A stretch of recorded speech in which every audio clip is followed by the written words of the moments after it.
Hello, hello. The internet seems to be pretty slow today, but we're gonna get through it. We're gonna go through it. Don't worry. See who's in which chat. See if anybody's here. I'm gonna do some questing in here while we are going to how to say. Well, we're gonna talk about the topics of the day. So welcome to the stream and have fun.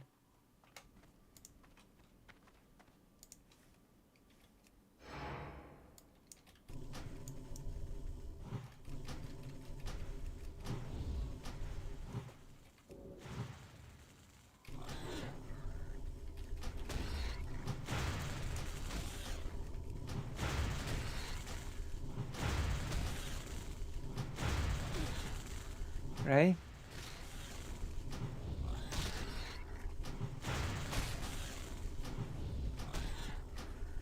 Nobody seems to be here yet. Okay, I think I've skinned the boar, right?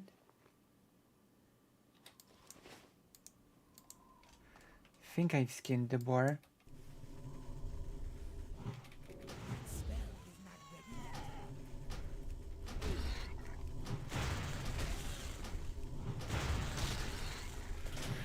Ah, the clan duties. Hello, Jess. I'm fulfilling my duties towards Sanderhall. I've got an interesting article to read for today regarding our favorite topic. You know what I mean, right? Of course, I mean the topic of the transgenocide. So I need to know if I need a special tool for skinning. Playing as my beautiful, beautiful troll.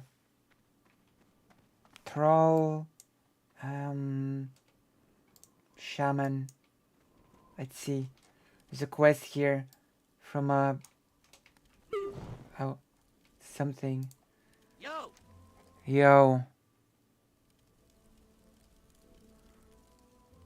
I don't like this wall of text thing. Keep it real. FF14 does this so much better. Okay, sacks of supplies. This quest feels like it's easy. So how is everyone? How are you? Today, I don't know how to rename the donation thing, but today I'm gathering for Mother's Day. The Mother's Day Fund. In Poland, tomorrow is gonna be Mother's Day. Annoyed loop. Why?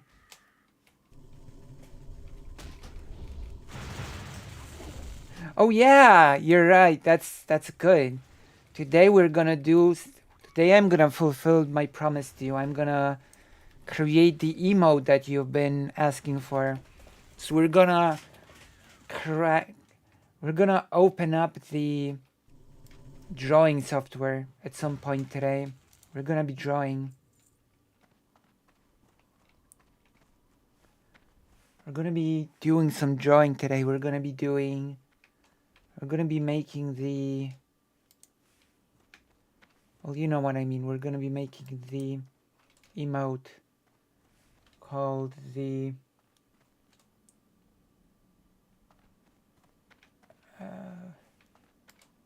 Where are the sacks? I don't see them. We're gonna be making the shark duck emote. Yeah, the duck shark. That duck shark is gonna be made today. Oh, there it is. Today the promise will be fulfilled.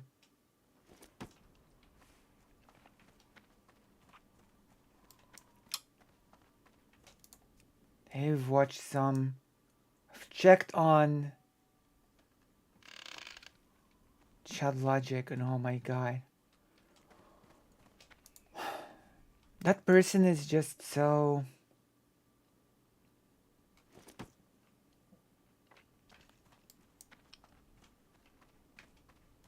I'm trying not to be mean. I'm trying to not use mean language when describing.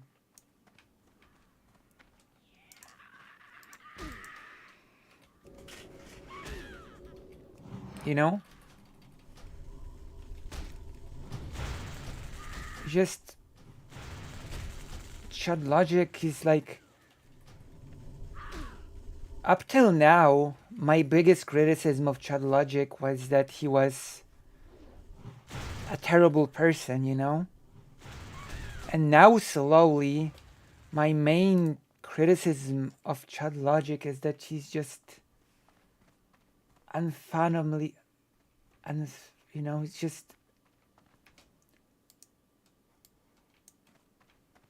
incredibly stupid. You know? Which is, I guess, not a nice thing to say, but he says such stupid things. You know?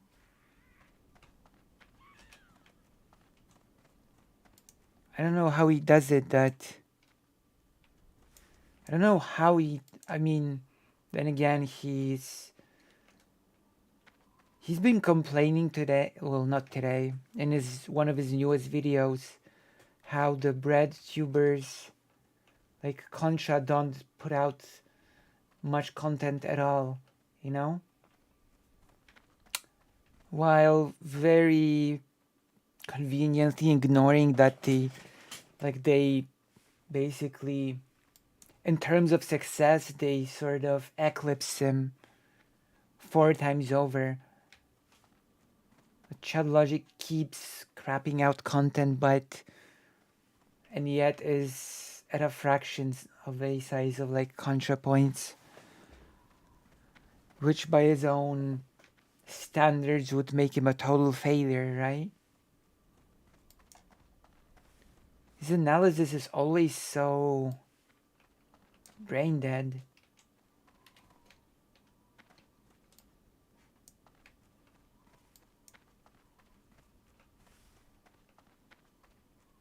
Yeah, there is. Oh my gosh, you reminded me of the things that made me think that Chad Logic is like an idiot. So he said that the bread tubers put too much effort into production value and costumes, which is bad. He also said that the language about and prepare yourself because this might make you recoil from cringe. He said that the language about racism has been too academized. That's right, he said that the language around racism has been too academized, whatever that means. But then sometime later, he actually said, because he said the whole racism equals prejudice plus power. It's academizing, you know? It's academizing the topic too much. But then, sometime later, not that much time later, he said that actual academics don't speak about it that way, which makes it even more stupid because then the term academize becomes even more meaningless than before. If then you say that actually academics don't speak about it that way. Like, it's been academized. I mean, it is pretty clear that Chad Logic has never had anything to do with academia. That part's pretty clear to me. It's so wild. Complete quest. Woo, that's a lot of... Oh wow, nice.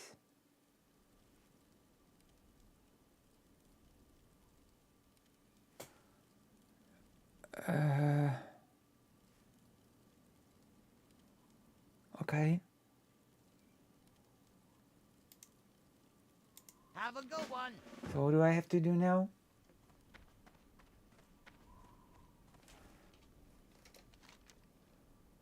Okay. So yeah, it is jibber jabber. Child logic criticizes others for their content, for their success.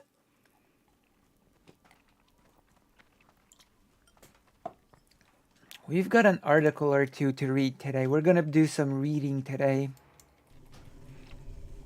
as we do on this channel. I'm actually also gonna be taking a look at a fragment of Demon Mama's stream from yesterday, because I'm really interested about the religion part. I'm uniquely interested in the whole, if that makes sense. That spell is not ready yet.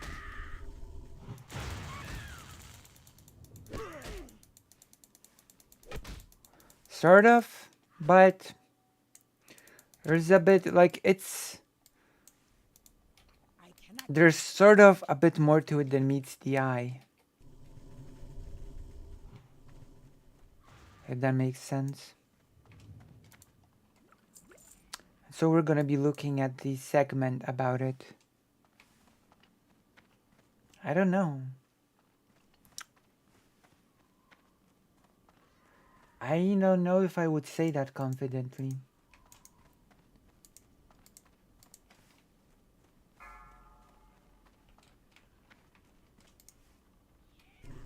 You know?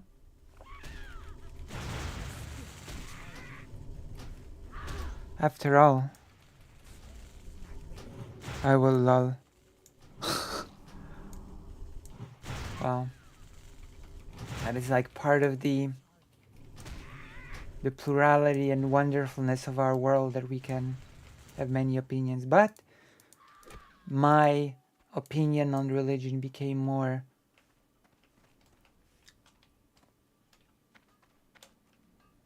complex as I have started to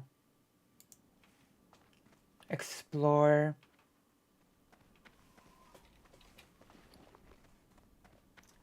my Jewish roots, right?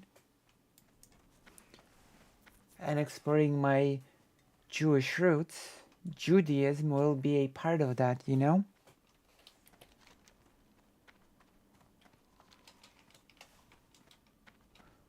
Does that make sense? Not many people are here yet. They were doing the camera stream, as you see, not the avatar one. People actually asked why the avatar. We're gonna be doing some stuff today. Now we're on the... We're still warming up. I've seen some... Our conservative buddies are getting more and more mask off. Especially one called Matt Walsh, who keeps rambling on Twitter recently, especially recently, about... I don't know if you've seen it. Well, Judaism doesn't actually really have much of a hierarchy within the institution.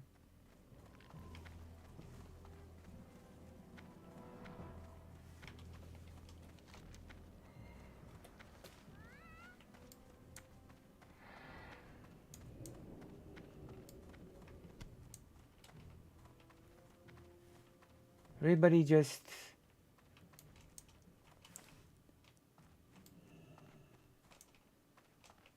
Oh, nice, nice, thank you. You know?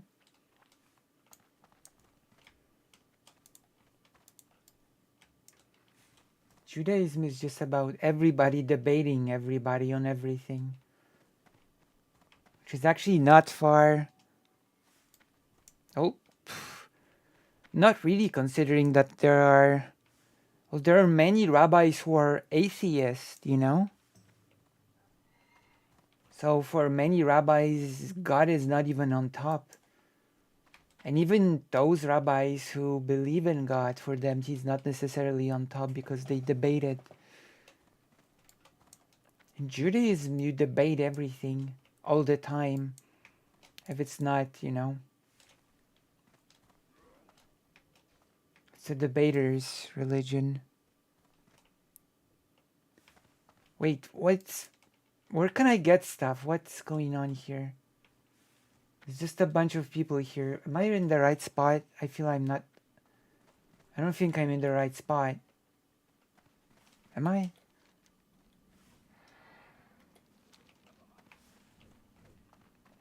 I mean, sure, it has done something wrong at some time, but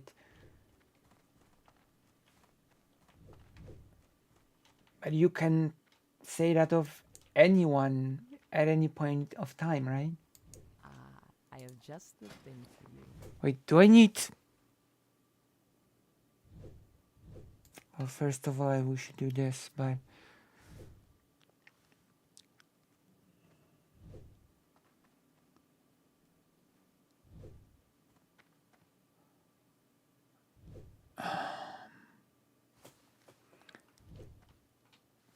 Yeah, but we don't dismiss all systems at the same time, right? We are critical of the systems, but we don't dismiss them all.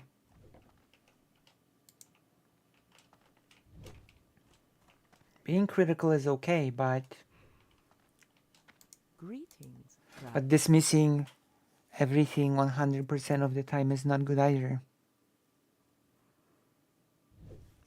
Once, but not all of them, is my point, right? Okay, what am I doing here? Turn the sunshine upon thee. I think I'm in the wrong spot yet again. Maybe. Okay, I'm Ugh.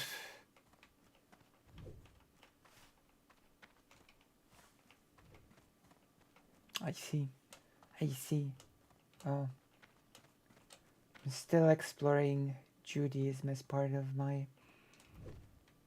Jewish heritage, you know? Oh my gosh.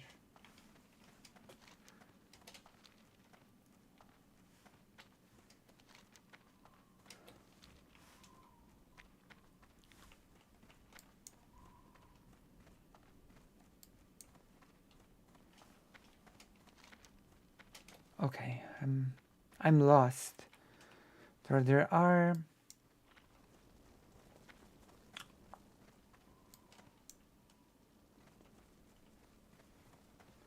positives to it.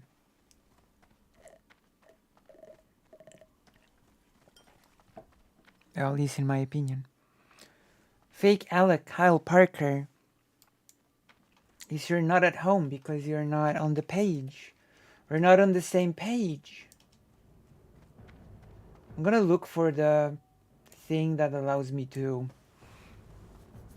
skin animals. And then I assume I need some tool that I didn't get. Strength and honor. Oh. Oh, I knew it. I need a knife.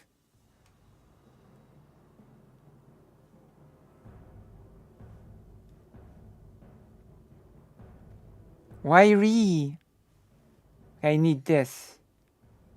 It's pretty expensive as well. Sheesh. Can I buy one?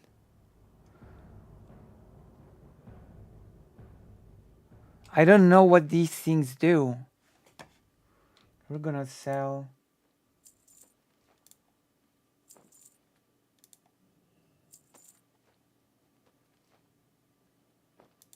Do I need to equip this? So confusing.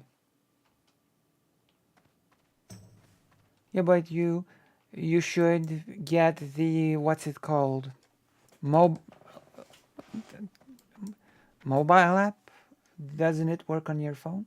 Do you not have a phone? Okay. This plus this. Wait, what do I do? I don't have a helmet?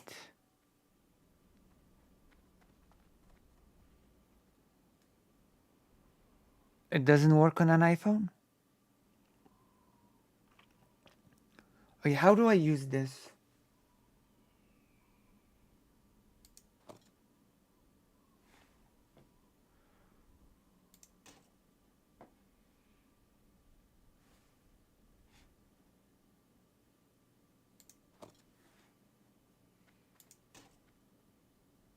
Okay, one moment. iPhones suck? Oh no. I mean, they do put some restrictions on you. How classic.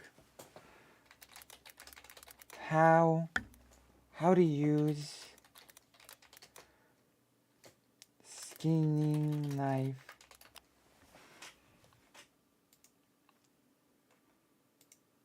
Okay. How does the skinning knife work? King blades are designed to skin big minerals. That thing. Okay, I mean, in World of Warcraft.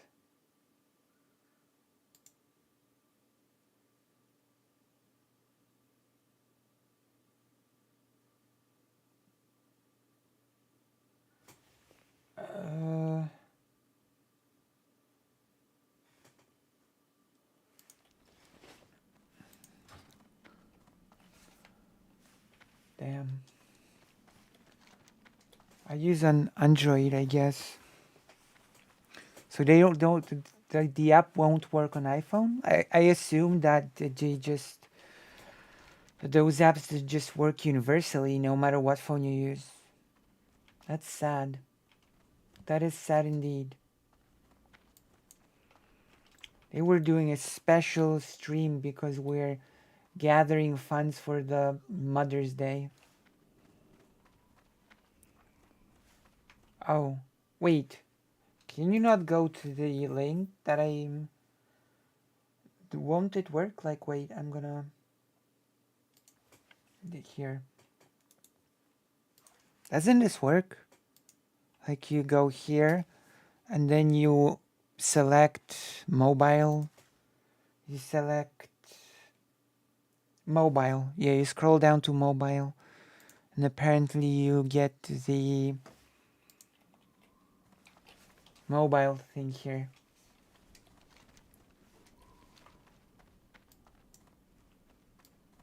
Oh, I guess that makes sense. Although, I actually have a physical... I actually have a physical notebook for all my passwords. I do it old school. I keep all of my passwords on paper. If you can believe such a thing. That's right. I'm doing it old school. Okay, let's see what some of our friends are up to. Because this has been going long enough. Let me see. Here we go. Is it on? Is it on browser?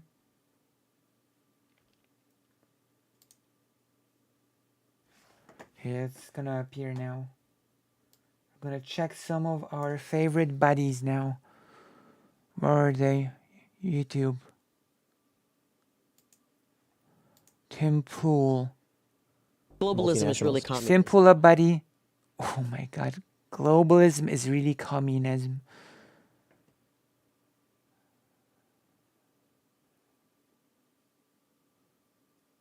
What is the MMO that everybody was hyped for?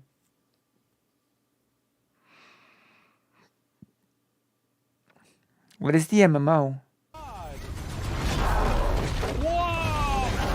What? What's this? Oh my god!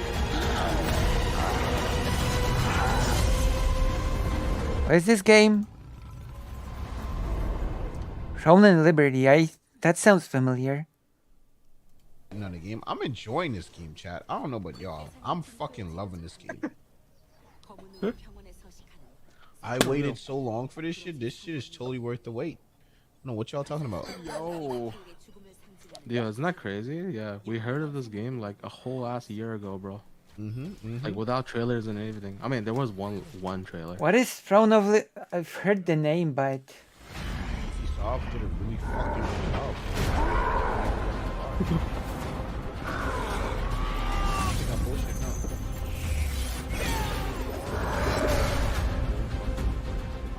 I just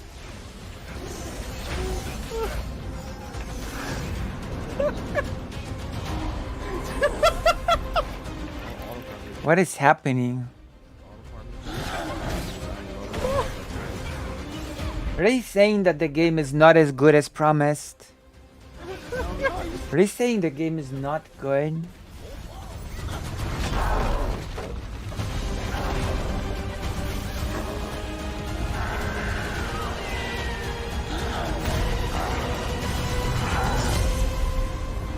I guess it does look a bit dull. Doesn't even know where it's going. Shit, you can press space while you turn into a bird. For to, better like, or ascend. worse, Throne and Yeah, but it Liberty uses is up a one lot of the your best fucking looking. stamina. Yeah, that didn't age well. Have you ever? Oh.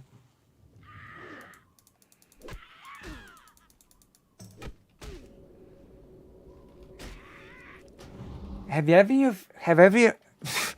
has any of you heard of Throne of Liberty? Hello, Bill Portley. Have you heard of Throne and Liberty? Like, I've heard of the game, but not much. Apparently there was some hype for the game, but it turned out to be pretty bad. Have you heard of it? I mean, I have heard of it, but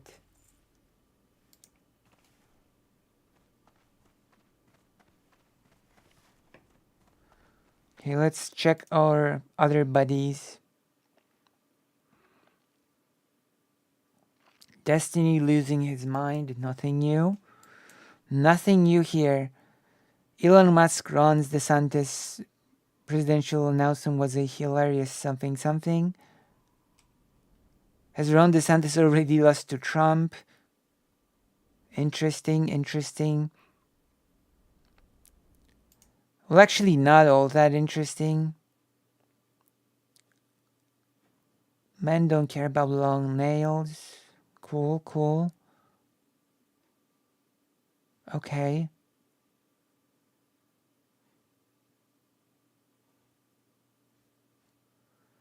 Accurately predicting Candace Owens' insane arguments.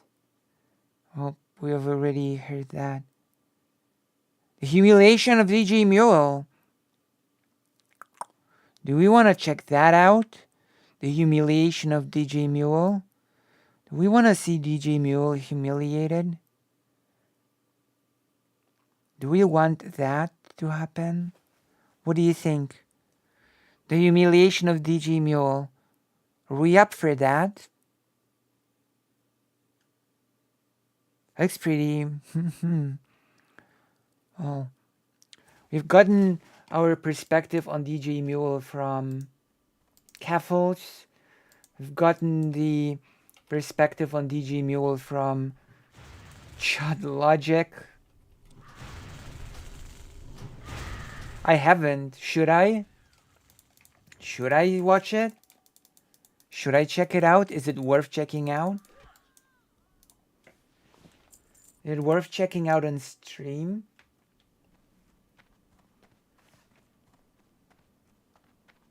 Okay, can you link something that we could check out when it comes to this? Can you link something? If it's funny, then we should absolutely check it out. If it is funny, now let's check it out.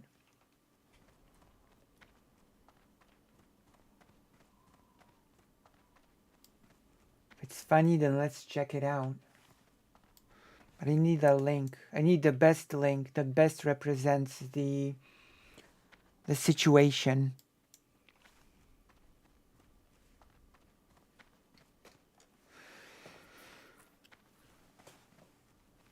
And then we're gonna get straight into it. Okay, Vosh video. So just Vosh. Vosh. This one, Elon Musk's Ron DeSantis presidential announcement was a hilarious disaster. That one. Is that the video we want to watch? Is that the video we want to invest ourselves in? Is this what we want to dedicate our lives to? Okay. All right. My mommy or my wife, and we have my mommy or My mommy, my wife. Okay, that's a start. That's a start. My mommy, my wife. Saw it live. It was pretty great. Oh my god. I saw people write about it. I heard that the meetup died. They had to start a new one. I saw Demon Mama jump in live. My mommy, my wife. My god, what a start. Oh god. my mommy or my wife, and we have my mommy or my wife. Jesus Christ. Now you guys are going to relate to him. All right, here I am, guys. Right next to Elon Musk and David Sachs. David Sachs?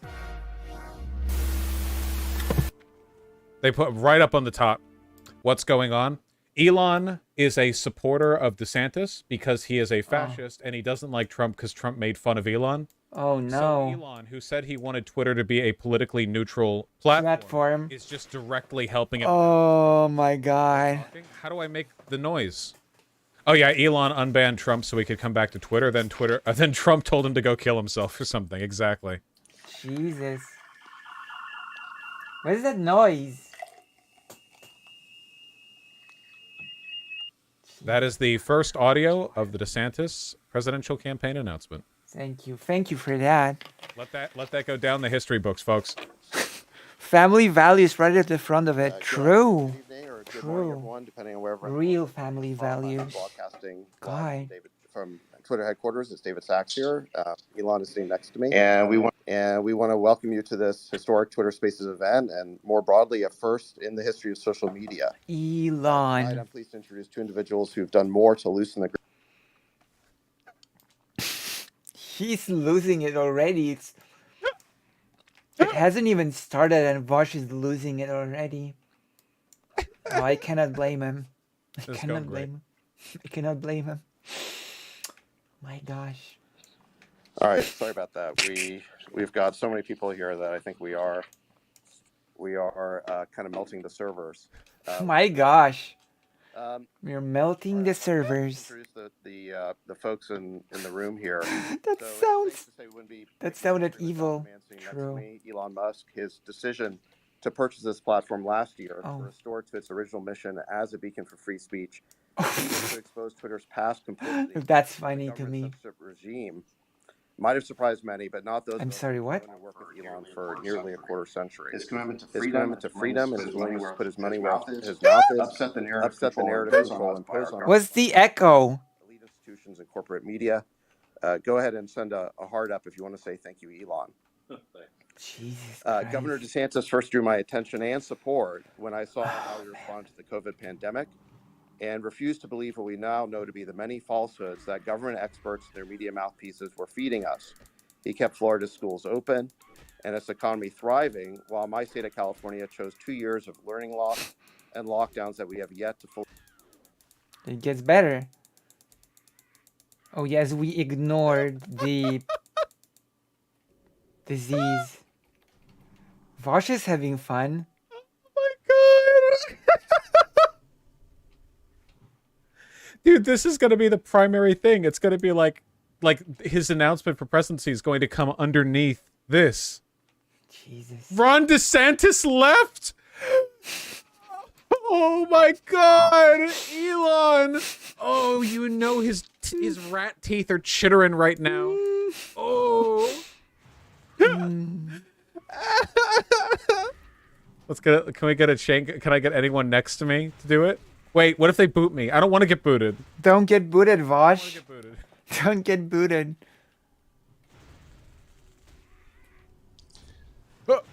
Let's see. So, we go. Yeah. Okay.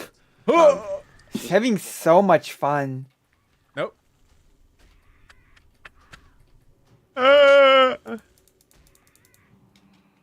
Having so much fun, Vosh. I think we're just gonna use your. Jesus. I think we're just gonna use your.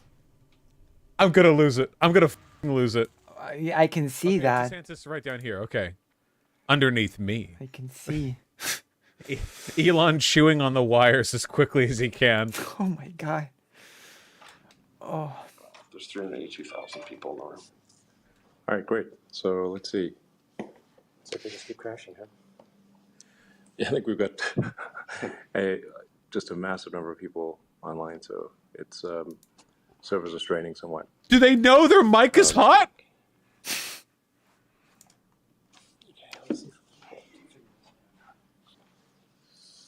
What is this lump? Is this an app? Is this supposed to be an apple? This thing? Also, crashing at like 300,000 people, Twitch and YouTube streams get up that high like from time to time. It's not that big of a deal. True.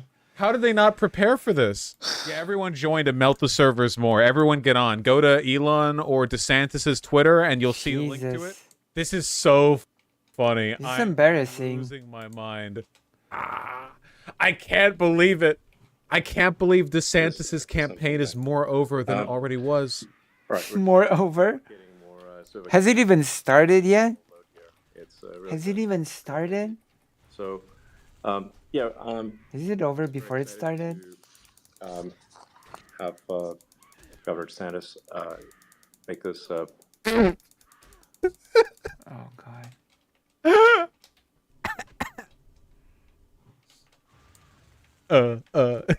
I can't believe this. I can't believe DeSantis was stupid enough To go for accept the this? campaign kickoff like this. I can't believe it.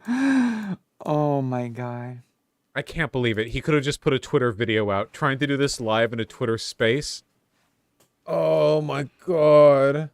It doesn't let me join Lamau. Oh shit, they're locking it off! That's something you want to do for a big political announcement. Limit the True. number of people who can see it live. Ron isn't on Twitter enough to know it won't work. Yeah, fuck, maybe he's like completely unaware.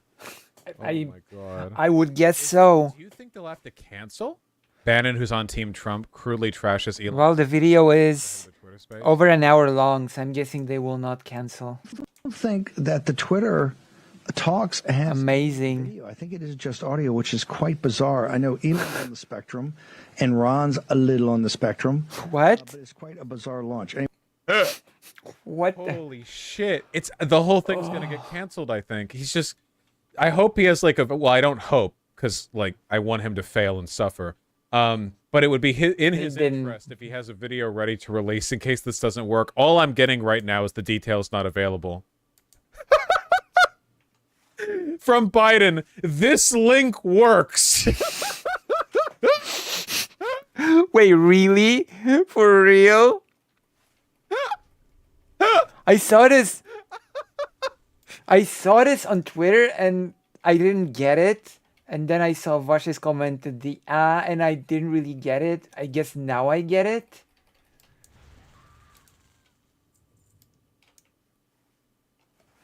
I guess now I get it.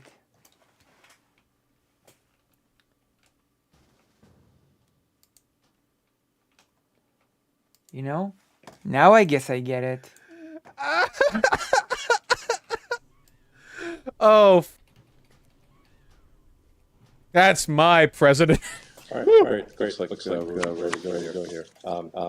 What's Because I had 3 tabs open at once. Is it gonna happen? DeSantis is up here. He's a co-host now. My God.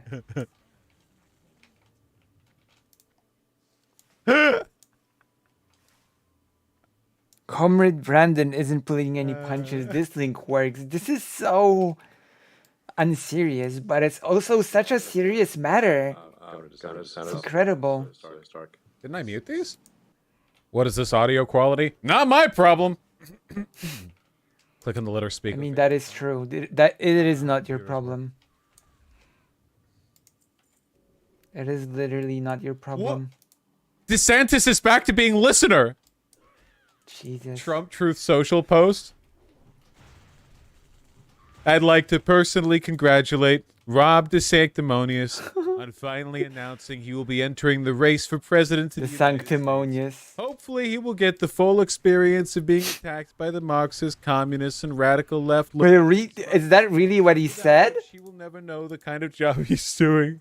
These lowlives and misfits are far worse than the leaders of hostile foreign countries. They must be soundly defeated in order to make America great again.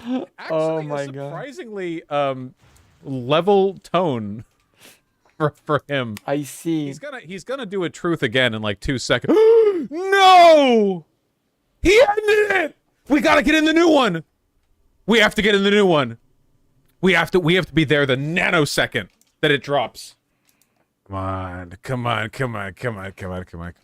Very interesting. Oh, they're gonna post it soon. They have to. This has gotta be so embarrassing, dude. Holy shit. You know that Elon was hoping That is embarrassing. from DeSantis if he wins. He's one of the wealthiest men in the world, and he's a The lunatic. most effective campaigning is like ever. DeSantis is just sitting at a computer right now with a gamer headset on, like, hello? That is She's funny. waiting to get the go ahead. Oh my God. The leftist audio, I suppose, is Elon audio. This is epic. This is great. Rapid disassembly event. Santis is below Trump. Controlling Elon now. Aren't I'll they shortly be putting out basically 2 both videos on worth Trump one Truth another? Social. I think you will enjoy them. Make America great again. Yes! Go, go, go, go, go, go, go, go, go! What does that do?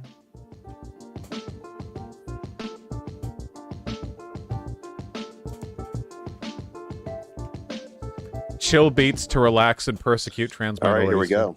Here we go. Here we go. It's beginning. We're having fun here, right? More. Oh yeah, yeah. He's the Florida guy, right? He's the Florida guy. Well, you're right. He might be worse than Trump. Man, I think we melted the internet there. Yeah, that was insane. Sorry, we Insanely dumb. David Sax's Twitter account because it looks like doing it from mine basically broke the Twitter system. Broke the Twitter system. We're incredibly excited to announce to have Governor DeSantis on with us. This is like a comedy show. Historic announcement, and then look forward to Broke the Twitter system. I'm glad you told. so. I'm glad you told us to look Yeah, into this. so Governor DeSantis, are you there? Can you hear us? I think you broke. All I'm right, here. excellent. It's I know. I exciting. think you broke the internet there. We had over 500,000 people in one Twitter space, and it was growing by like 50,000 a minute. So, congrats on breaking the internet there. Well, yeah. Try some. Great. You're gonna. Yes. It's adventurous, so. Yeah. I can't up the volume anymore. But I think the value here is actually really high for people to hear directly from presidential candidates and to answer a Q&A live, and you can get a sense for how a candidate really is, and where it's not just canned speeches and teleprompters. It's in fact, you can tell by the some of the mistakes that it's real. Yeah. So anyway, with The cringe is real. turn it over to Yeah. Well, let's see. So, yeah, Governor, there's been a lot of speculation over the last couple of months about your plans. I understand that you Which voice is even DeSantis? got, I think, a record audience assembled here. Probably the biggest room that's probably ever been assembled online. What would you like to tell them? Well, I am running for president of the United States to lead our great American comeback. Look, we know our country's going in the wrong direction. We see it with our eyes. Is this him now? Feel it in our bones. Feel it in our bones? Collapse. Drugs are pouring into the country. Oh my Cities God. are being hollowed out by spiking crime. The federal government's making it harder for the average family to make ends meet and to attain and maintain a middle-class lifestyle. And our president, well, he lacks vigor. We middle class lifestyle. What about the lower class? Do you care about that at all? Do you care about the lower class at all? What about that class, you know, the one that actually needs the most help? In the face What about that class?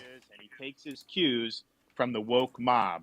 I don't think it has to be this way. American decline is not inevitable. It is a choice. A And we choice. choose a new direction, a path that will lead to American revitalization.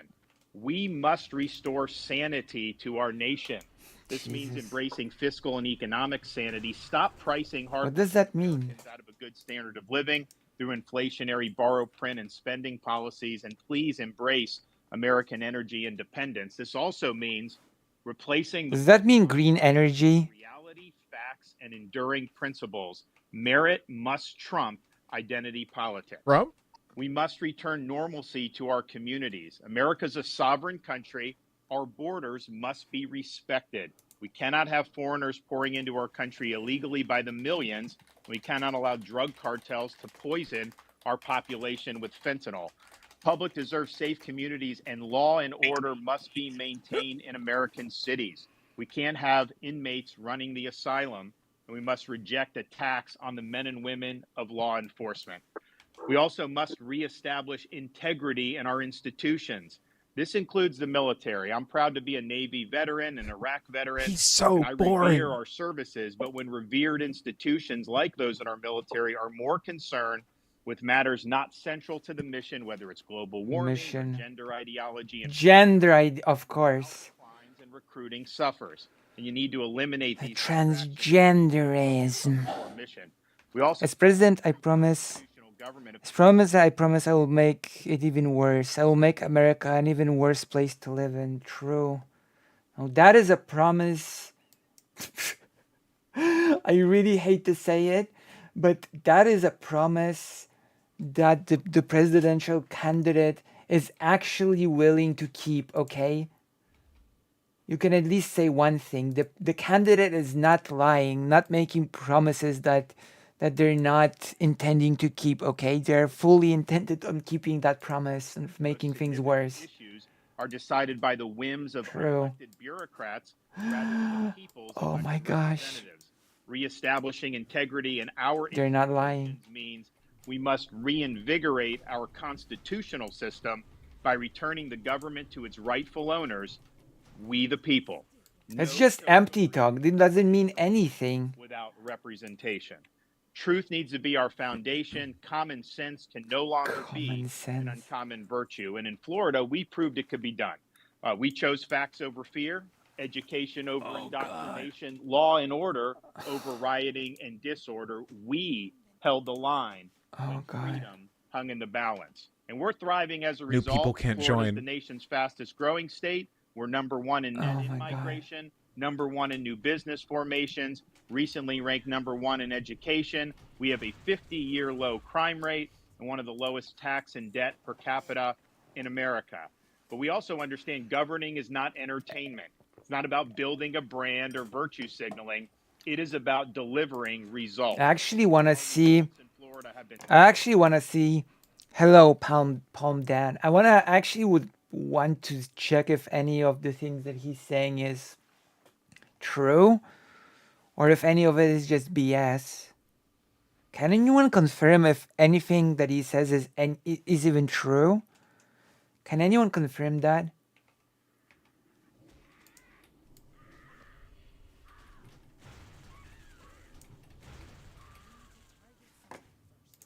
And second to none.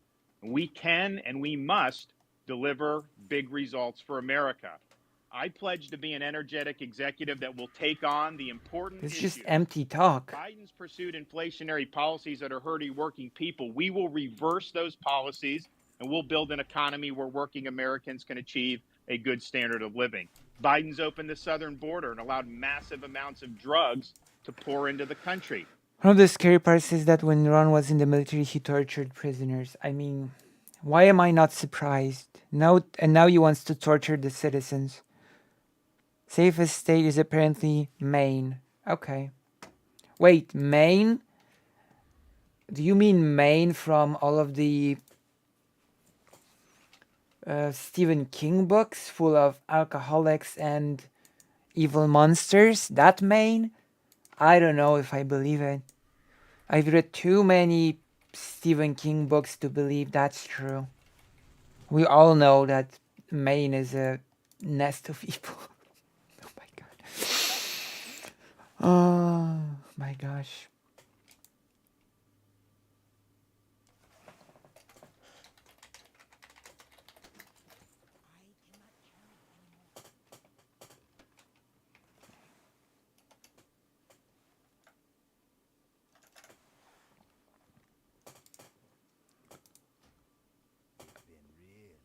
How do I...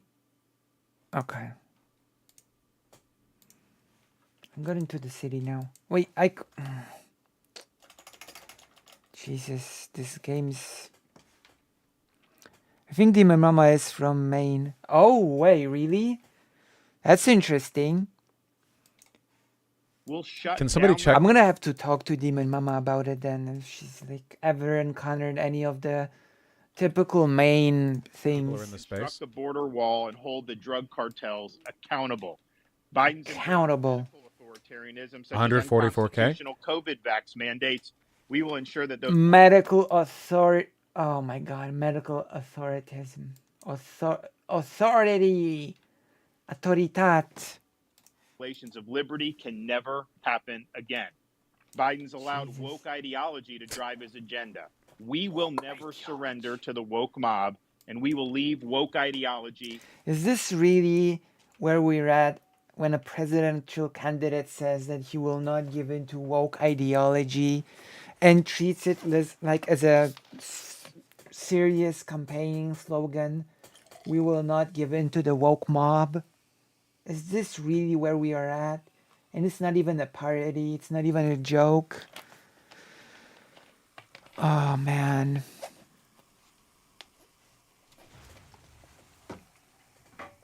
This is how I feel about it. Woke Dude, that's like two Biden's also XQCs. politicized the military and caused recruiting to plummet. We will eliminate ideological agendas from our military, focus the military on the core mission, and we will reverse the poor recruiting trends. Finally, Biden's weaponized the power of the administrative state to advance his left. We will not allow ideological thinking or ideology pushing, says presidential candidate while delivering an ideology and an ideological speech. Well done. Well done, says presidential candidate while pushing an ideology.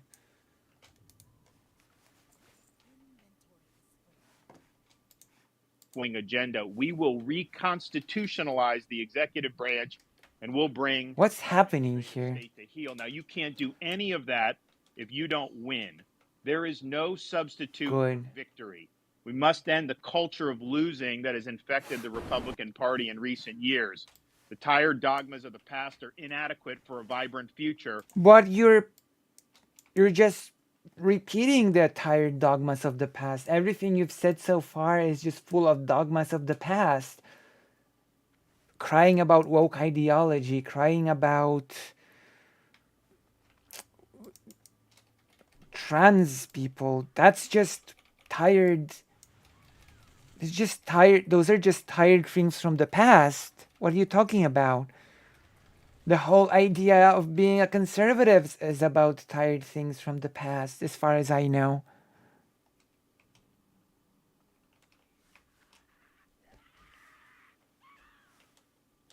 What's happening with this dude?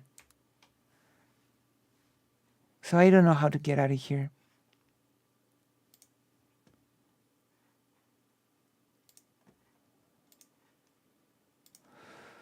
Next, he's going to bring up have dragons and burning down villages and how they need to burn more witches. True. Like, I don't know. Isn't the whole point of being a conservative to try to conserve or to go back to some amazing past? We must look forward, not backwards. We need the courage to lead, and we must have the strength to win. And to voters who are participating in this primary process, my pledge to you is this. If you nominate me, You can set your clock to January 20th. This is incoherent. High noon, because on the west side of the U.S. Capitol, I will be taking the oath of office as the 47th president. That would be the biggest nightmare ever. Excuses. I will get the job done. Now, these past few years have given me a new appreciation for the fragility of our freedoms. I never thought I would see things in America that we saw during the COVID-19 pandemic, but our founding fathers were keenly aware of the fragility of freedom. When they framed our Constitution, they came armed with having studied the history of every republic and the history of mankind, and they noticed that all of those experiments I don't believe that. in common, and it was this. I don't believe that they had the knowledge of the history of every republic in the world. I'm sorry, I just don't believe that. First of all. Second of all, dude. Well, to be fair, DeSantis is an actual fascist. He's hardly conservative. That's why it's so incoherent. Yeah. It's extremely incoherent. It's incredible.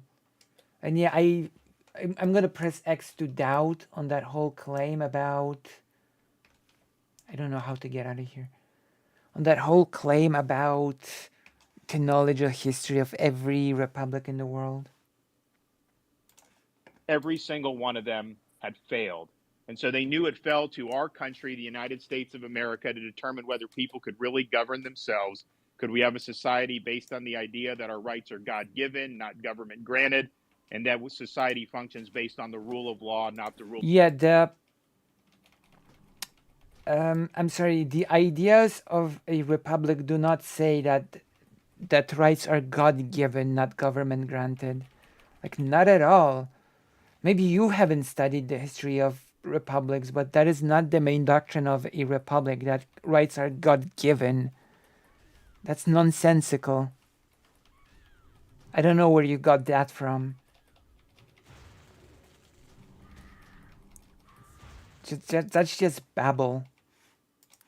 Of individual men. And when Dr. Benjamin Franklin walked out of that convention, he was asked, did you deliver a republic or a monarchy? He said, a republic if you can keep it.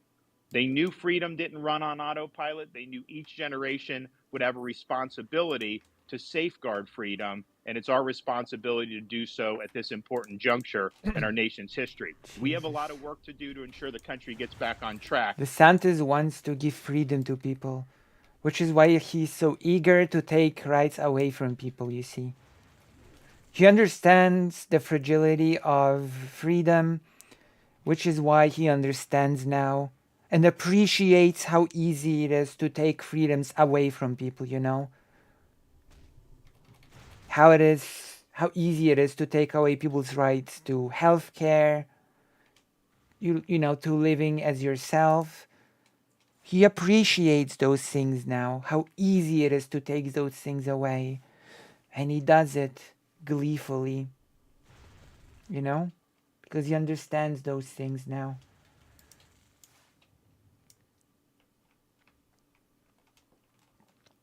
Funny enough, Mussolini is the one who talked about God-given rights. Wow, that is so surprising to me. I did not expect to hear that in a million years.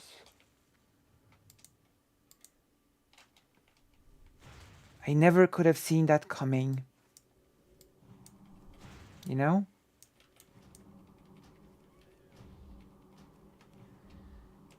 Never could I have seen this coming.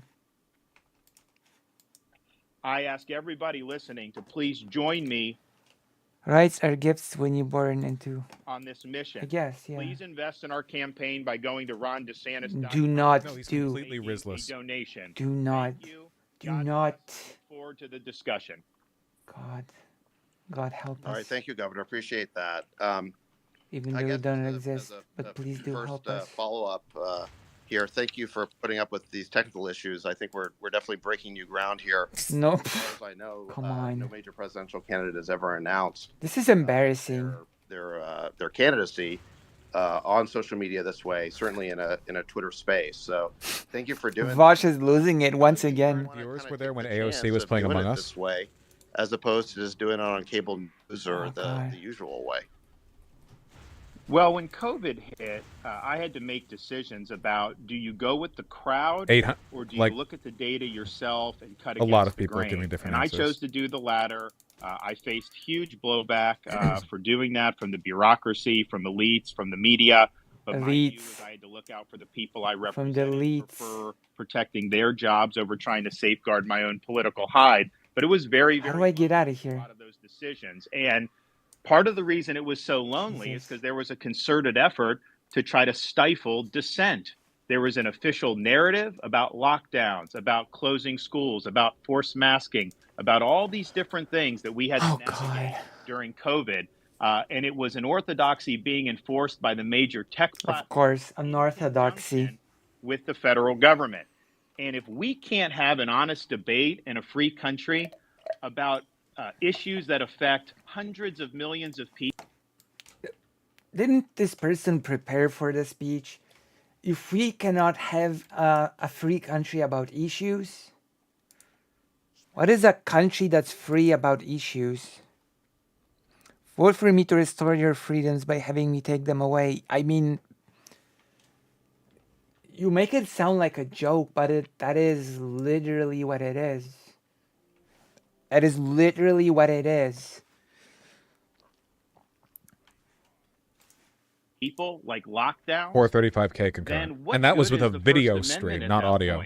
Those are precisely the times when we needed to have debate be robust. You should not be taking down articles that criticize those draconian policies, and yet that's exactly what happened. So it occurred to me that if that had continued, I think free speech in this country was on its way out the door. And so when Elon Musk stepped up to purchase Twitter, he paid a lot of money for it. And I'm sure because he's a good businessman, Elon, I'm sure you'll end up making money. But bottom line is you had to put your money where your mouth is, because I think you recognize that you can't have a free society unless we have the freedom.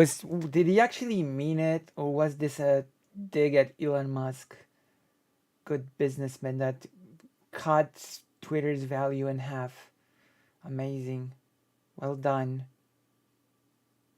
Well done, Elon Musk.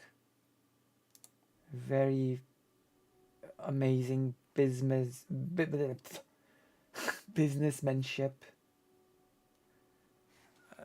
Amazing. Probably means it. Vote for Jesus. A free society, even though it's state banning all the books. True. To debate the most important issues that are affecting our civilization. I mean, you are free when you do not know what freedoms you are missing, right? You are free because you don't even know what freedoms you're missing, so it's okay.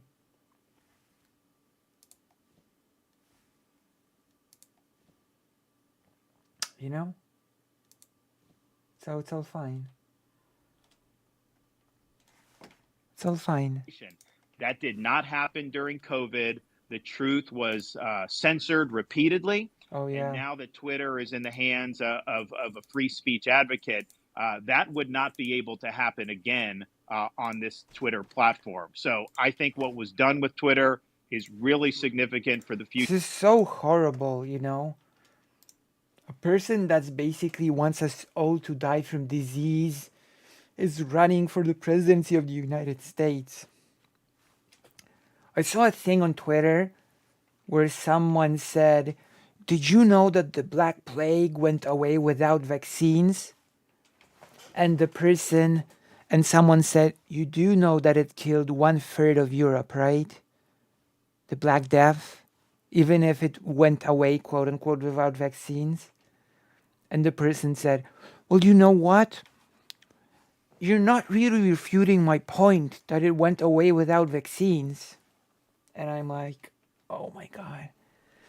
People like this exist and are real. People like this exist and think it's acceptable for 1/3 of a continent to die as long as people are not, quote unquote, forced to get vaccinated. Most Republicans I know believe this stuff and eat it up right up. Yeah, I believe you. I believe you. Future of our country. We cannot have a society in which government They is don't value human life, which is, yeah, I believe that also.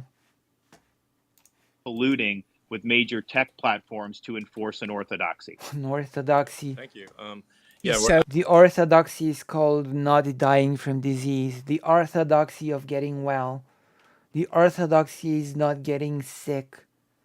Evil. Evil orthodoxy. as a we're presidential absolutely candidate committed to freedom of speech alongside and level playing Elon. field, Insane. and just a vigorous It debate. is a bit And, insane, hopefully, yeah. this can be a platform that brings people of divergent political views to exchange those views, and perhaps some minds will be changed one way or the other. And, Who is this? But it's just incredibly. Who is this important person? as you highlight that the Who is First Amendment this? is irrelevant if all the media and all the and the government are operating in lockstep. It makes the most important amendment, the one that was most urgently added to the Constitution, moot if you cannot have free and open debate. So Twitter was indeed expensive, but free speech is priceless. What an idiot. Awesome. Awesome. Thank Awesome. you. So, Governor, I'm going to ask some Jesus. questions while we get some other kind of speakers in the queue to ask questions. I think maybe some people knew this announcement was He coming. doesn't sound human, in my opinion. Like, I get an uncanny feeling from his voice. True. True, I actually do as well. This is incredible. This is just incredible. Do you know what the most incredible thing about all of this is? The most incredible thing about this whole thing is that we're supposed to take this seriously. Because there's been no shortage of hit pieces on you Yeah. in the press over the last week or two. I Oh, want to ask you about some of these accusations that are being leveled Pudding, at you. pudding.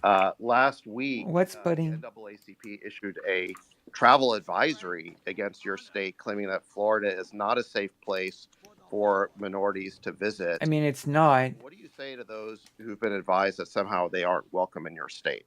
They're not. Claiming that Florida is unsafe is a total farce. I mean, are you kidding me? You look at cities around this country, they are Jesus. awash in crime. In Florida, our crime rate is at a 50-year low. If you look at the top 25 cities for crime in America, Florida does not have a single one amongst the top 25. And if you look at cities like Baltimore and Chicago, you got kids more likely to get shot than to receive a first-class education. Yet I don't see the NAACP batting an eye about all the outrage and the carnage that's happening in those areas. So this is a political stunt. These left-wing groups have been doing it Left-wing for years. groups. And at the end of the day, what Many they're doing years. is colluding with legacy media to try to manufacture a narrative. Oh, Now, the good news is fewer and fewer Americans are gullible enough to believe this dribble.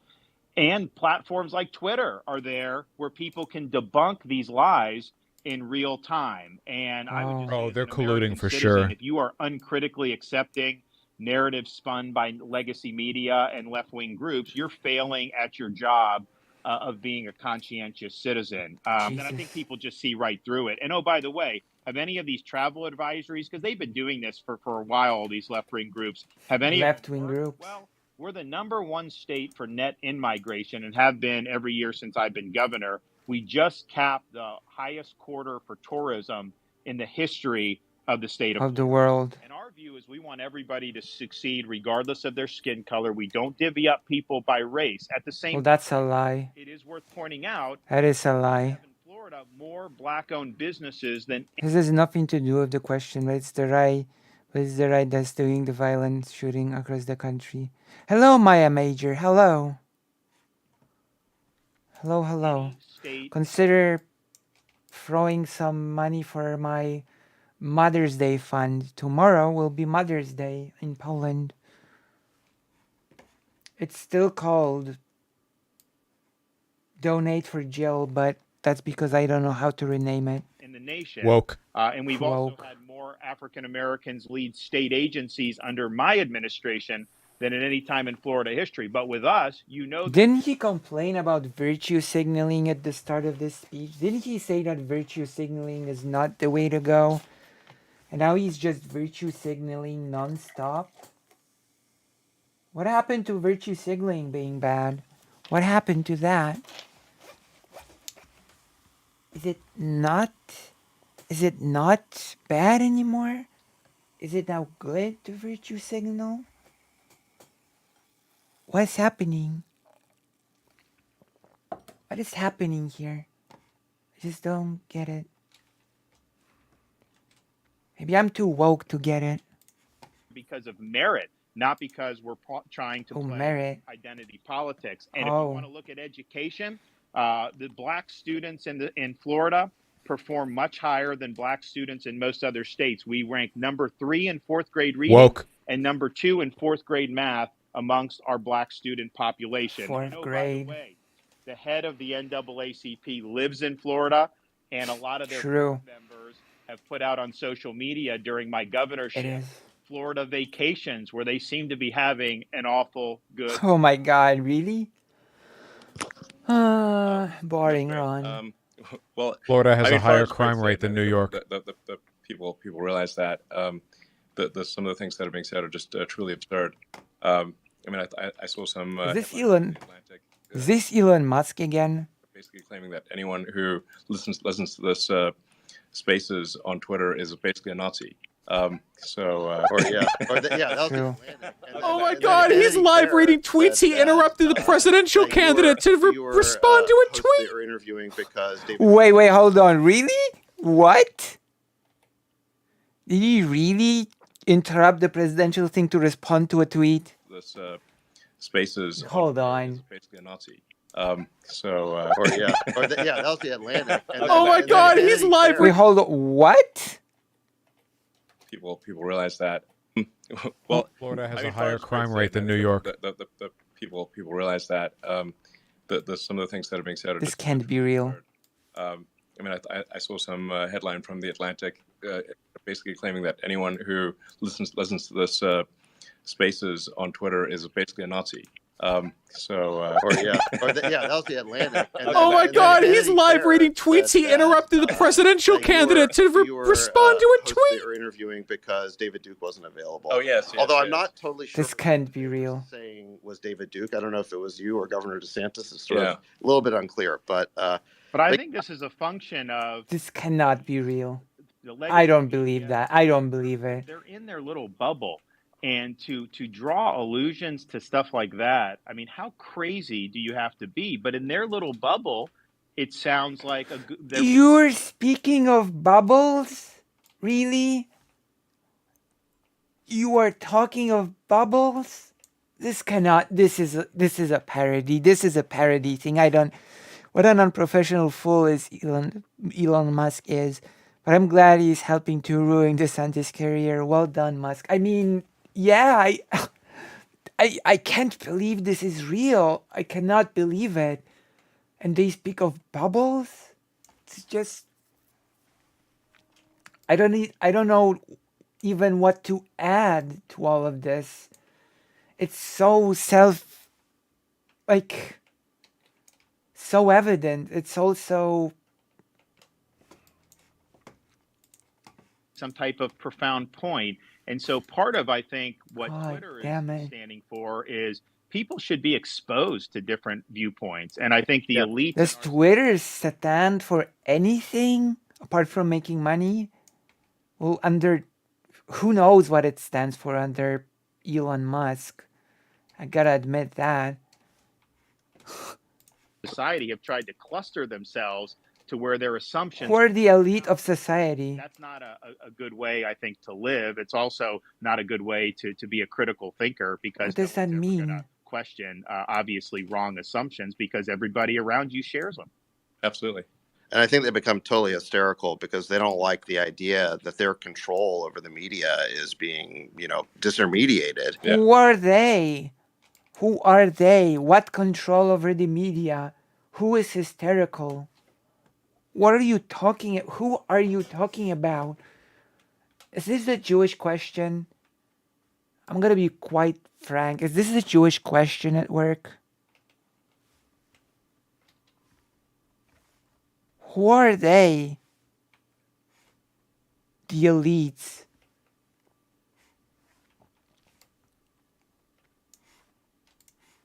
Because now, candidates for president can just speak directly to people through platforms like Twitter. Yeah, I mean, the amazing thing about Twitter and things like Spaces are that. Okay, is this presidential thing, presidential announcement, is them, ironically enough, in a bubble jerking themselves off about Twitter? Is this just a big commercial for Twitter? Is that it? Ron, you take money from the elites, whoever the elites are. Like, is this it? Is this just a big circle jerk for Twitter? Jesus. Although I happen to be hosting it, I had to switch over to David hosting it because my account was actually there's too much interest. But my account was breaking the system. But it's there's really never been a mechanism. We can talk about how. Also, we can talk about how the new Twitter had been silencing voices of opposition in both India and Turkey. Well, but you see, it's because, yeah, we cannot talk about that. That one's, that's free speech. That's not all that important, Free speech is about ending wokeness, not about actual, real political opposition, Free speech isn't about actual, real political opposition. It's about ending wokeness, didn't you know? So, who are they? I can answer, Elon Musk. True. My God. Before where? Yeah, but it's like Tucker said. They want to replace the current elites with their own elites.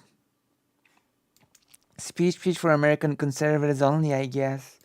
Well, that's not a guess. That's like given. Sort of. So wild. Someone could address the nation, or anyone who wanted to listen to them could, from anywhere in the world, United States or anywhere. So this is I think this is a really profound change. Profound. And it's also like it's not just whether the media reports something, an article is true or not. Even more powerful is deciding what the narrative is. And so it's just like if there's only so much you can actually fit in a newspaper or a magazine. And there's only one thing you can really put on the cover of magazine. Actually, the worst person. That whoever's deciding that is deciding to not talk about other things.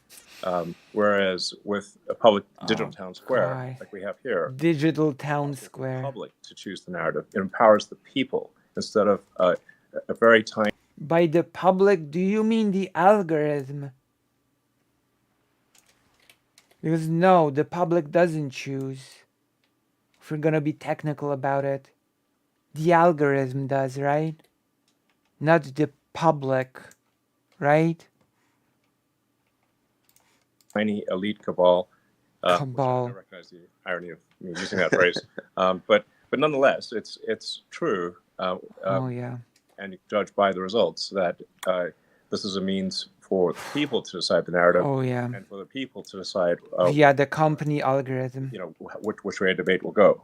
Not sort of 5 editors-in-chiefs of a few newspapers, basically. Yeah. Yeah, and I think one of the really instead of 5 editors-in-chief, it's one computer algorithm. Thank you. That's much better. Things that happened during COVID is that it was a mask slip. Really started censoring dissenting viewpoints on COVID, medical viewpoints that ended up being totally correct in lockstep with what the mainstream media was doing. So basically, big tech platforms were undermining their main reason for existing, which is giving people a choice. And actually, there's somebody who I think knows more about that than any of us, which is Dr. Jay Bhattacharya, who's a professor of medicine at Stanford. I want to pull him in here. Jay, you go ahead and unmute yourself if you can. Are we going to be hearing COVID conspiracies now? Is it COVID conspiracy hour time? Is that what's going to happen now? So basically, MGS4 is becoming a reality with AI taking over. True. I'm afraid so. MGS4 was such a good game. We're gonna have to play through all of Metal Gear Solid on stream. We're gonna do it, don't worry. We're gonna do it. It'd be great to hear from you. I know that during COVID, you worked with Governor DeSantis. It'd be great just to hear a little bit about your interactions and if you have a question for the governor. Yeah, thank you, David. Yeah, I mean, it was an absolute honor to work with Governor DeSantis, and I was really impressed by his decision making in the face of an absolute firestorm of criticism. But he, Governor, you did the right thing when you opened the schools. And my kids in California for a year and a half didn't see the inside of a classroom, whereas Florida kids were in school. You can see it in the results, and the learning loss numbers are so much better in Florida. I'm really curious, Governor. As you're running for president, what are your thoughts about reforming the public health authority in the United States and the federal government, the CDC, the FDA, the NIH? How do you see the reforms we need so that the mistakes that happened during the pandemic don't happen again when there's another pandemic? Well, first, we need an honest reckoning about... First, we maybe should just, when the next pandemic hits, maybe we should just... people die. It is what it is. Maybe we should just let people die. It is what it is. What happened during COVID? And the only honest reckoning is that all of those agencies, all of the elites, the public health establishment, they failed. They instituted bad policies. Obviously, it's a novel He's more virus. boring. Yeah, he is. We should have done nothing. True. Everybody should have died. And then the But I think people what asking him happened questions. was when the data was becoming more and more apparent that the path they were on was wrong, they doubled down and wanted to do it even more. And I really believe had Florida not just kind of stood in the way, I think this country would have had rolling lockdowns for probably a 2-year period. And so their impulses were authoritarian. They were not following the data. And I think the U.S. government needs to acknowledge the failures. And I think all of those agencies need to be cleaned out. What I saw was I saw a interest in the narrative. What does that mean? And Cleaned out over evidence-based reasoning and evidence-based medicine. And so I don't have confidence that those agencies are up to the task. And I think you need major overhaul of the whole enchilada with respect. What does that mean? This country. What does that mean? Can I follow up with that?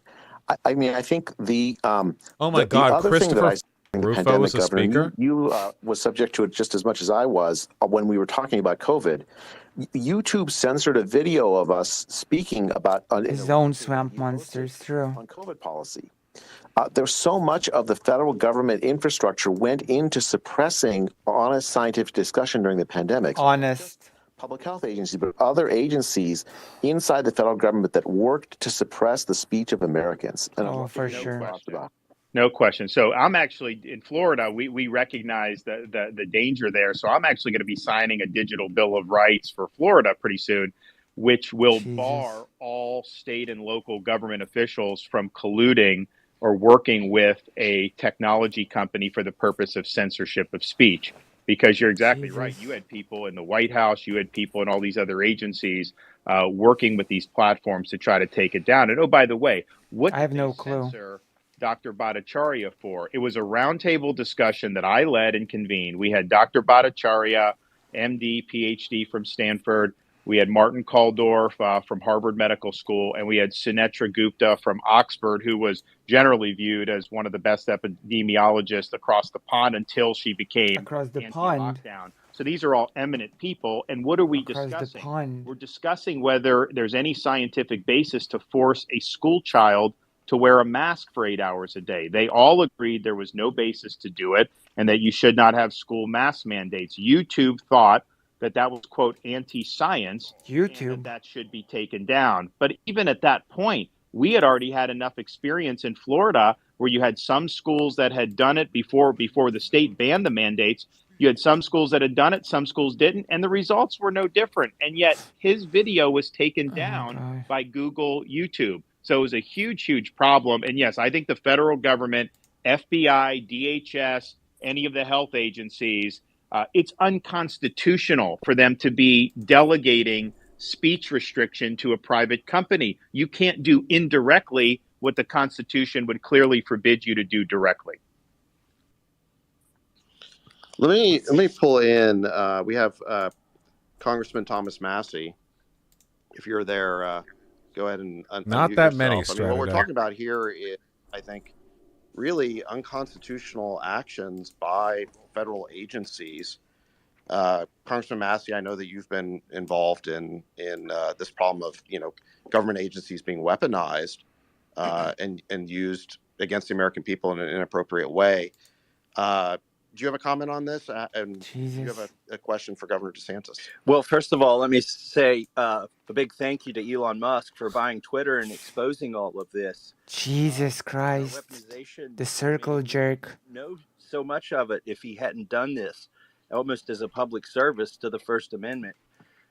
It's a disturbing trend. Government, as the governor said, the government is colluding with big corporations. We found out this week from an FBI boring whistleblower. True. YouTube Zoom call. Names of and information. Oh man. Bought a hot dog in Washington D.C. from January 5th to January 7th, and then overlaid that with gun purchases that they had on record anywhere in the country for any period of time. And just they say they voluntarily gave that to the FBI. So that's disturbing to me. Jesus. By the way, I've never met Elon Musk, but I'm one of your biggest fans. I'm the first congressman to have a Tesla. I'm on I'm on Starlink, and I would have bought a Powerwall, but I'm off the grid, and you wouldn't sell me one, so I had to make one with the record. True. I told you it's literally a circle jerk. So pathetic. Elon Sims. Google. Her goal is to censor content, but to create content. Oh my god. Oh my god. Oh my god.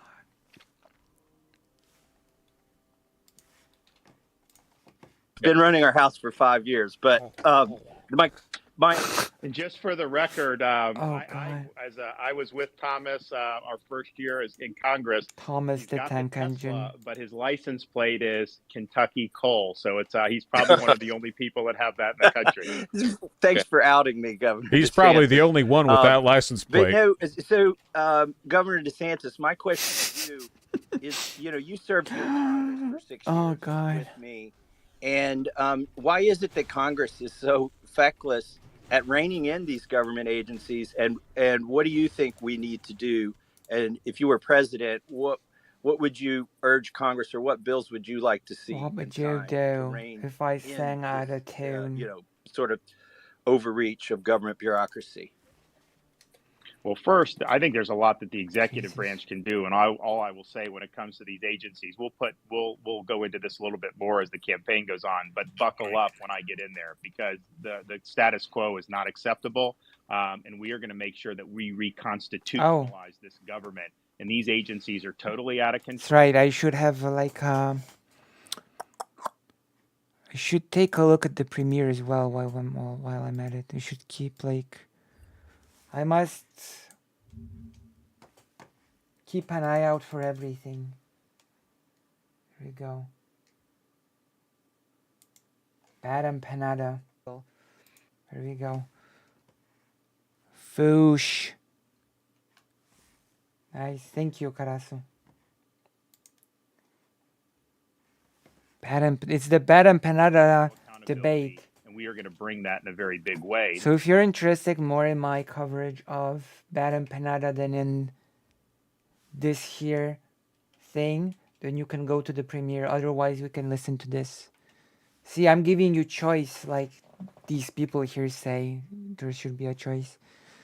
What the hell does he mean by reconstitutionalize? Probably the same thing that Chad Logic means when he says that the language about races has been academized. Part of the reason it's gotten so bad. No thanks, I paid to shut BE up. True. I remember that. Congress hasn't used its two main powers that it has under the Constitution. First, the power of the purse. If Thank an you. agency is Thank you, engaging Karatsa, as always. This that is is so outside the realm of what is legal, or you think it's not good for the public interest, then you can remove the funding for those. Oh yeah, because those people really want what's best for the public by taking people's rights away. Those operations. There's nothing that they're not entitled to get the same level of funding every year, and yet Congress runs the government on autopilot, either continuing resolutions or massive omnibus spending bills. Oh my God. These agencies are all bulletproof. They know that they're going to end up getting something similar or more every single year, and it creates an incentive for them to abuse their power. The other thing you can do is actually legislate, so you're not delegating to the bureaucracy key issues regarding how to enforce federal law. You should define what you want. All they should be doing is implementing. Instead, Congress will basically give an invitation for the bureaucracy to make really important substantive decisions. It's genuinely And so astonishing Congress how boring vote he on is. something. True. And the bureaucracy will cite a law from 20 years ago and do things that are going to transform our society or our country. That is not the way the founding fathers drew up the Constitution. So would you sign the REINS Act? We passed it out of judiciary today. Oh, yeah, no, You of would- course. Yeah, that's a no-brainer. That would, I think, be a great check for that. I also think that we're going to have a good chance to see some of this Chevron deference really curtailed or maybe even eliminated based on the U.S. Supreme Court's upcoming jurisprudence. And I think that's another reason why the bureaucracy. There's nothing weirder than the whole reverence to the founding fathers, by the way. There's nothing weirder than to keep talking about how the Constitution was drafted hundreds of years ago. Why would we care about how the Constitution was drafted like hundreds of years ago?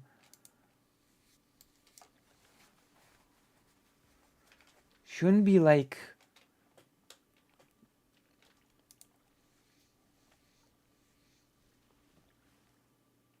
shouldn't we care for the constitutions to sort of meet today's standards, not the standards of hundreds of years ago? The founding fathers would probably put DeSantis to the wall. Damn. Drafted by slave owners. Courts have basically been told they can pretty much do what they want, and courts Just so you guys know, this is all JQ I don't think bullshit. that's actually correct. I think the courts they have to make a judgment. What a shocker. What the law actually say, and What you a can't shocker. just defer to quote unquote experts in the bureaucracy. Thank you. The elite. All right, shifting gears, Governor, I want to ask you another topic that's been in the news a lot is Disney. They blamed you for canceling plans for $1 billion investment in Florida. Said they were canceling 2,000 jobs. Uh-oh. I saw other reports that suggested Disney was going to make the cuts anyway, and due to a larger, budget cutting initiative. Regardless of why they did it, why do you feel your fight with Disney remains important? Considering you already beat them on the parental rights bill that they opposed, and I mean, Thomas Jefferson thought that as well. He said constitution should be remade every 20 years or so. I mean, that would make sense. Although it has its dangers, right? When you have fascists in charge. You can change the constitution when necessary. What the founding fathers said isn't all that relevant.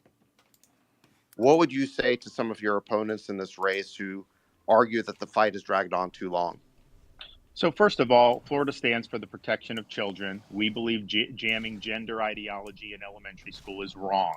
Disney obviously supported injecting gender ideology in elementary school. Gender ideology. They did oppose our parents' rights legislation. Whatever that means. No. The fact is, when they opposed it, that was At a Blizzard big deal account. because for 50 years, anytime Misclick. Disney wanted something in Florida politics, they pretty much got it. But not this time. I signed the bill. We did, as you say, win on the issue. But matters of sex into True, the it doesn't. programming for the youth. And I think a lot of parents, including me, It look at that and doesn't. say that's not appropriate. I mean, we want our kids to be able to just be kids, and that's Whatever kind of the that mantra. means. So you had this setup that Disney engineered many decades ago, where they actually had their own government that they controlled with no accountability. They were exempt from the laws that all their competitors had to follow, massive tax breaks, and they even racked up municipal debt. And Florida basically put them on a pedestal many decades ago and joined the state with this one company at the hip. We just didn't feel that we were comfortable maintaining that relationship. And so we ended their self-governing status. So Disney has to live under the same laws as everybody. They got to pay the same taxes as everybody. And obviously they'll be responsible for those debts. So the reason why there's a quote fight is just because they filed a lawsuit against the state of Florida trying to Florida sucks. privileges reinstituted. But I don't think that that's good policy. And I think some of these Republicans that are taking Disney's side, they're basically showing themselves to be corporatists because these are all corporate goodies. This is not the way you would run a competitive economy. And the arrangement had really outlived its usefulness, but it persisted because Disney was so politically powerful. I think the company's ethos have changed in a way that's alienated a lot of people in our legislature and in Florida. And so there was really no justification to keep it. But make no mistake, they're suing to try to get special privileges. People are making money in Florida hand over fist because we have a great business climate. That's not good enough for them. They want to be treated differently than Universal and They have been SeaWorld. treated differently. Just children means the appropriate color and designated toys for the designated genitals. You go outside that, you are brainwashed. True, you're not a child anymore at that point. We don't think for a that long that's time. appropriate. Let kids be kids. Should withdraw the lawsuit, but obviously we're going to defend our actions because we think we have the right to do what we did.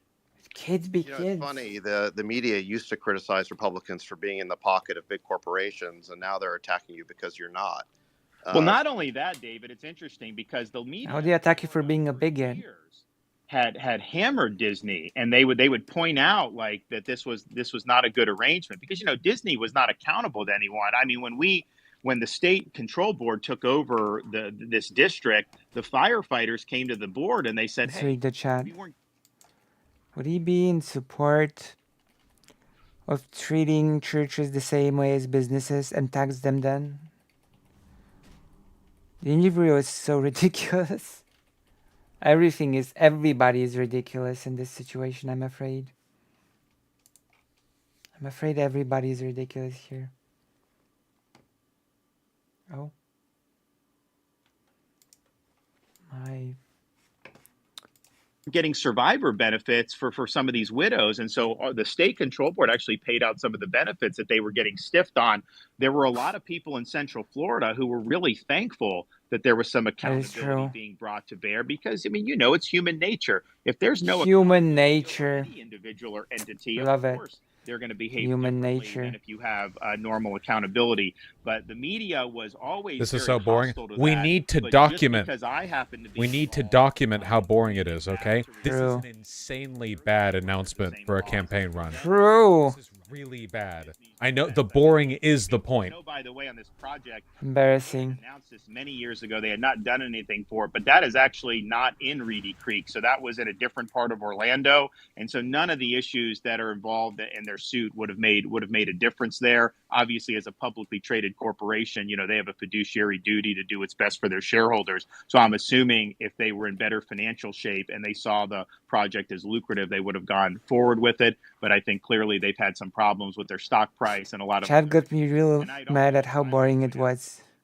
Nobody probably has The interview is Elon. money than me because they were open during COVID and they were closed in California. And that went on for many, many months where literally I had all the theme parks in Florida opened in 2020. People are going. It's safe, Amazing for a pandemic. and the California Amazing. parks were closed. I think they were closed for over a year. Amazing for a pandemic.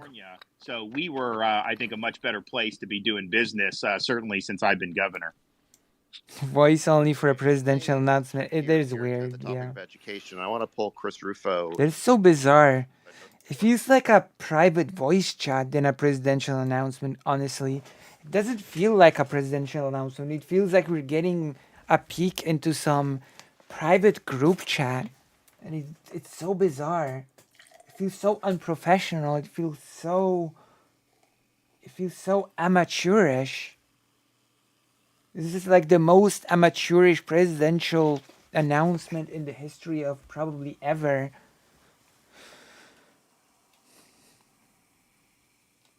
Like dumb corporate meetup seminar or that, yeah. It's so embarrassing, you know?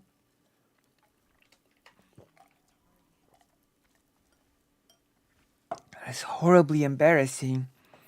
When Fox was making fun of it, this is a joke, but what do you expect from worthless degenerates like him? I guess that's a fair point. Why didn't he buy a better microphone for this?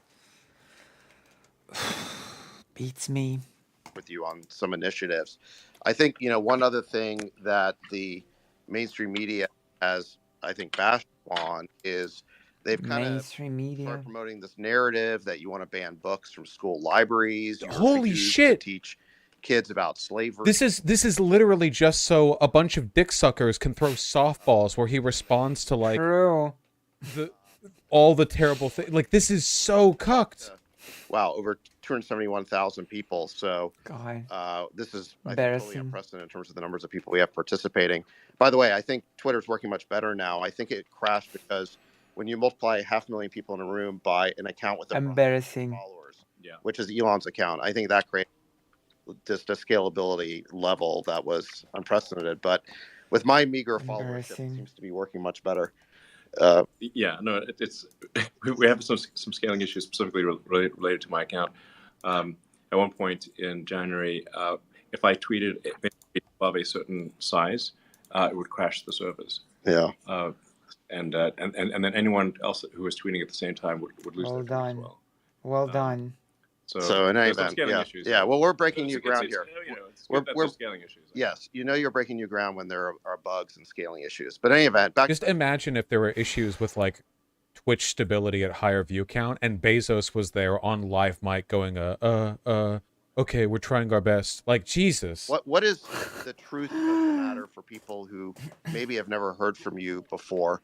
And then I want to pull Chris Rufo in on this as well.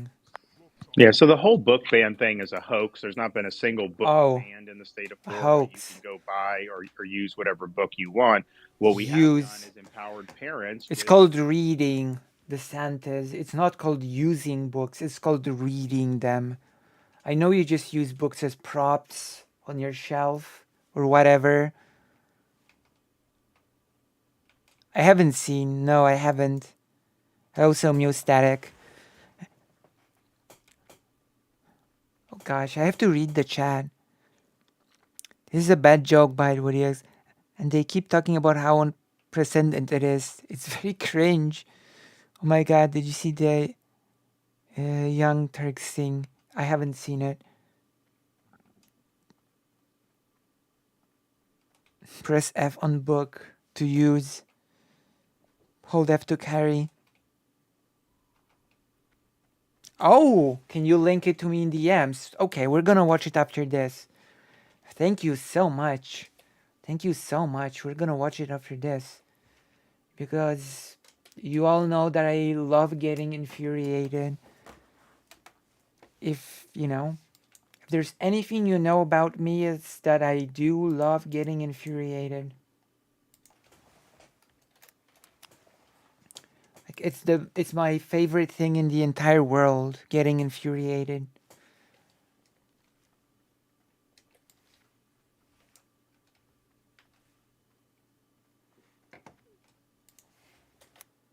Oh, I'm keeping an eye on the premiere as well. The one that was cut short because I got a donation to stop covering Bad Empanada for my own good, for my own mental well-being.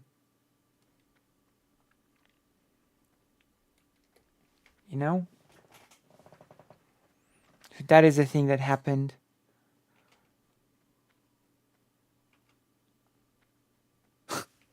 Nice. Thank you.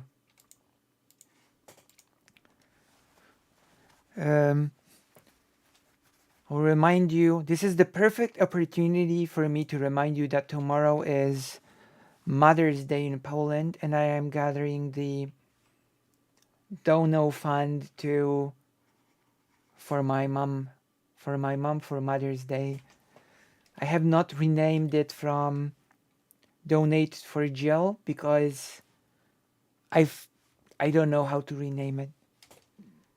I don't know how to rename the thing. I wanted to rename it to Mother's Day Fund because tomorrow is Mother's Day, but I guess I'm just too incompetent to do that. There are better things to watch. True. Amazing things like this, like the thing that we're watching now. Ability to review the curriculum, to know what books are being used in school, and then to ensure that those books match state standards and are age and developmentally appropriate. So, for example, parents have flagged books in schools that, for example, teach middle school kids how to use sex apps, that provide graphic depictions of sex acts and sex toys for people as young as 5th grade. I would need to see evidence of that. I would need to see examples. I don't believe one word of it. And so clearly that is not appropriate. I don't believe in that. A middle school classroom. And so parents object and the schools take them out. I did a Also, I think that sex education is okay for middle school. It is. It just is. Cope about it. Source? Conference that we Florida exposing the is book the ban source. hoax. And before I had the parents come up, before I spoke, I just played the video that had the images of the books that the parents had objected being in their kids' classroom. And the local news had to cut the feed because they said it was too graphic. Well, if it's too graphic for the 6 o'clock news, how is it okay for a 6th grader or a 5th grader? And so nothing's being banned. They're basically ensuring that we make curation choices that are consistent with state standards. And on the racial history, we eliminated critical race theory from our K through 12 schools. Oh, yeah. That was the right thing to do. In No, other words, what? we're not going to take a kid who comes in at 6 years old and say they're an oppressor or oppressed based on what their race is. That's divisive. That's wrong. We're also not going to be teaching people banning the to hate teaching their of white country, but what we are gonna privilege.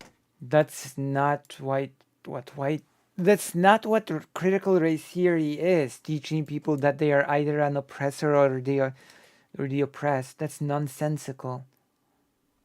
What? It's the critical race theory and not the oppressor-oppressed theory. As far as I know. As far as I'm aware.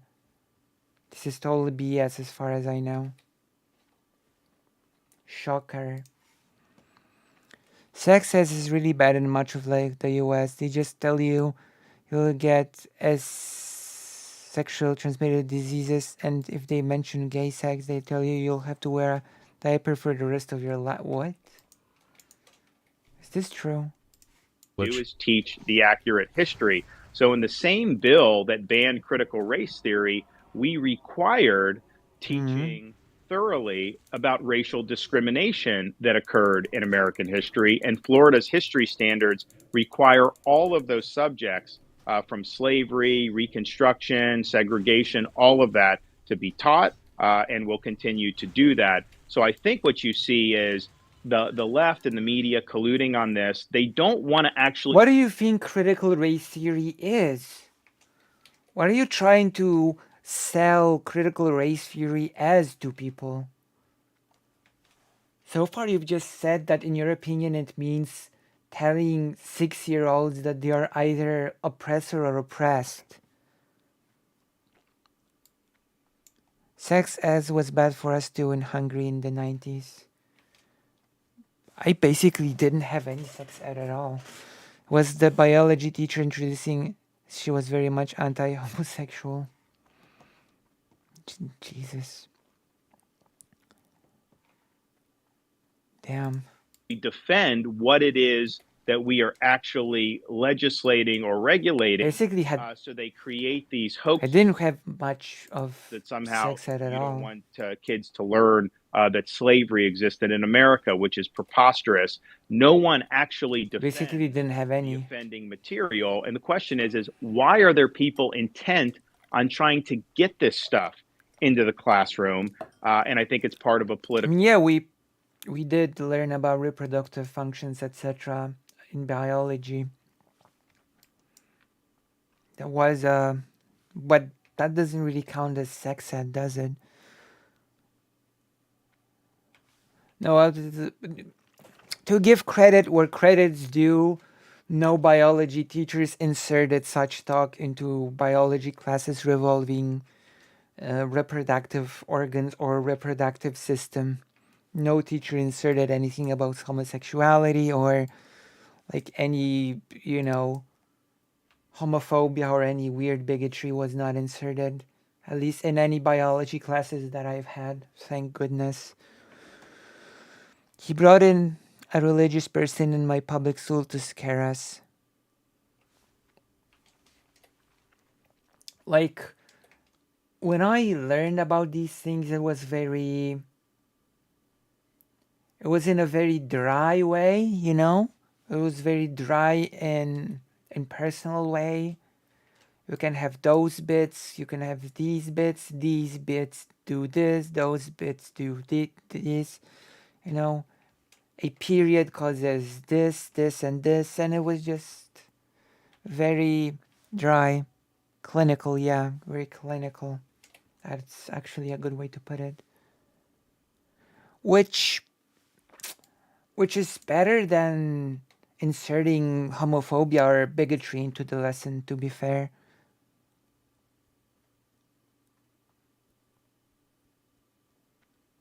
Oh, blade over my fur blanket, nose bleeding. That's tough because I've heard that blood is pretty tough to wash. Agenda. So our mantra check. in Florida is the purpose of the schools is If you don't know what causes your nosebleeds, you should probably go to a doctor. education, not indoctrination. Yes, I think it's very inappropriate to have sexually explicit material in a fifth grade library, 100%. But it's also the case that if you're focusing on that type of instruction, there's an opportunity cost involved. Why shouldn't we be doing more on science or reading or math? And so I think we're getting it right. And I think almost invariably, and Chris Rufo's had to deal with this too, when they're trying to craft these narratives, if you just peel back the onion, you realize that this is I have to try to get it out. Okay, I'll see that you. makes a lot of sense. I mean, I was actually under the impression that Doesn't this have the exact vibe of those Discord interviews that I've done, where the main guy interviews me with questions that are submitted by other people? Except this is less charismatic and sounds worse audio-wise. From I think like Biden's inauguration, this is and they moved it dick sucking from at circle elementary school jerk. library to middle school library. The media tried to act like somehow this is being banned, and you actually had Miami-Dade County Public Schools spokesperson have to come out and say there's nothing that's been banned or removed. It was basically just determined that this particular book was better suited for middle school, and so they put it in the middle school media center. And the media tries to act like somehow that is offending something with a book ban. So, but I think part of the reason that they're doing that is because there is actually a movement to ban books from like Amazon and some of these others. California, some municipalities have banned things like To Kill a Mockingbird. What they're trying to do is see if some of these books pass a woke test. Woke test. They are going against some. Can I have a source on that? On the woke test? What is the woke test? Different question. What is the okay? I've got a few questions. Question number 1: what is the woke test? Question number 2: how do you pass the woke test? Question number 3: how do you fail the woke test? Are these reasonable questions to ask? Are these questions allowed? What is the passing score on your woke test? Yeah, what score did you get on your woke test? That's a good question. Gotta study for my woke test coming up. Especially when you're a company owner, you should brush up on your wokeness, I guess. So I cannot find the quest.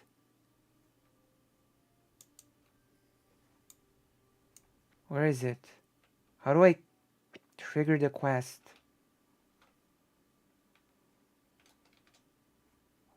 Where do I trigger the quest?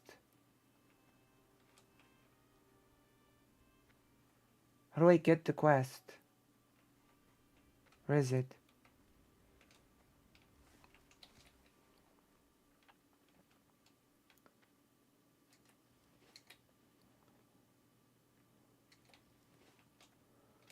How do you start the quest? Who are you? Oh my god, this game is so unintuitive. Up top, how do I get... Okay. Let's Then just... what would be appropriate for a third grader or what would be appropriate for a sixth grader? Government, by definition, has to make those choices about what type of curriculum we want to put in front of our students. And the parents obviously have an important voice in that. Absolutely. Well, in fact, a friend of mine, Tim Urban, who has a blog called Wait But Wine, is really one of the most reasonable people on earth and one of the most reasoned people I've ever met. Oh yeah, for had sure. A lot of trouble actually publishing his book, 9/11. simply because it debated sort of sacred cows of woke ideology. Oh yeah, woke ideology, whatever that means, because it can mean whatever you want. That is the kind of de facto book banning and de facto book suppression I love it that I here. see quite a lot of. Is that publishers are unwilling to take risks. Oh. Let me shift gears here for a second because I know we're running out of time. We're supposed to end, I think, around 4. But wait, it's about to end. A little bit extra time here, Governor. Governor. To a major federal issue, immigration. Shifting gears. Wow. What does that mean? On social media and on TV of what looks like just insanity at the border. What is your take on what's going on there, and how would you address that? As that's a level 15 quest. I'm not. Well, I'd reverse what Biden's doing. You need to shut the border down. You should not be entertaining these asylum claims for people crossing illegally. You know, asylum is a legitimate thing, but these are people that when they come, I mean, they're being persecuted. These people coming overwhelmingly are economic migrants that are coming across many other different countries. They should be applying for asylum there if they were, you know, truly qualifying for that, but they're not. They know that if they just show up at the southern border, and these are people all over the world that are coming illegally, they know that they will get a sheet of paper saying, okay, come back for a court date in 3 years, and they get released to the interior of our country. What? It's an absolutely insane system. So we'll stop that. We will move on day one by declaring a national emergency. We will construct a border wall. We will make sure border wall. Mexico, and that we're not entertaining those claims in that way. Wait, doesn't the U.S. love illegal workers? You know, doesn't the U.S. love illegal workers for, you know, for the farming thing? Didn't we read a whole peer-reviewed paper about how the U.S. loves to exploit illegal people from Mexico? You know, isn't that a whole thing that we've read about? Someone does the thumb removal trick. Elon, whoa.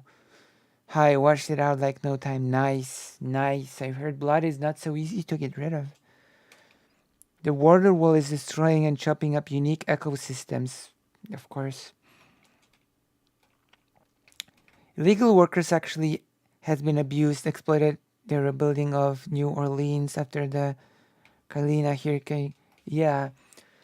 I'm not sure if you've seen this, Karasu, but we've actually read a whole peer-reviewed paper about the US-Mexican War, and it included a big segment about how undocumented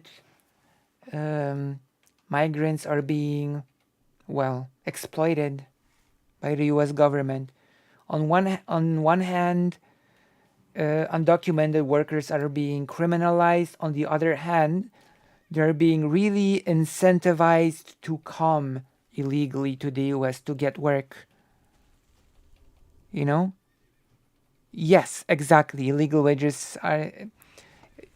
status is a really good way to keep the wages low. Yes, which is why the US government actually incentivizes people to come If that makes sense.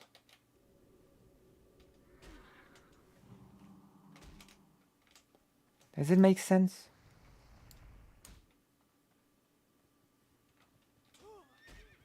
Really, Spirit. I made a mistake. And we really need to hold the This discriminalization is a key factor how you maintain the labor. Yeah. We read a whole paper about it. It's a really nasty system. Mexican drug cartels accountable because they're facilitating a lot of this migration. Yeah. They obviously make money off of it. They treat a lot of these people very horribly as they're trafficking them through Mexico and into the United States. And of course, the cartels have been responsible for moving massive amounts of fentanyl into this country. And that's killing tens of thousands of Americans every year now. And what they're doing is they lace the other types of drugs with the fentanyl. So you may have like a teenage kid doing something they probably shouldn't do, but in prior generations would not have been fatal. And now if it's laced with fentanyl, these kids can overdose and die. And so think of the kids. As a result of this fentanyl epidemic. Think of the kids. I just don't think you could allow these criminal organizations to continue poisoning our population. So it'll be a day one issue. Day one issue. Overwhelming amount. What's the day two issue? Trans people? And we are going to stop this insanity once and for all. Is the day two issue the trans people? From Steve Dace, who is... I'm not a fan of Eric Weinstein, but he had an early criticism of sponsorship in immigration that was a correct description of the problem. Okay. National radio personality and I think important Florida commentator. DeSantis wants to go eat his pudding. I got really bad news for you, Karasu, by the way. I'm not sure if you've heard this from me either. I really wanted to get into reading Judith Butler, but it is physically impossible to get a Judith Butler book in Poland. It's impossible. You cannot do it. No matter how you try, you cannot get a Judith Butler book in Poland. Over time, Steve, do you need to get a comment or question? They might need to ride the high seas to get a Judith Butler book. Any of them. If Steve can unmute, then we'll go. Technically speaking, I might be able to buy Judith Butler's Criticism of Zionism if it's not sold out already. Asking for a question. If not, we'll keep rolling here. All right, 3, 2, going. I'm there, all right, guys. sorry, Steve. I'm there, guys. Oh, Sorry. there you go. All right. Yeah, my bad. First of all, I want to echo what Congressman Massey said to Elon. Elon, if I put down money on January 1st, 2022, that Twitter was going to be the last bastion of free speech on Earth, brother, I'd be about as rich as you are on that bet right now. I mean, it's incredible what you have done here, and the restoration of a lot of... I was looking for the book Gender Trouble. It was another, counts of people that were truth tellers and were ran from here. The Polish translation of the title Gender Trouble is Entangled in Gender. That's the Polish title. Entangled in Gender. Interesting translation, isn't it? Entangled in Gender. Twitter is so incredible. Twitter is so incredibly goofy.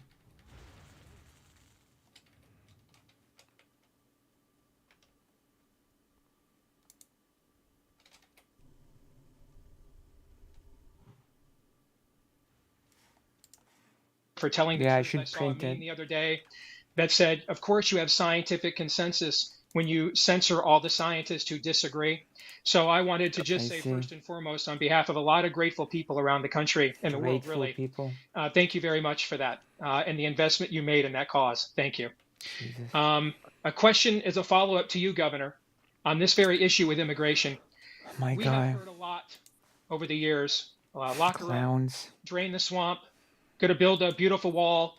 Mexico's going to pay for it, and crowds cheer. My God. Poland also did something, by the way, that approximates building a wall. Did I tell you about the Polish wall? Did I tell you how the Polish government decided to build a barbed wired thing on the border with Belarus in order to not allow actual refugees to come in, actual real refugees in need? Disgusting stuff. But of course, the Polish far right always copies everything that's worst. That's the worst around about the US. Polish far right will always copy the worst parts of the US. Yeah, Hungary has also built that in southern Hungary, of the Serbian border. Disgusting. It's the only way I can describe it. Disgusting. And everybody loved it, and brands got built. Copy Orban Victor, yeah. Yeah, you're right. This is the bottom line assurance that you can make to the people that are listening right now, all over the world and all over the country, that you can actually do. Yeah. Even the US copies the worst dictators like Orban. Jesus Christ. Also, from what I've heard, Hungary has blocked aid to Ukraine once more. Is that true? Has Hungary blocked aid to Ukraine once again?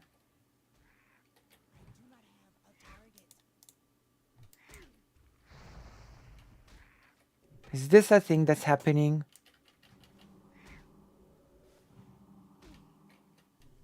This is what I've heard. Hungary has once again,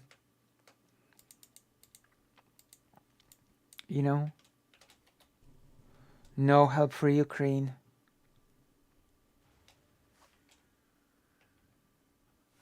Okay, we're gonna check for it. We're gonna wait for a follow-up from you. The agenda that you just articulated, when others tweeted about it and talked about it, it then couldn't actually follow through. It's a great question because I share that frustration. I think even my worst critics in Florida will acknowledge when I tell people I'm going to do something, I don't make promises or say I'm going to do something lightly. I've thought it through, and I know that I am going to follow through on what I tell people I'm going to do. So this is one. There will be follow through. Number two, I understand the different leverage points that you would have under Article 2 of the Constitution. I studied that a lot at becoming governor about Florida's Constitution, doing the same thing for the federal Constitution. And you've got to know how to use your leverage to advance what you're trying to accomplish. So, for example, there's leverage that we can use vis-a-vis Mexico that I think presidents have not been willing to do. I think sometimes for political purposes. But I'll look at, okay, what are all the variety of options we can do? Which buttons can I push? And I will do that to be able to bring this issue to a conclusion once and for all. We had Hurricane Ian come through. Yeah, second time. Category 4 plus storm, September of 2022, and it did a lot of damage. But one of the things it did, it knocked out a bridge going from the mainland to Pine Island, and it severed the Sanibel Causeway. Making my way to Florida. And the locals were being told it's going to take 6 months to get that stuff repaired. And so they came to me, even though these were not state-owned bridges, and they said, can you help us? And I said, okay, I'll do it. So I got my guys together. I said, listen, no bureaucracy, no red tape, and no excuses. Get it done. What does that mean? Bridges back. Pine Island Bridge reopened 3 days later. Sanibel Causeway opened 2 weeks after that. Way ahead of schedule, because we wouldn't take no for an answer. And from who? We got it done. So for me, it is not a campaign slogan that you get in and then forget about it. I'm, as an American citizen, if I wasn't running, this would be an issue that bothers me.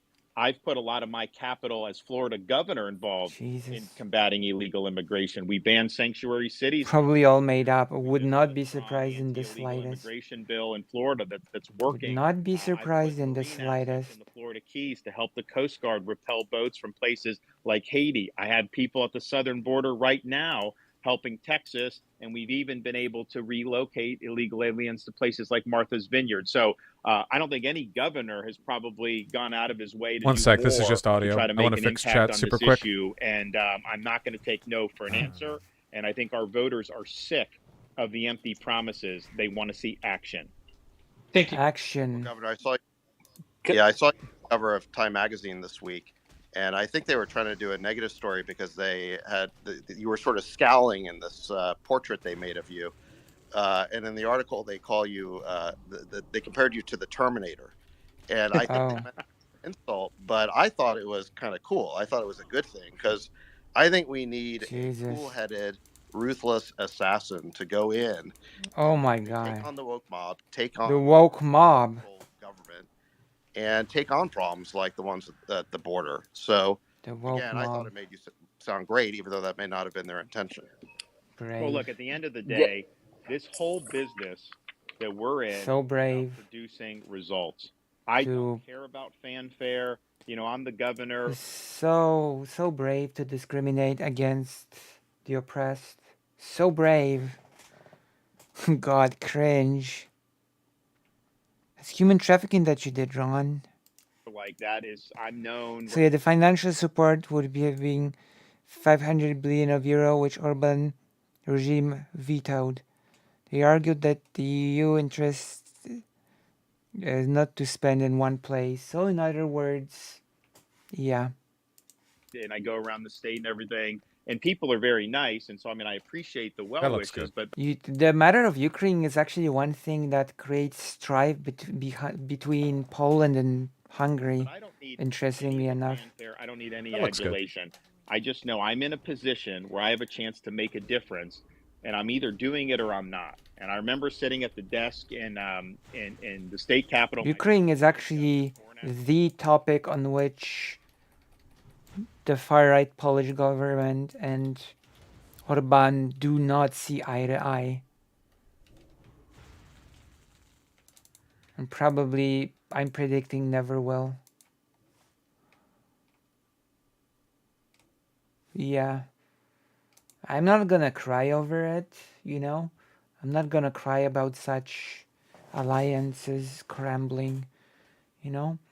What makes me sad that I know some people from Hungary that are sort of conservative, sort of pro certain anti-immigration policies, and they do not there's this cognitive dissonance when they are they don't really like Orban, but they're sort of resigned to his rule. They don't think he can be gotten rid of, you know?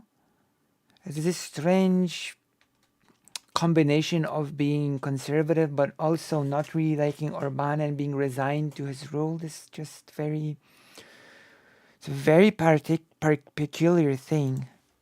Years ago, I looked around the room and I thought to myself, I don't know what SOB is going to succeed me in this chair, but they are not going to have anything to do. Orban is a dictator, right? This is the same regime. Yeah, he's like the dictator. Meat off the bone. I am going to make sure that I'm leaning into issues and making an impact. And we have done that in the state of Florida. And I bring that exact attitude. Right, yeah. To 1600 Pennsylvania. People there are really resigned. Governor, I'd love to jump in and follow up on that. This is Chris Rufo. And, you know, I've had the honor of working with you in the past few years on critical race theory, gender ideology, and the DEI bureaucracy. And what I've seen up close and personal is that while many I would say that Hungary does not exactly have democracy, but then again, I would also say that Poland's democracy is on the way out as well, so conservative politicians going back decades have made headlines and got on television playing culture war. They never actually get anything done. And what you've done You're playing culture war.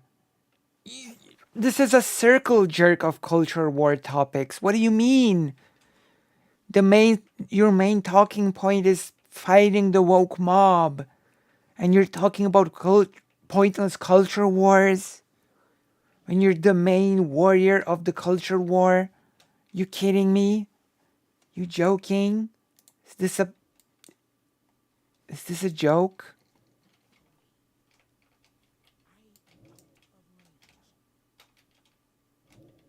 True.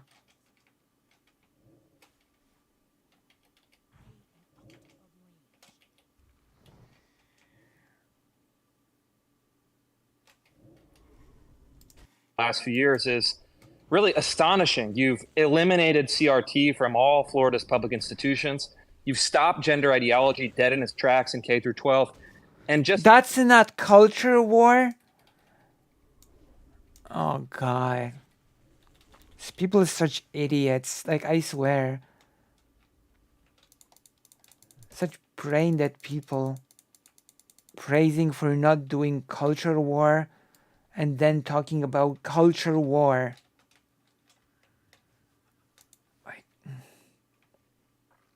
I don't know what to say.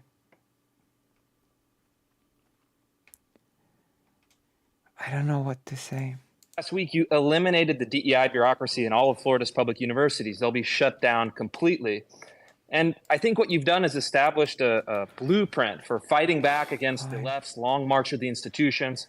What does that mean? Institutions reflect the value of Florida voters, not left-wing activists and the partisan press. So my question... Okay, are left-wing activists not citizens of Florida? Is that what you're trying to say here now?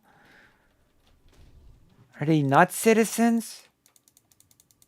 Who are the citizens? Who are they?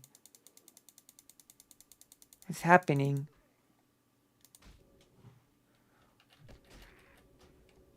Who are these mythical citizens?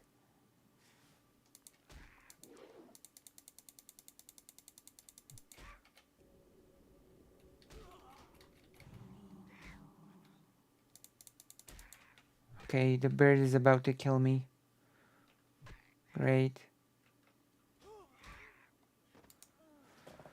Just some random 20, 35-year-old guys who pretend, who probably is unmarried and has no kids. True. It's actually important what they said. Which one?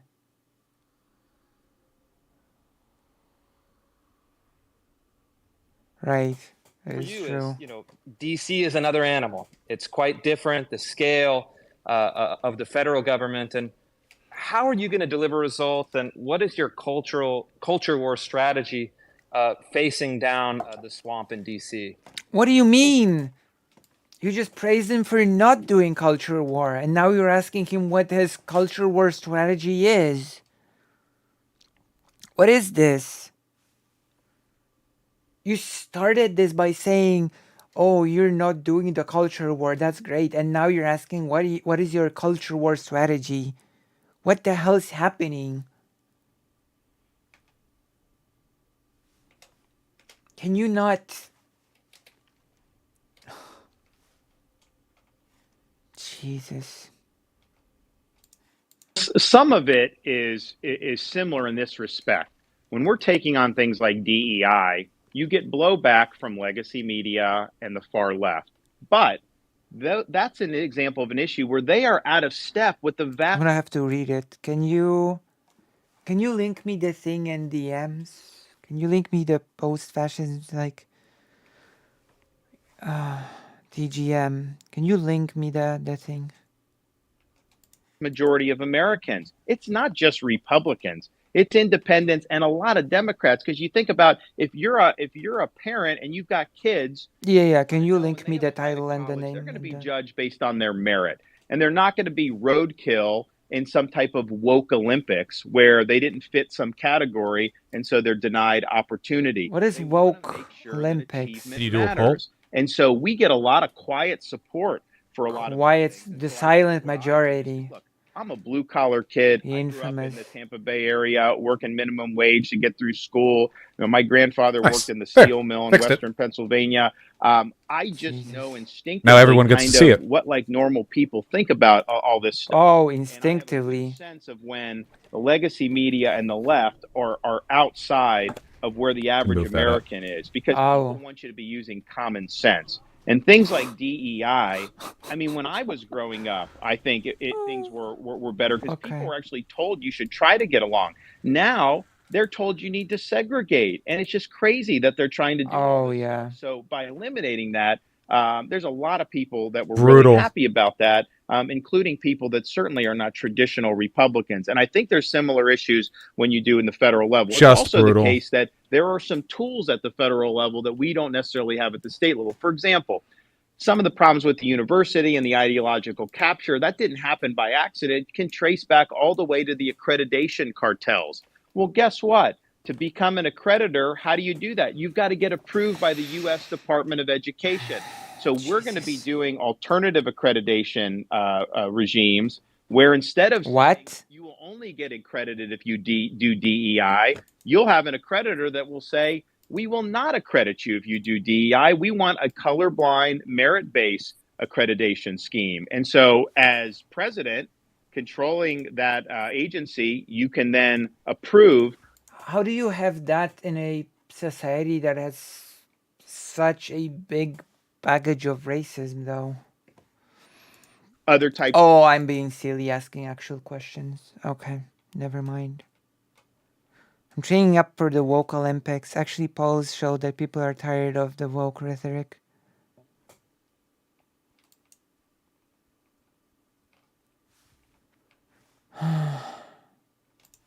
Accreditation. So I think part of it is just knowing where are all the pressure points. How does it get to the point that we then see and that somebody like you will run a report on? Like when you see some of the outrageous stuff that's generated in some sociology department. By that, do you mean the woke rhetoric of the right wing of the woke rhetoric, or university? That didn't just happen out of thin air. There's a reason why we got to that point. And I think that there are some tools with the federal government where you can push back and try to get these institutions in a more foundational direction about, hey, we're pursuing truth here, and we're not here to try to impose one niche ideology on the entire student body. Niche.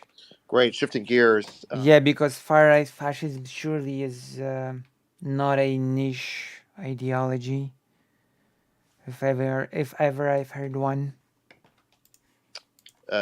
Dana Lash, you have a Ron was supposed to leave comment 20 to the minutes governor? ago. I do. And thank you both so much for your time, for joining us in a very new way. I really appreciate that. I think it's really You're right. and for your support of free speech too. And Elon, I have to say thank you for taking the arrows and for unthrottling the accounts of all of us who got in trouble for sharing a New York Post story about a laptop. And Governor, I wanted to thank you for your leadership and your unwavering support of Second Amendment rights. And you're on my program tomorrow, and I just got to say, you got my The collusion. so I appreciate it. Jesus, they're so shameless about it. You were talking about DEI just a minute ago, and I want to ask you both about this growing threat against natural rights and free enterprise. What are natural rights? Now, Natural rights? That, Elon, I've read so much about you and what you've gone through. You've called ESG criteria evil incarnate. Governor DeSantis, Florida, saw financially weaponized wokery earlier this year. Wokery? Bank dumped both the business and personal accounts. What does that mean? A well-respected gun dealer in Florida. They've been together for 25 years working with Wells Fargo, and they cited wokery ESG guidelines. That's new. Now, similar to the DOJ's previous Operation Choke Point, all these activists for various causes are using this regulatory guidance to debate what they consider to be politically incorrect businesses. No more of this wokery. Management. Now, we say that our rights should not be infringed upon by the government, but what can and should be done about activist-guided financial institutions and these payment processors who are essentially cutting off? They should be banned in the name of freedom of speech.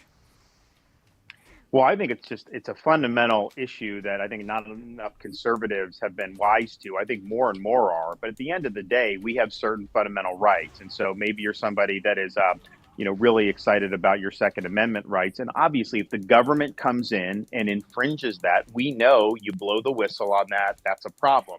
But what if Wall Street banks are colluding so that somebody can't function in that space, whether it's running a store or anything involving that? Jeez. Your rights are still being infringed upon in that situation. And so I think this whole ESG movement is really trying to do through the financial sector what they could never I need to learn more achieve about the through ESG ballot thing. box. I don't know that So much they're about it. trying to do an end run around the constitutional system, and they're really trying to change policy. They're trying to change society, and they're trying to change the scope of people's rights. And so in Florida, I just signed anti-ESG legislation. Hello, welcome back. Said things like no ESG criteria in our pension fund. Banks, We got $180 billion bankers. state pension fund. No social credit scores for consumers when they're going to bank. In other words, if you apply for a loan, that loan should be judged based on your credit worthiness. Sorry, what am I?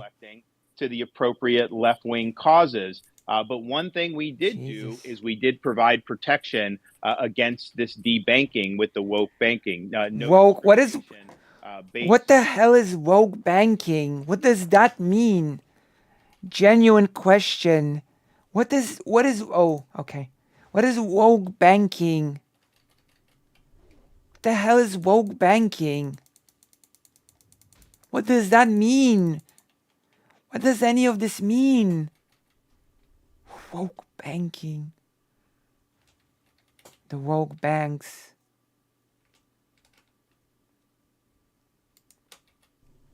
The banks are the wokest of institutions, I guess.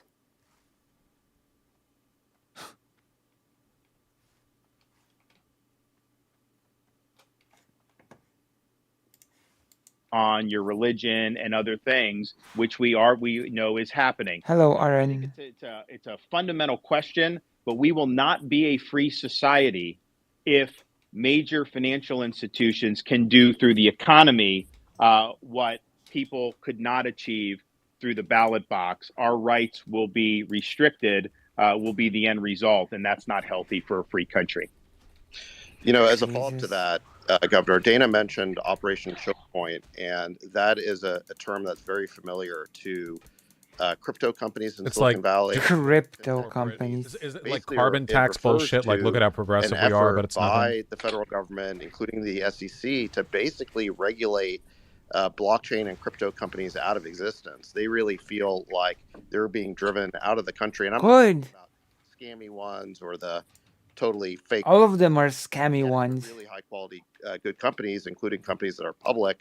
All of them are scammy. All cryptocurrency companies are begging the government. Yeah, ban them all. They're just like, tell us how to operate legally, and we'll do it. You know, I guess where do you come down on this? What is your view? I guess. Can I share some good news? The Adderall shortage is still kicking everyone's ass. It does look nice. Calling around, I was able to find one single place that had my crypto prescription, and I was able to get it. And for the first time in 5 months, I got more Adderall. So, I don't know. It's just, I'm gonna be pretty honest. All cryptocurrency stuff is scammy to me. So, not all Bitcoin exactly. It's fascist speak. Hello, Alanware. Notice that I'm a little bit more active today. That's probably why. Sans this. This is too boring to even cover directly. Existence. Look, could Congress enact a statute? Did I say crypto? Adderall ban prescription. things I was like listening to them Bitcoin? talk. Crypto prescription. I would oppose that. I think people should be able to do Bitcoin. Mask of Vosh. So noticeable. Is it? I had fun today. In this fashion, and for the bureaucracy to just do it on their own and make it so people can't operate in that space. That's what we mean when we say we've got to return the government to the people's elected representatives who are our voice to be able to make these decisions. And so as president, we'll protect the ability to do things like Bitcoin. As president, we that are will sophisticated, protect. they can make decisions. There's risks involved with it, but let them do that. I just do not have an itch to have to control everything that people may be doing in this space. And I think that the current regime, clearly, they have it out for Bitcoin. And if it continues for another 4 years, they'll probably end up killing it. Good. I think you're amazing. Right. Great. That is good news. In this space, and I think we'll be. Bitcoin should die. Good. And the weird thing is that, and there is a huge constituency of crypto Twitter. So for people who are maybe part of political, We as in me and Elon. It really Oh, is. God. Has a big audience for this topic. Dogecoin too. I just want to emphasize. Is a big deal. Oh, invest in Bitcoin and Dogecoin. Dogecoin. Go, it's going up. It's going up. Right. Go. So shout out to Invest. all Go. The Doge. Very sad Republican race, I But the would weird say. thing is that this administration, they seem to want to ban Bitcoin, but they want to create a CBDC, which stands for a central bank digital currency. What's your take on that? So we were the first state just last month. We actually got the Florida legislature. The far right tech giant supporting DeSantis more than Trump. Recognize What a wild currency, because some states were actually adding timeline. their uniform commercial code. The federal government's studying this. We did the opposite and say we didn't. Now, As the one to control predatory industries tries to control the life of minorities. What a shocker, huh? why we did that is because what the Federal What a Reserve has shocker. said is, well, we're going to consult with Congress. We'll consult with the executive branch. We don't have a CBDC right now. And ideally, we would get authorization for Congress. Well, wait a minute. It's not ideally. You must get authorization from Congress. I don't think Congress would authorize it. So if they unilaterally try to do this, we're trying to provide protection for people here in Florida. I know Except for minorities. they're studying it. I can tell you, if I'm president, we are not doing. Except for protection for citizens of Florida, unless they are minorities. Then we will strip the protections away.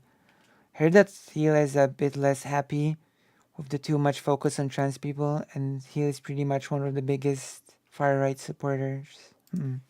A central bank digital currency. I think that would be a huge, huge imposition on people's financial freedoms and financial privacy. And oh, by the way, what would the logical result of this be? If the central authority has oversight over this, of course they're going to start imposing ESG criteria. Oh, wait a minute. You filled up your gas tank 3 times this week. You can't do any more. The sky of how they would be able to manipulate this. So I see it as a massive transfer of power from individual consumers to a central authority, and I don't think that's good for a free society. So I'm a no. I've on gotten central so bank much digital socials currency. done.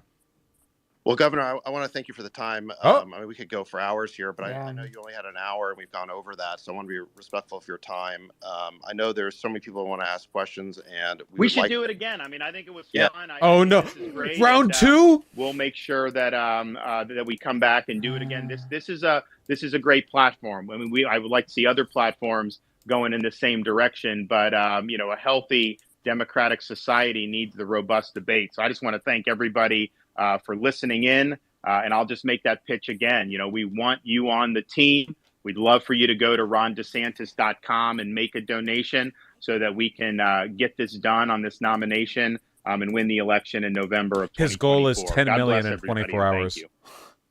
Well, thanks, Governor. And yeah, we have over 300,000 people in the room. It's really been pretty incredible. And, we started with pretty sad because of the sheer scale of and unprecedented nature of what we were doing. But it's not how you start, it's how you finish. And I think this finished really strong. So yeah, I think it's just really great for robust debate. Everyone asking him things. We're sucking his and Elon's dicks. Robust debate. That is the debate that they like. It's going to be imperfect because it's not. Oh, I know. Probably not because he likes trans people, but because it was not delivering. Yeah. And the scope. So, true. But it's genuine, and I think that really gives the people an opportunity to understand who might be their president in a way that's real. So thank you very much for coming on and doing this. And the invitation's open to any other candidates who might want to do this. Absolutely. It is important for people to hear directly from candidates. So thank you for working with us on this historic event, and looking forward to future conversations and just having a great national dialogue. I don't think so. Everybody, thank you for just. Bye. All right. Well, that was terrible. That True. was really bad. That I was agree. really uninteresting. The funny thing is that this method of announcing your candidacy is actually less direct and more cowardly than any other one. Because if he had announced it on stage as a press conference, the press could have challenged him. Whereas this case, the only people who could speak were those allowed to by the billionaire owner of the platform that he's friends with. It's like it's literally the most cucked possible way of directly engaging. Phenomenal stuff, really.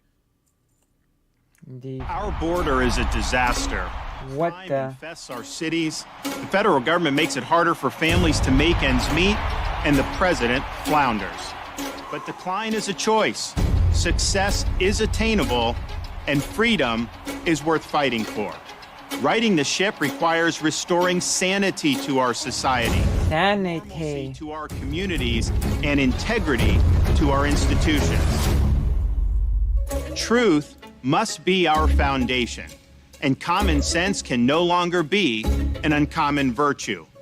In Florida, we prove that it can be done. This is so amateurish. This also feels like a parody. This doesn't feel like a serious thing. Is this normal in the US, this sort of video? This feels so unserious. This video is ridiculous. It feels so unserious. Feels like a joke. Feels like a joke video. With the music. Facts over fear, education over indoctrination, law and order over rioting and disorder. We held the line when freedom hung in the balance.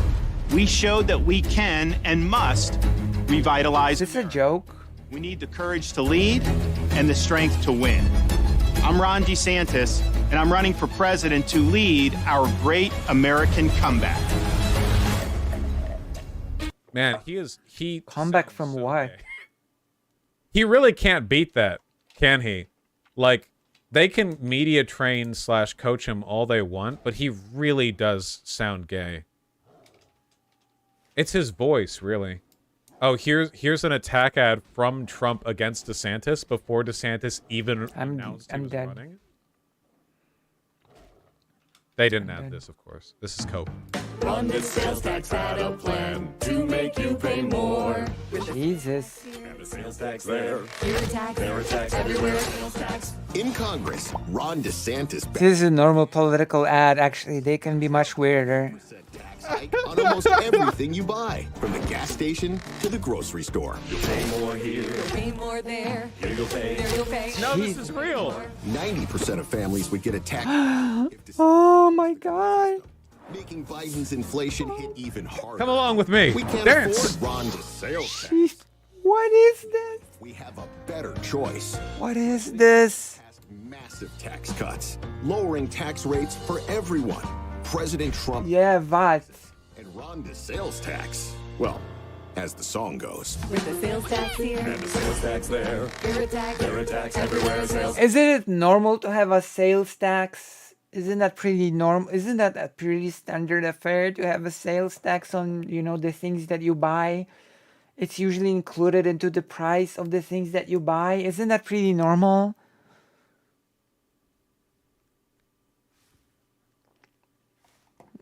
Jesus. Make America Great Again Inc. is responsible for the content of this advertising. Fantastic. Fantastic. You love to see it. It's Reagan so ads. funny. It is funny. Funny. There's got to be no contest. There's no way DeSantis takes Trump. It's over. It was over before it even began, frankly. True. There's never a chance. I do agree with that. Please play the video. Ron DeSantis loves sticking his Crazy. fingers where they don't belong. And Jesus! talking about pudding. DeSantis has his dirty fingers all over senior entitlements. Like cutting Medicare.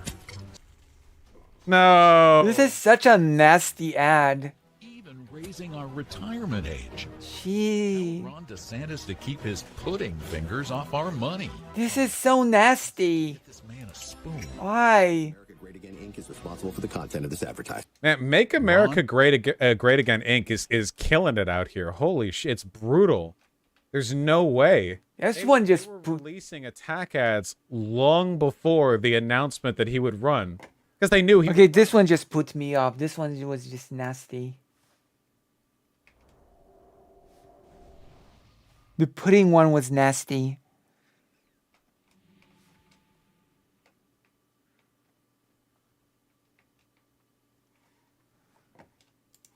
Of course, but like, just so preemptive. Jesus. It's so funny. Ron DeSantis is so nasty, Dan. What a nasty person.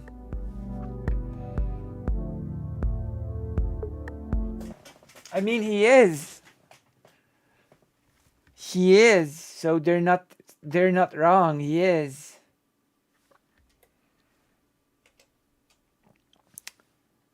I gotta say, they're not exactly incorrect on that point.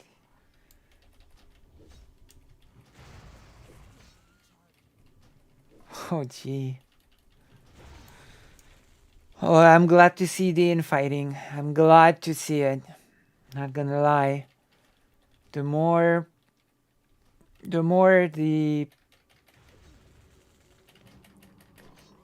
more their base gets divided on who to vote for, the better it is for everybody. I died again. Okay, let's watch the... All of them are disgusting freaks. True.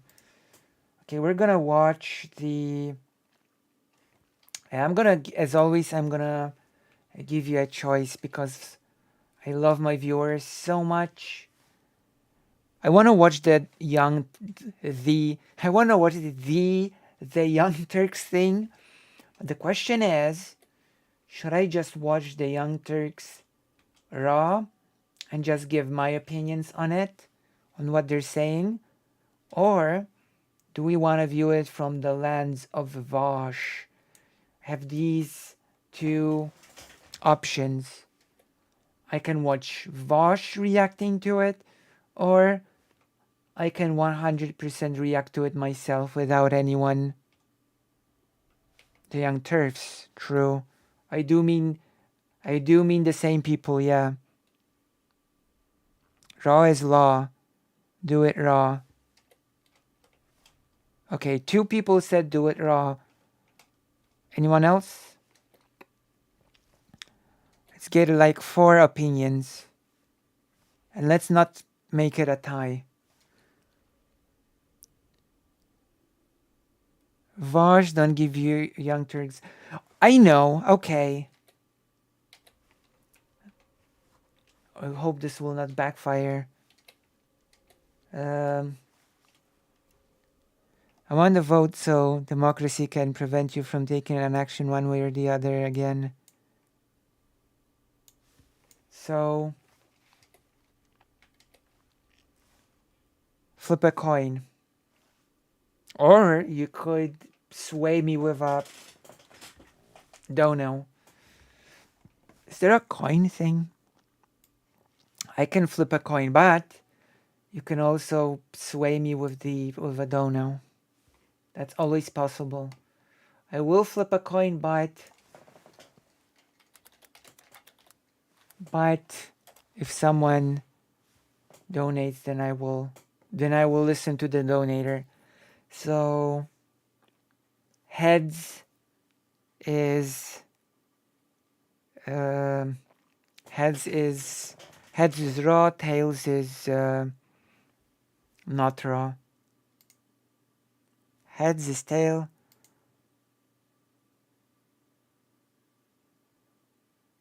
Wait, I want a coin flip that's not like this. Jesus. Oh, Barry! Okay. There you go. I don't need to... Not a problem anymore. Jazz has won. Oh.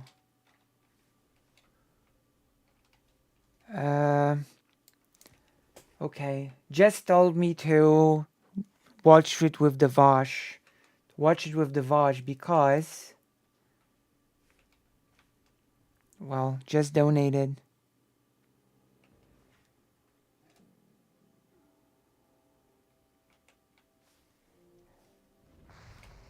So, you know, if you want to change the thing, I'm gonna die again. If you want to change the thing, then you should donate again.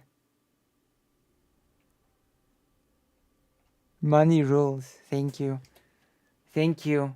But you can always change my stance by donating more. by out donating, Jess. Okay, I'm gonna put on Vosh for now.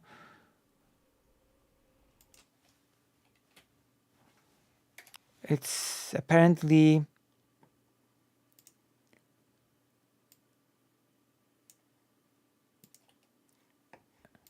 it's apparently time-stamped. So let's go. Let's go into the Young Turks. Are we really gonna take a look at We are. Are we really gonna take a look at two things from the We are, thanks to the Dono. majority report in one day? Wait, this isn't the majority. Where's the Young Turks? Where's the Young Turks? I've been promised the Young Turks. Someone is mad. Someone is mad. Someone's mad. Where's the Young Turks? Give me the Young Turks. I don't see it. How far? Oh, here it is. Oh no, this isn't it. Wait, where is it? Is this the Young Turks? They use capital mad quite a lot. Give me the Young Turks. TYT mauled at the U.S. sending. There you go. There you go. That works too. Convo caller mad about. Oh, this is 3 weeks ago. This is a while ago. This isn't breaking. We have surpassed the need for Young Turks. The whole birthing person thing was so ridiculous. And they've all doubled, tripled, quadrupled. Who knows what ippled. So ridiculous. So blatant. So horrible. My gosh. Of course, we will accept Karasu's help in the future when we will need a dice roll.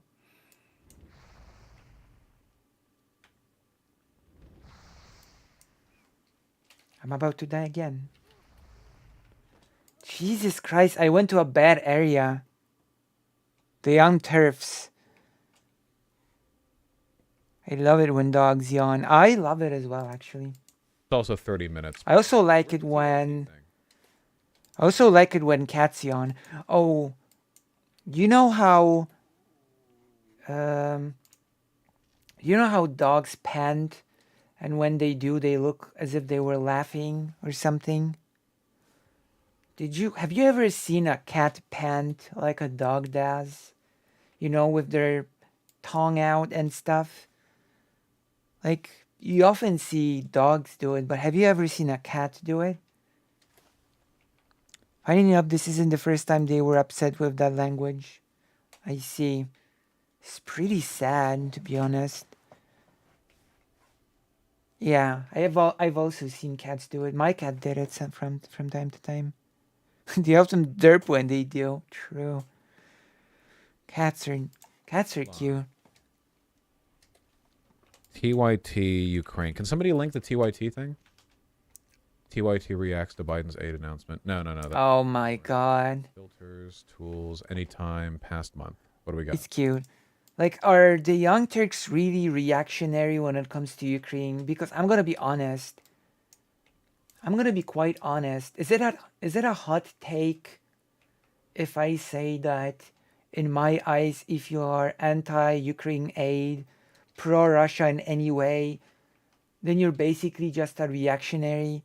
Is that fair to say of me? That basically, if you're anti-aid for Ukraine, you're a reactionary? For dogs, it's easy, but for cats, it's something that is more conscious, have to concentrate. Oh, that is actually an interesting cat fact. That is interesting indeed. Like, is it fair for me to call people who are anti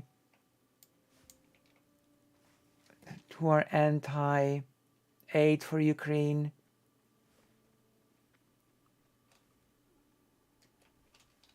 to call them reactionary?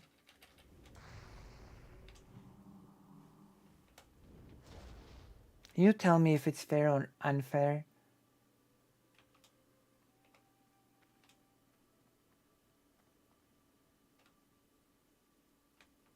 of me. Oh. The chat does not have the courage to tell me if it's reactionary. If it's okay with me or not. Oh, I mean, it's pretty much what I think. Oh, okay. That's fair. Have no disagreement myself. Yeah, I think so. Biden escalates war against Russia, sends F-16s. President Biden. There it is. All right.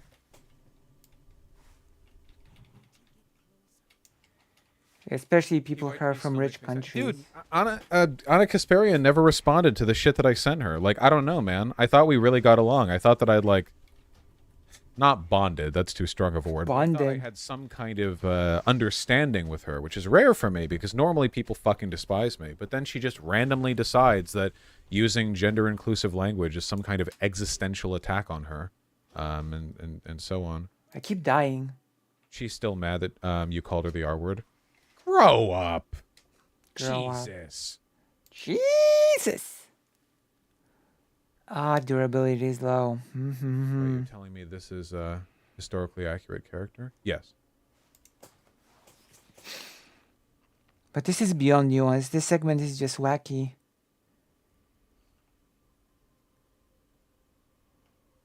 Biden has informed the G7 allies here that the United Have more acceptance of such stance from a third world country. Maybe. Well, I'm from Poland, so I think I'm gonna be pretty, you know, I'm gonna be pretty staunchly pro-Ukraine. Like, I've noticed that Dylan during debates about Ukraine, I have noticed that whenever people say, oh, you know, other countries apart from Ukraine, you know, the support is gonna, you know, be smaller and smaller. I did notice that Dylan a few times said that Poland is probably gonna feel a bit differently than some countries about aiding Ukraine. And I think that's true. I'm pretty sure that even the far-right Polish government is gonna keep supporting Ukraine no matter what. Like, Ukraine is a pretty big topic for Polish news every day, still. Every day, a pretty substantial fragment of the news is dedicated to the war in Ukraine. You know?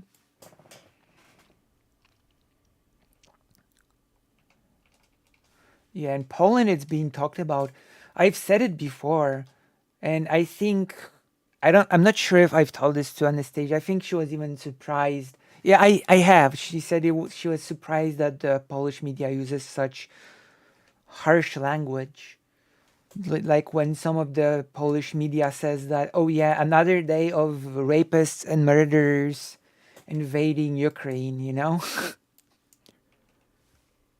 Like, yeah, there's some news in Poland that just say, yeah, it's another day of the invasion of rapists and murderers.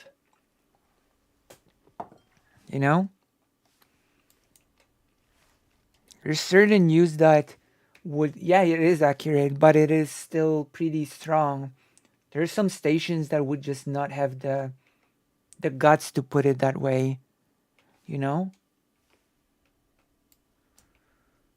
So it is one issue on which I can at least be sort of, you know, can be like, yeah, Poland is doing pretty good on that topic. Even the far-right government, which is like shocking. Yes, it is hard to get money to have news. All the private media in Poland is somewhat still hanging on. States has agreed to allow Ukrainian pilots to begin training to fly American-made F-16 fighter jets. This move represents a major reversal for Biden and a wish fulfilled for Ukrainian President Vladimir Zelensky. Good. Who has pleaded for F-16s for months. Oh, good. An escalation of war. Should have gotten it earlier. Man. Is Anna Kasparian an actual idiot? Is that what's going on here? Is it escalation when a country defends itself against invasion? Is that escalation when a country actually receives the tools necessary to defend itself? Is that what we call escalation now? Like, this is so embarrassing on Anna Kasparian's side, you know? It's just an L after L after L. First we had the gender thing. First we had the birthing person thing, which was an extreme embarrassment in its own right. Now we've got this. Now we've got calling, like, Ukraine receiving the F-16s that it should have frankly gotten much earlier, and that's an escalation. Second, because from the 90s you had the emerging new far right defining itself against the basic treaty between Hungary and Ukraine. Okay. Like, transphobia rots the brain. I've noticed. Check out Dylan's coverage of Crystal. Can you? I've seen it. Yeah, we've covered it. Don't worry. We've covered it, Karas. We've covered the. What's it called? What is their program called? Crystal and that other dude. I don't even remember what their program is called. Yeah, we've covered it. We've covered it on stream. That was horrible.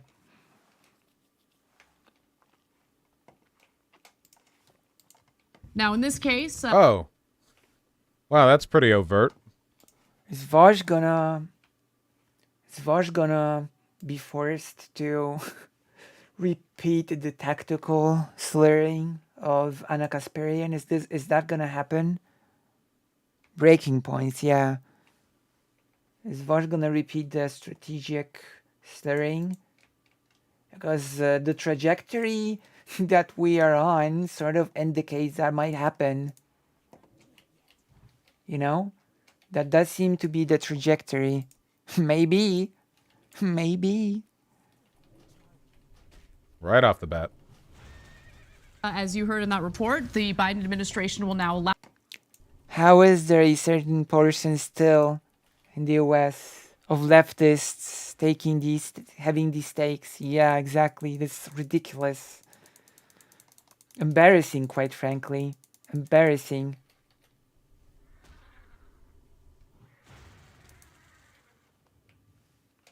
Like, progressives become reactionaries when it comes to Ukraine, quite frankly. I don't even want to call them progressives. This is just an embarrassment. Do you know what the worst thing is?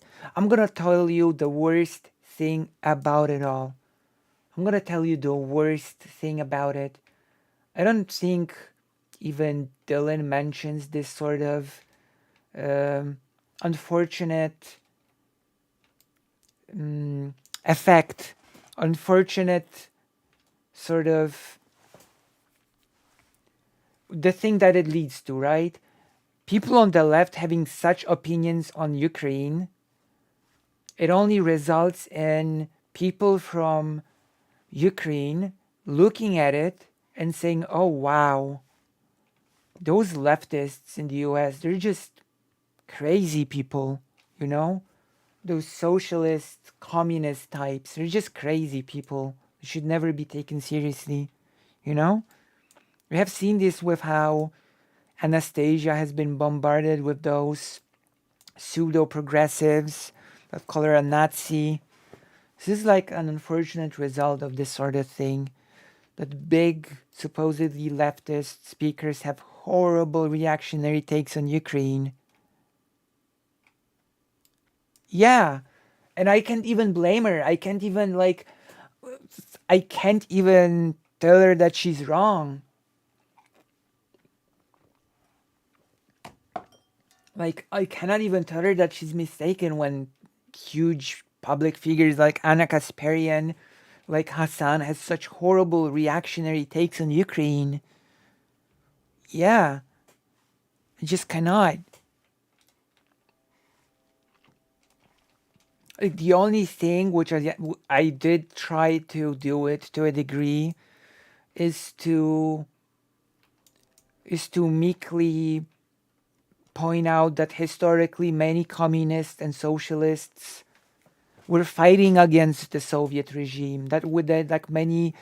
Which is of course true, that many communists and socialists historically were really against what Russia and the USSR stood for, you know?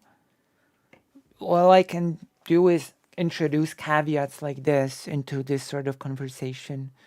I'm not gonna, Anna isn't a leftist, but her opinion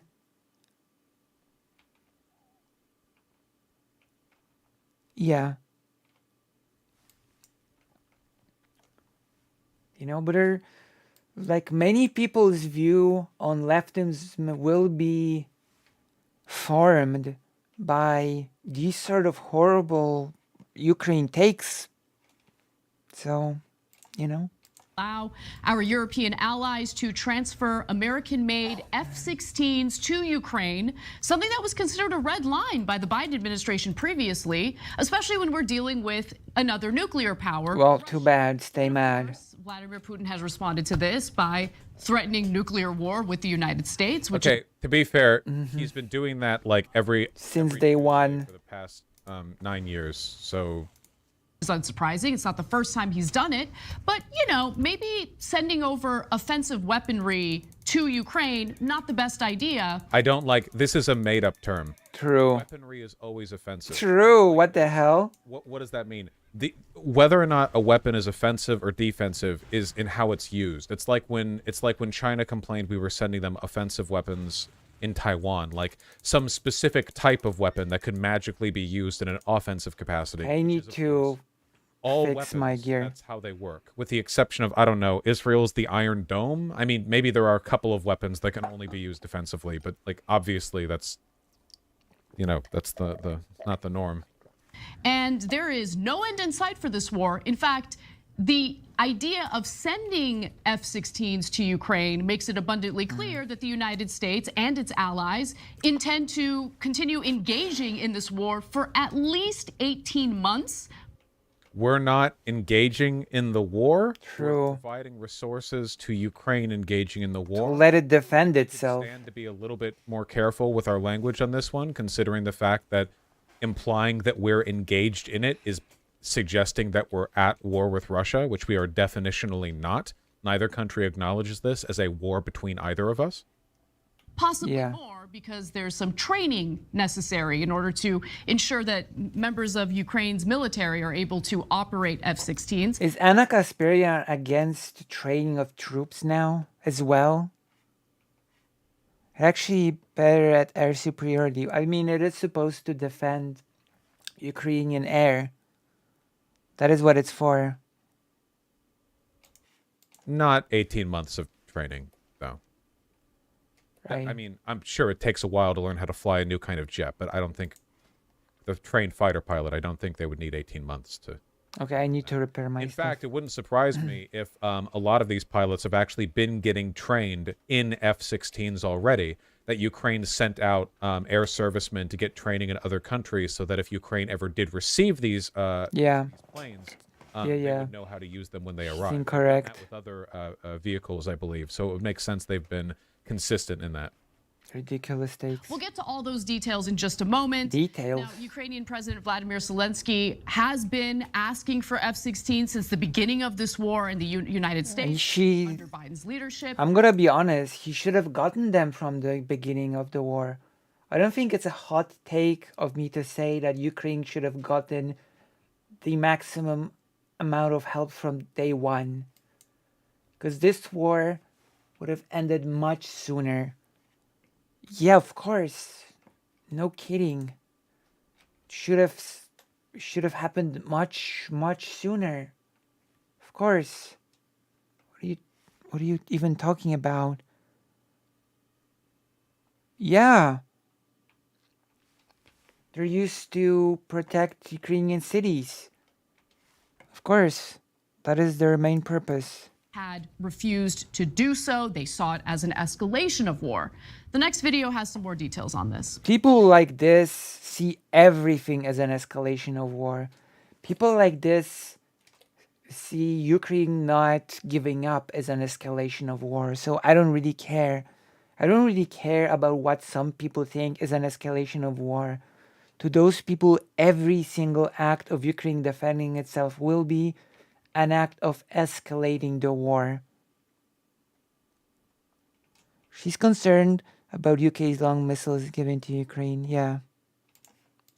The F-16, the backbone of the U.S. air fleet, can travel twice the speed of sound, drop bombs on ground targets, and fire air-to-air missiles. Ukraine believes these planes provide a distinct advantage in the skies, enabling them to shoot down incoming cruise missiles and fighter jets, fending off Russia's punishing air assaults.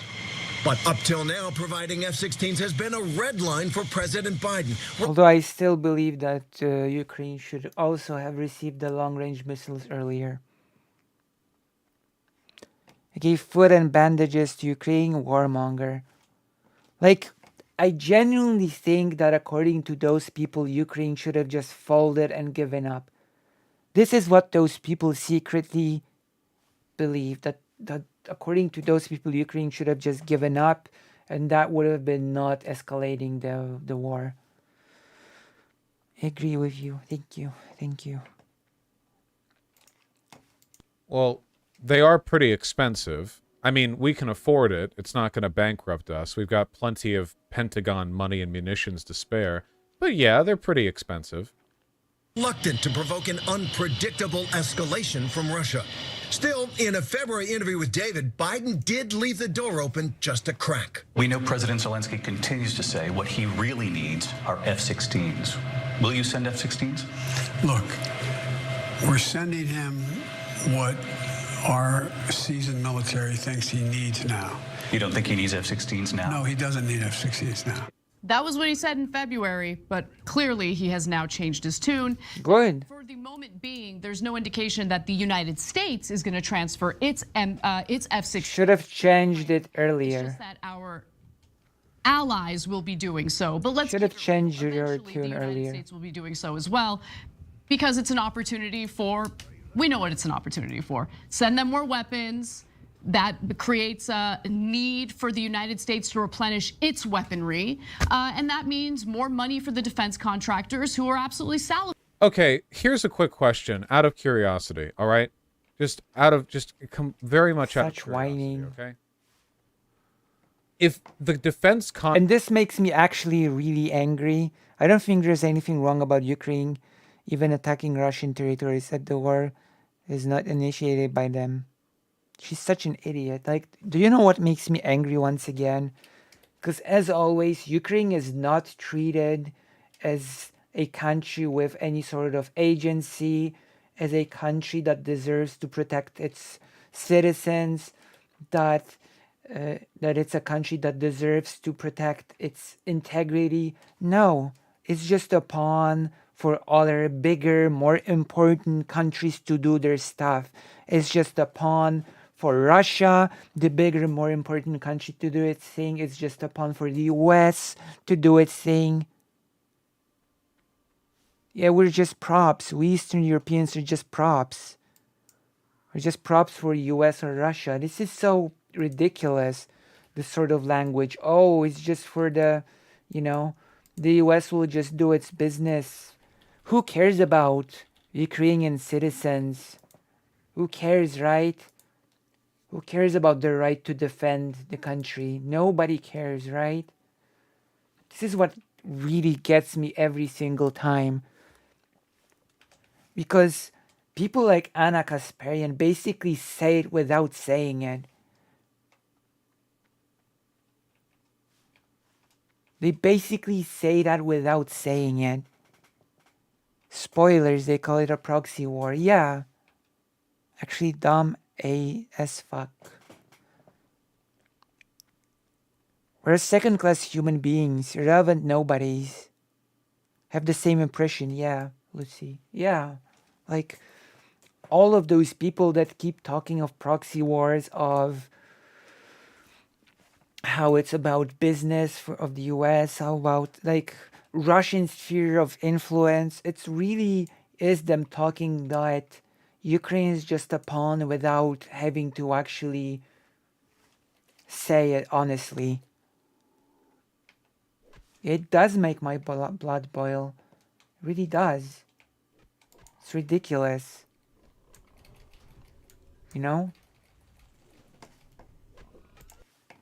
Contractors need us to supply munitions and vehicles to Ukraine to justify us spending more money on buying them back from them. Why has our defense budget continued to... I'm gonna say one more thing. Because I've sort of noticed that maybe this is me doing my own strange overreading of the situation, but I really believe that Dylan is also keenly aware of this, but he's usually just too polite to bluntly say it to people, you know? He sometimes says it a bit when he says that people's attitudes are really condescending towards Ukrainian people, you know? But I believe that if he wanted, he could put it a lot more bluntly. You know? If he wanted, he could be a lot more blunt about it, about this sort of attitude.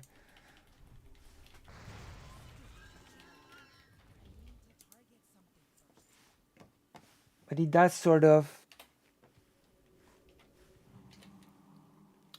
allude to it sometimes in the debates that he has with all those doofuses that are anti-Ukraine.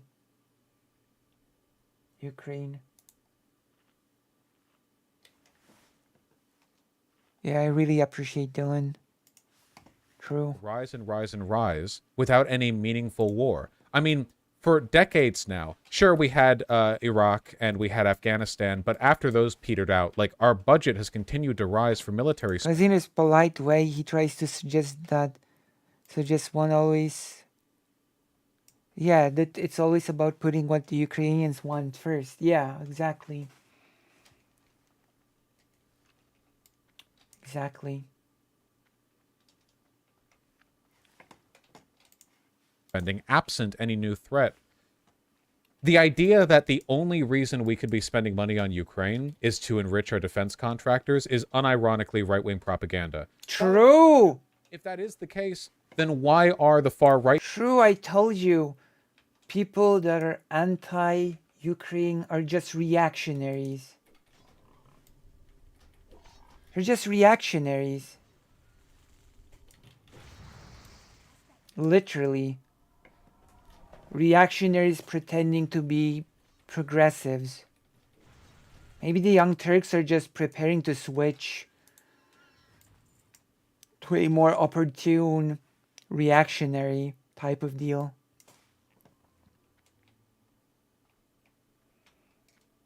I want to chat with him on Hungary and Ukraine sometimes. Maybe I should try to...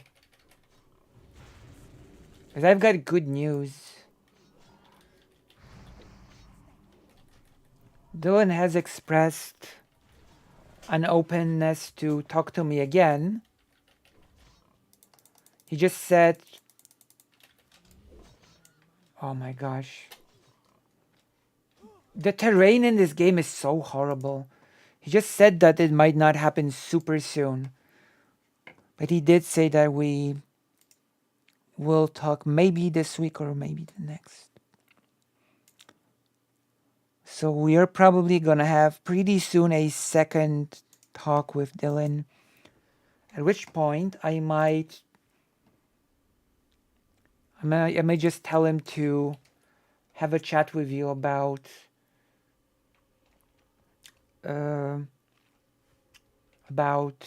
Hungary and Ukraine. That will be cool.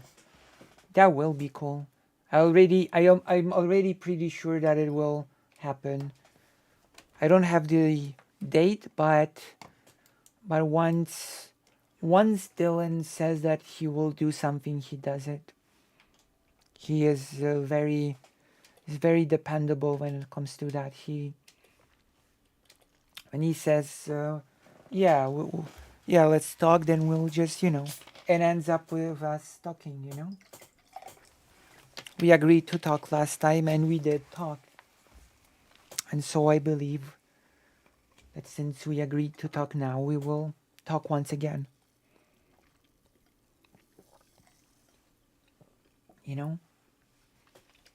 Or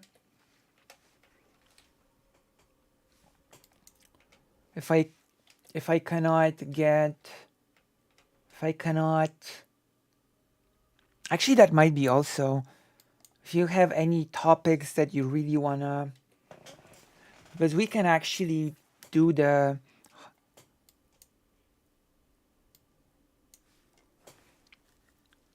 we can actually have this as one of the topics during our talk.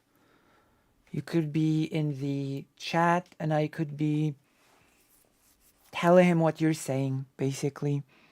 I could be telling him what you're saying, and then that way it could be part of the whole discussion. That's one way of doing it as well. That could be one way of introducing him to the topic by you writing in the chat and me just telling him what to, as one of the topics. Right, people who are totally in favor of more military spending, opposing backing Ukraine. Yeah. Why are people on the Republican side, the MAGA crowd, anti-Ukraine, anti-giving them money and resources? Very interesting. Pro-enriching our defense budget. Very interesting. Maybe Very curious. A disconnect here? Maybe there's something else going on? Yeah, maybe there is. Ideological position? Conflict? Maybe there is. Maybe you're right, Vosh. Maybe you're right. This war that is now quickly becoming an endless war, and I'll explain more of that in just a moment. But Cenk, I wanted to give you an opportunity to jump in. Yeah. So that is such cope, calling it an endless war, because Ukraine is actually getting means to defend itself. Translation: why are we not forcing Ukraine to give up? Ukraine should have given up by now. Because endless to them means Ukraine defends itself. And the war that will end means Ukraine that just gives up and, allows Russia to get some territory. That is what they mean when they say the end of the war, that the war should end as soon as possible. That means Ukraine giving up land. Let's not even pretend that's not the case. Because it is, absolutely is.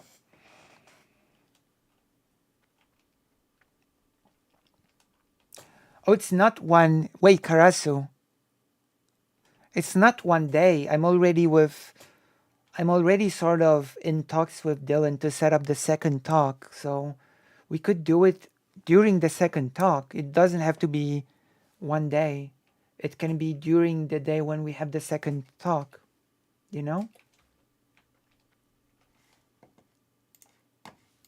The administration is partly worried about it because it's an escalation.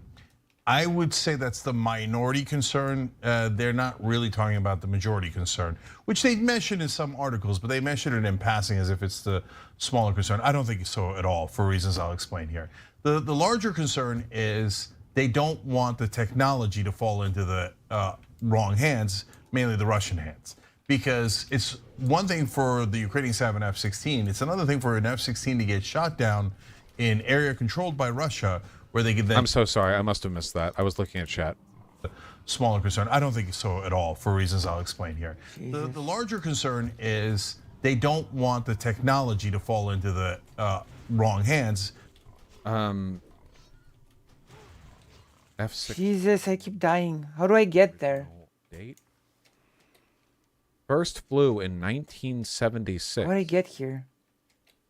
I don't think that's much of a concern.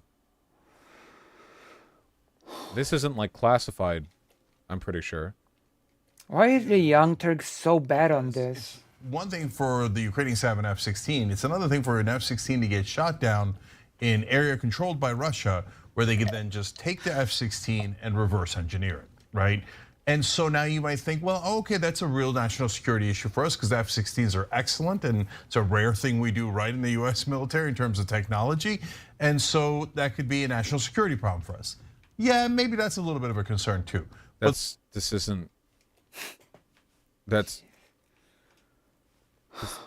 not secret technology. This is just ridiculous. What are you worried about F-16s? They're from the 70s. True. Sell the F-16. God. They don't want anyone else to be able to produce cheaper F-16s without going through them. Are you kidding me? No, he's not. He's not kidding you. Russians are going to find a downed F-16, technology that was developed half a century ago. That's not a joke. 76. That's half a century ago.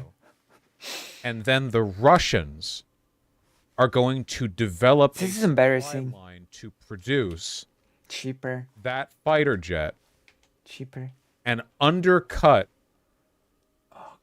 American military corporations. Is that yes? Okay. Yes, actually, All right. ironically, yes. That is what he believes. What the fuck? What the fuck is going on? True. What the fuck is going on right now at TYT? What's happening? I don't know. I honestly don't know. The defense contractors. That, you know what? That is. Was there a gas leak in the studio? I told you the trajectory this is taking is gonna lead to a tactical slur. Told you it was gonna happen. Told you the tactical slur is coming. I know Vosh like nobody in the universe does. I knew it was coming. A gas leak. I mean, that is a legitimate concern. That is a legitimate concern on Vosh's side, so. No, he's right. I think he's right. I'm gonna say Vosh based. I'm gonna say Vosh is correct on this. Sorry to say. Maybe it's harsh. Maybe it's mean on my part. The most important part of the story, guys. That is correct. Yeah. I mean, God forbid that these defense contractors. True. God forbid that Ukraine defend itself, right? God forbid. It's all about the contractors. Ukraine is just a pawn country. Of course, the Young Turks. God.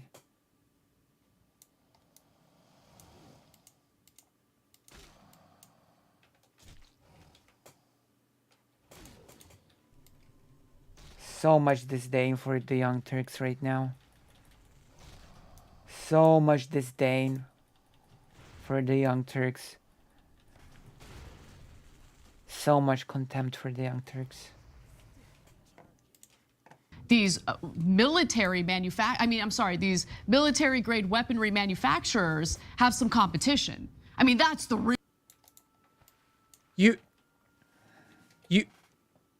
You really think that some Russian company is going to stumble across the ruins of a F-16 that's been downed and then just outcompete, yeah, your production process for that specific line, and then let me get this correct. Yeah, and then outcompete the U.S. companies. America would buy the Russian company produced F-16s rather than defense industries in America produce F-16s? Yeah, that's what's.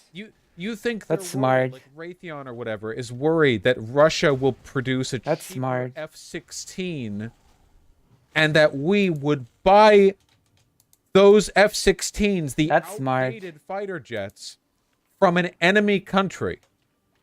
This is insane. I can't. This is like so breaking smart. Points here. Holy shit! What is going on? Oh, so smart. God. Bro, I can't believe I'm saying Hassan's gonna come back here and might have a more sane position on Ukraine than his fucking uncle. Oh my god.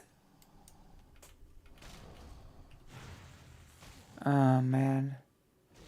Real war we should be concerned about, Uger. Exactly, but isn't it interesting that the media doesn't mention I can't. Oh my It's the god. most expected part of the story imaginable. Yeah. Yeah. Oh, by the way, we died went through the again. same thing with the M1 Abrams tank earlier in this war, and so the defense contractors are super nervous about their beloved technology, which they have now. Vosh can insult their intellect as much as he wants. The young Turk doesn't deserve charitability by this point. At this point, yeah, they really don't. The young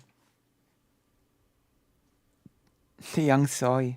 Taking billions, if not trillions, of dollars off the hands of U.S. taxpayers and taxpayers in Trillions?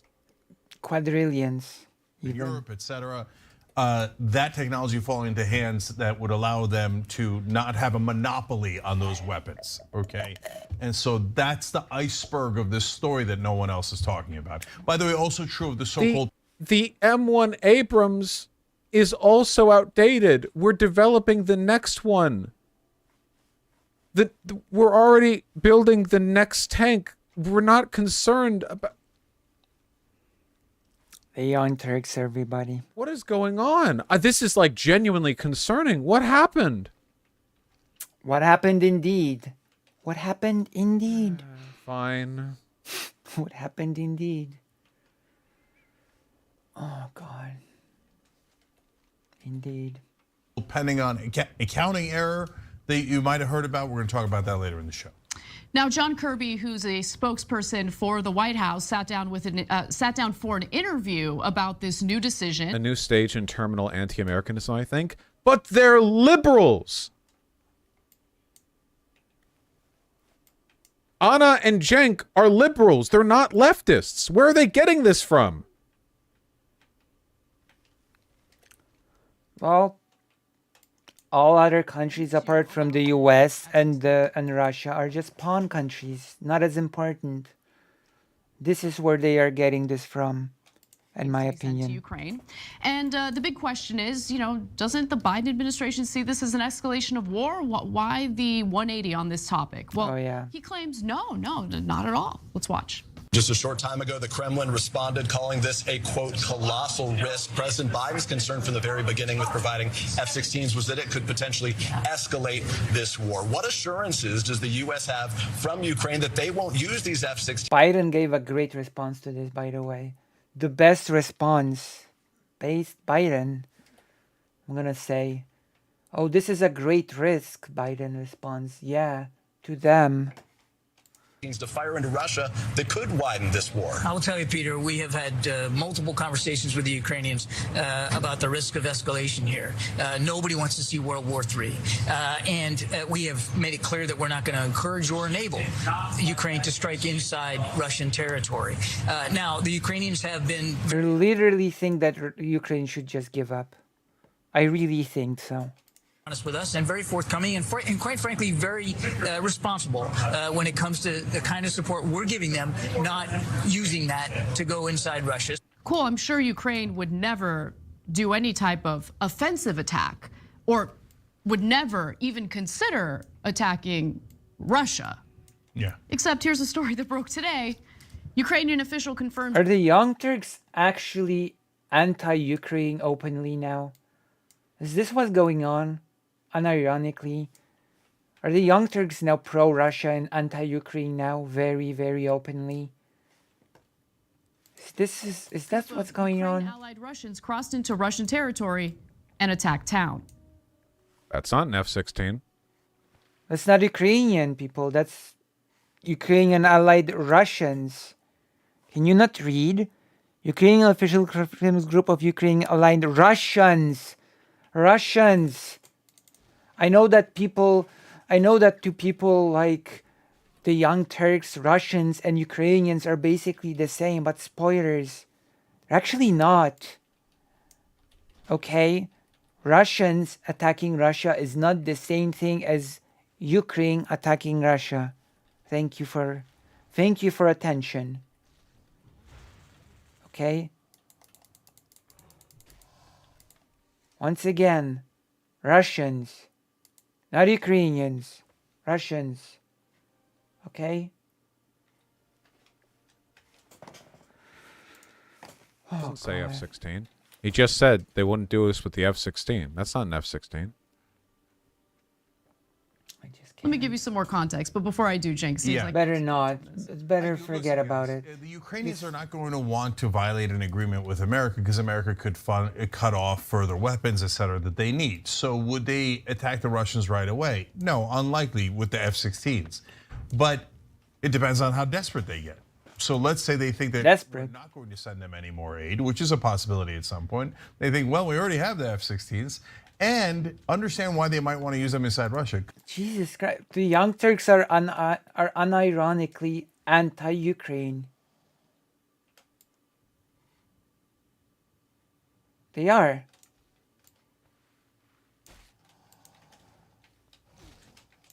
You know, this is my take. The Young Turks are anti-Ukraine. Pretty blatantly and openly.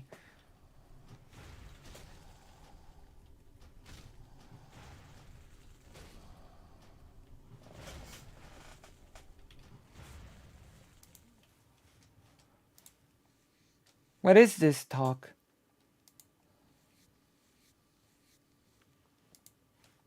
This is so out of touch. Depends on how desperate they get. This is so horribly out of touch. Because Russia is firing missiles at Ukraine from inside Russia. And the only way to stop those is to bomb them inside Russia. So it only depends on what an idiot. desperate the Ukrainians are. Once they have them, they have them. So can we just at least be blunt about how this is an escalation of war? Come on, Cenk. Really? It is. Like I know. You really think Ukraine is under the impression that if they violate any agreement with the United States, that the United States would stop They're defending themselves, you idiot. I know that to people like you, any form of allowing Ukraine to defend itself is like escalation. Jesus Christ, you're such an idiot. Like, I cannot believe this. I cannot believe what I'm hearing. It's so ridiculous on so many levels. Why are those people like this? Why? Giving them weapons? Are you? Yes. Aid from America has already been pretty politically contentious, and American support for funding Ukraine arms has been going down with time. So I imagine that, yes, a highly publicized incident of them violating a pre-existing agreement conditional to our support would actually probably be a pretty big deal. Which is horrible because Ukraine needs more help, not less. Insane? No. Come on. And look, there's a reason why we would care. And we don't want instability because that could affect the stock market. So it's not like we have any pure motives, but we do have motives for not escalating past this. But this is the stock market is the pure motive. The stock market is the pure motive. What is happening here? The stock market is the pure motive. Okay, Cenk. Okay. That's the pure motive. By the way, don't get me wrong. This is, man, this is like gray zone tier. This is what happens when you're so desperate to come across as an economic populist that you ignore literally any analysis other than like 4th grade brain dead head soup. It's the corporations, man. It's the money. Like, as though there's nothing. Thank you, Vosh. I could not have said it better. Literally, I could not have said it better. There is no way I could have said it better. Like, that's not the only, from any economic perspective, from any social perspective, that's not the only force in the universe. There are other things that can happen. Yes. Like, imagine like somebody trying to explain the rise of Nazi Germany from that perspective. Like, well, corporations wanted to make a lot of money, so then they did the Holocaust, and true. Yeah, it was like to make money. It was all to enrich crematorium manufacturers. True. Yeah. Like, it's like it's so brain dead. True. Thank you. Thank you. Will we? Thank you for saying this. It's enormously possible. This is a disaster. But It is a disaster on your part. theater, as always, and the real world as always. And the theater is, my God, we care about those brave Ukrainians. Well, I'm gonna be blunt. You don't care about Ukrainians at all. I don't give a flying fuck about Ukrainians. You see them as some sort of like a lesser country, you know, that should just give up. It's all about the big boys. It's all about the real countries, the real actors on the world stage, isn't it? Shank, isn't it, Anna? Hello, Connor. Like, I don't know what to say to this. This is brain dead. Vosh is... I'm really glad to hear Vosh say this. I didn't see an announcement. I'm here now. That is sad. I don't know, like... That is so sad. I need to work on announcing my streams better. That is the main thing that I should work on, you know? Because people just like... I do think I have a core audience, but my core audience is not always even informed that a stream is going on. Some truth to that? Yeah, I think there's some truth to that for some people, right? For some people. But that's mainly the theater. When you get to the real world is how much are people going to make off of it? And so that's literally it. That's the only consideration here. Okay. Oh my God. What about not just like corpos making money? What about the perceived value in every conceivable sense of political stability in Europe and not having Russia bordering even more NATO countries? God forbid, bordering Poland. Like, this is literally dehumanizing Ukrainians? Yeah, it is. Because it always is. Because they can't do anything. Thank you. The weird thing is, I am perfectly capable of making arguments, not ones I necessarily believe in, but arguments nonetheless, critical of supporting Ukraine monetarily through military arms without dehumanizing Ukrainians or ignoring like their concerns or considerations or morally demonizing them. I can do that. It's very possible. I would disagree with those arguments, but I could make them. I would respect them if they were made by another person. I think they would be worth discourse. But I never hear those arguments. Instead, I hear brain dead shit like this. You know? I just don't. I would never agree with arguments not to give Ukraine aid, but turning on the YouTube notifications though all helps, but sometimes they still don't notify, or it notifies are delayed. Well, I need to work on notifying people better on the Discord. Maybe that's where I should focus on, notifying people more. Maybe I should do more community messages on YouTube saying, hey, in 10 hours at this and this hour, there will be a stream. Maybe that would work. What do you think? So I don't know how to get to the finisher of the quest. Are they doing the CNN? Now YouTube notice work. I just get so many. I just kind of skim them. The Discord notifications are usually better for reminding me all about stream. Where they're trying to like pivot to the like center. Are you on the giggle card? Not just the defense contractors, it's also the oil and gas industry. And we cut off the Russians' gas supply into Europe. Now we're replacing their supply. So, and then there's the banks who gambled on the poor Russia. Gamble on the defense contractors. Poor Russia. So there's a world like probably hundreds of billions of dollars here on that. Quadrillions. Poor Russia. For all those different industries, and they're constantly sending lobbyists to talk to politicians, including the White House. Lobby. Of course, Ukraine never matters. They don't care about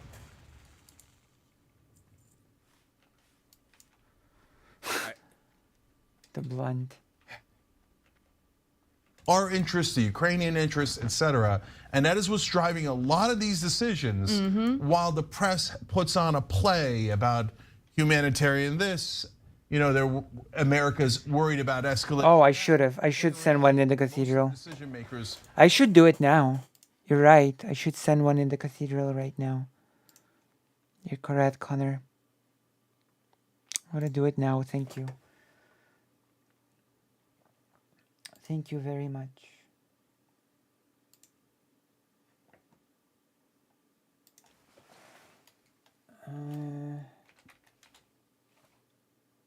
Oh, wait.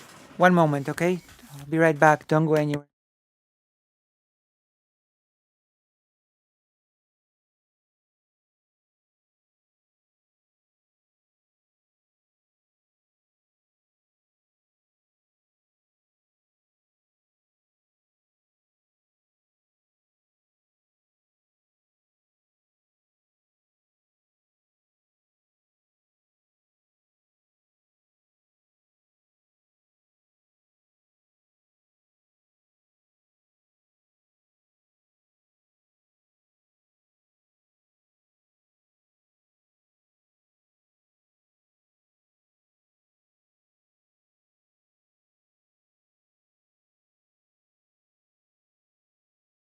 One moment, please. I just have to find something.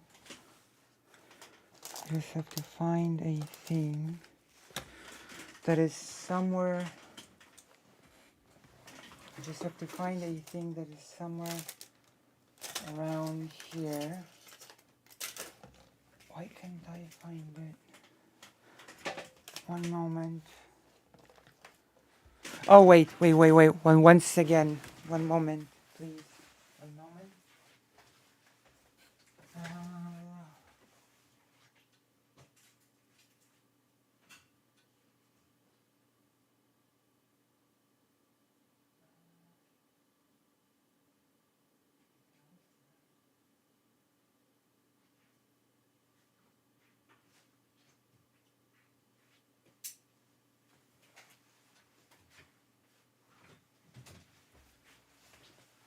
Okay, now I'm back.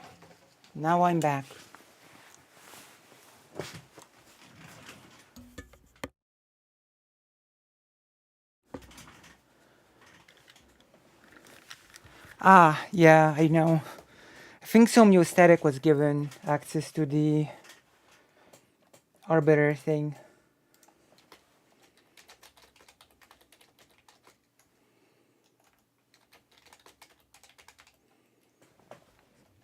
Oh, almost forgot to link it. Gee. There you go. There you go, we've done it. We're waiting for people. I'm gonna unpause. Are worried about how much and take the thing. Let's discuss the decision. It's so fucking brain dead. It's so incredibly fucking brain dead. That It is. Like, it's upsetting. Do they think this is like critical analysis, like Marxist analysis? It doesn't just like, bro, nothing matters because everything comes down to money. True. Okay. Thank you for your analysis. Thank you for everything that you've added to this conversation. When follow the money becomes a brain tumor, it is a brain tumor. Everybody knows that the world runs on money. That's not a like innovative, high IQ take. That's not special. You're not smart for figuring that out. Bro, what if people want to make money? Jesus. Yeah, shit. You use money to buy things. You use it to buy soap and food. Yeah, people want money. Fucking idiot. But it doesn't just... Thank you. Summarized and encapsulated with... God, Vosh is so good in then there would this. be no point in studying history or politics. True. No point whatsoever. Vosh is great. This is why I like Vosh. Sometimes things make money for corporations, but the thing that they're doing is also a good thing. So, for example, if a corporation decides that they can make more money from heavily promoting queer and pride causes during June, and then they do it, and they make more money, they also do something morally right, because even though it's rainbow capitalism, they're also publicizing heavily good, positive, morally right. Yeah, if you ask your mods to be given access, I assume they'll probably be given the power to post there. Oh, okay. No homeostatic. Maybe I should ask if Karasu could get it as well.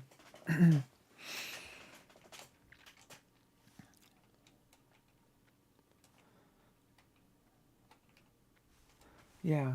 Homeostatic got access to that, so I think you might as well. Karasu. Gamer will never buy soap. Maybe. Or maybe, yeah. Who knows? Who knows really what's in the mind of the most oppressed group? Things. So there we go. So, well, they just wanted to make money. Well, the shareholders did, sure, but there were lots of people involved who correctly understood that there was a way to both make money and do a good thing. True. People sell water, therefore water is bad. Change my mind. These construction companies are only laying down the infrastructure to pipe clean water into these African villages because it will make them money. Well, yeah, they're being paid to do it. That's true. But the clean water is good. The clean water at what cost? That's all right. But at what cost? If you consider the fact that money is bad. The like pseudo progressive phrase, the money is the root of all evil. People think that's like a lefty phrase. It's not. Has led to so much brain rot. It's genuinely unbelievable. I don't even know what angle they're coming at this from. What? So they just want like no more arms to Ukraine? Like what are they suggesting? I don't know. Faux populism, yeah. Maker, shall we? Namely, the national security advisor who played a key role in persuading Joe Biden to allow for the transfer of the F-16s to Ukraine. And that person's name is Anthony Blinken. Now, what was Anthony Blinken up to after he was advising the Obama administration on foreign policy in Afghanistan? You know, the same foreign policy that extended and expanded upon Bush-era trash foreign policy. What did he do after that, right? That little space in time where, you know, it was between Obama and now the Biden administration. Humanitarian work is my guess. No, top guess. No. Working with the homeless. No interest in that. In fact, he... Want to get to the argument? He was part of a consulting group specifically having to do with getting defense contractors in the same room as government officials. No, really? Whoa, that's crazy. True. Defense contractors interacting with politicians? That's an astonishing thing that definitely doesn't happen in all countries always for all of human existence. Politicians interacting with people who will be able to give them understandings, expectations. Yeah, they're being so weirdly angry too. It just makes me want to go harder on them for being so anti-Ukraine. They really are dehumanizing Ukraine, and this is so... There is no God here. True. That is true. You're correct on that one. Like, I don't know. How can you be so blatantly anti-Ukraine and pretend to be a progressive is beyond me. Goals, objectives, and demands for their military. I'm gonna be honest. To be anti-Ukraine in this conflict is to be pro-Russia. There's no ifs and buts about it. Capacity and the technology associated, that's crazy. Oh, that's crazy. wild. Oh yeah.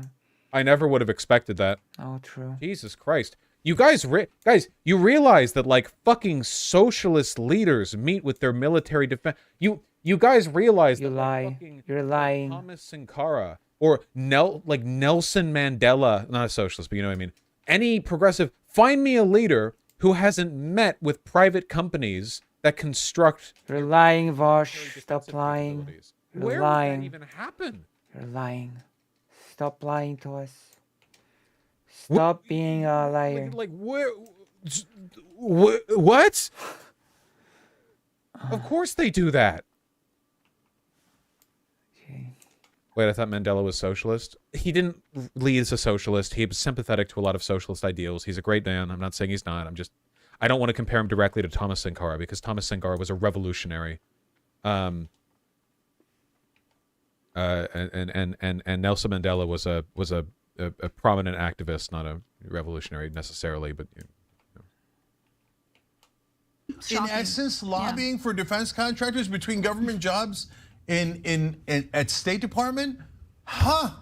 Well, golly gee, I bet this is giant news to the people in Washington, and the reporters are going to... What Vosh is lying about here? But I just missed the joke. Oh no. When I say that people are lying, I'm talking about the young Turks. I'm not talking about Vosh. Oh, what are you referring to? Oh no, Vosh is not lying. What did I say? Did I say that Vosh was lying? No, Vosh is not lying. ... Okay. clamor to cover this obvious conflict of interest. So as Washington Post reported, let's go to graphic 5 here. Blinken played a similar role when NATO... The only lie Vosh is doing here is when he's using a lot softer words than words that he should be using to describe the Young Turks in this video. It's the only lie that Vosh is sort of engaging in. At an impasse over whether to provide modern tanks to Ukraine. At the time, Germany was hesitant to approve the transfer of Leopard 2 tanks, a roadblock that was over. I don't think I've said that. Pushed the White House to approve the transfer of M1 Abrams Stop lying, Vosh. over Pentagon reluctance. Now, prior to Blinken serving as Okay. Stop lying, Vosh. Good. Hey, why was the Pentagon reluctant? Quick question. If the Pentagon, the politicians in D.C., and the arms contractors are all on the same page about making the arms contractors money, why does the Pentagon seem kind of reluctant? I might have made a joke. I don't remember. Munitions? Because based on the analysis therefore provided by Anna and Cenk, it would seem as though they would be fully committed to anything. Why were they reluctant? as Secretary of State for Biden. Quit spamming, Irish Soak. Can you explain why Russia using nukes in Ukraine becoming a global pariah than losing the war? Oh yeah, I think I did joke about I think I did throw out a joke like that when he said something about something being obviously true, and I said stop lying, Vosh, stop lying.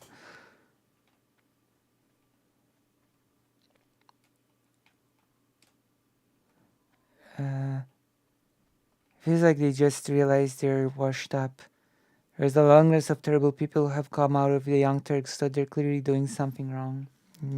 Yeah. War is preferable to Russia winning the war and bouldering Poland. What? I don't want Russia to use nukes at all. Russia is not going to make its way all the way over to Poland. There's no way they get past the Donbass by any, like, I don't know what you're asking. What do you mean? I don't want any nukes to be used.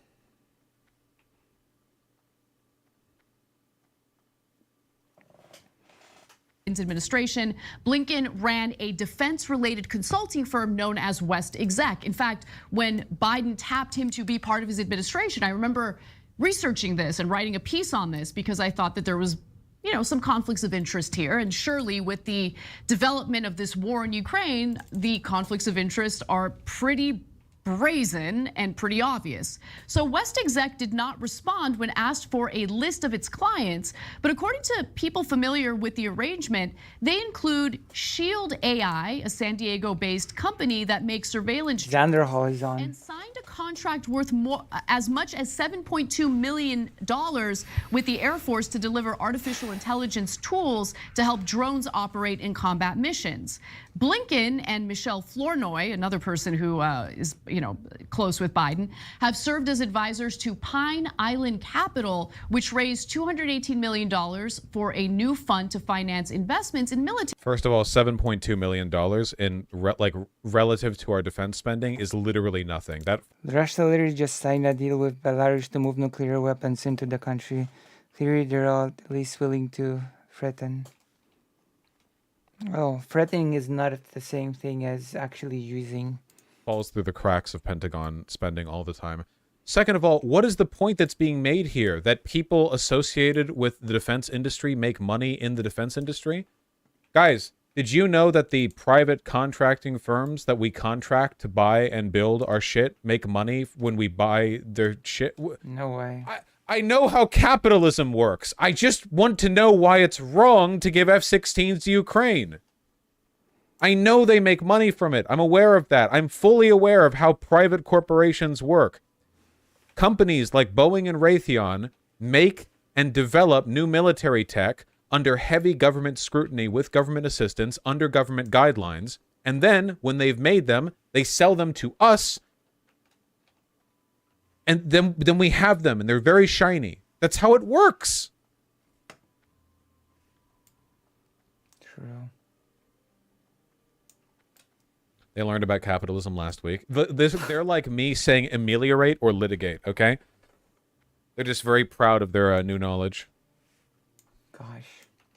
and aerospace companies, among other targets. So Blinken has a Right, get to the quest. of working on behalf of defense contractors and getting them sweet, sweet deals with the federal government. And that's exactly what I see here. I see this as an opportunity to make money for these defense contractors. It's pretty disgusting because I don't trust. I mean, do we really trust the Pentagon when they can't even pass a single financial audit? They haven't passed. But the Pentagon was reluctant to send the tanks. It wasn't the Pentagon that wanted to. It was It's the Secretary of State. Blinken is the Secretary of State. This is a foreign policy thing. This isn't a fucking... Oh, my God. Yeah, the UK had to send them first. The UK just didn't want to send them alone. Just one. Do we really have trust and faith in them in regard to where the military weaponry... They're not saying trust Ukraine so they can go bomb cities in the Middle East. ending up? Do they have a full accounting of it? What? Is she suggesting that we're illicitly sent, that the Pentagon, which didn't even want to send M1 Abrams, that we're illicitly, secretly sending them additional arms? Why would we not just roll that into the public announcement? What?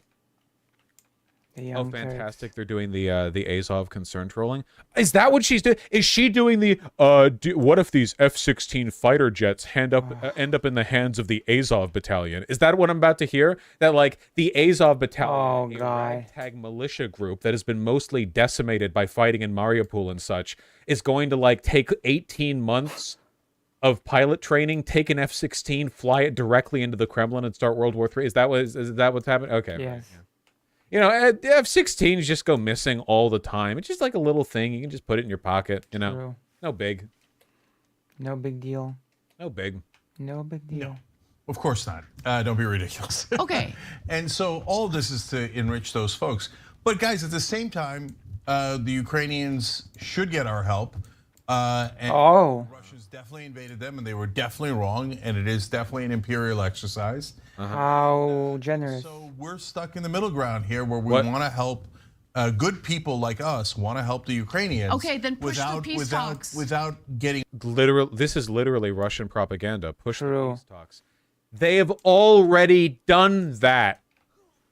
Right now, Russia is approaching peace talks with the precondition that Ukraine cede all its territory, never join NATO, never join the EU. True. And are like and can like never militarize or whatever. Like the peace talks are a joke. The Young Turks. It's Russia's fault. My point is, the Turks seem to be mentioning drones just because drones scary. They are unacceptable, of course. They are acceptable to people like the Young Turks. Peace talks. Okay, we don't actually, the United States government isn't actually interested in ending the war. Oh, Let's be my 100% God. honest about Well, that's that. definitely... Yes, it is. We want to have Ukraine as a strategic ally. We want to have Ukraine. They have natural resources, plentiful land. It would provide an additional buffer in between Russia and other European countries. We have an economic investment in it.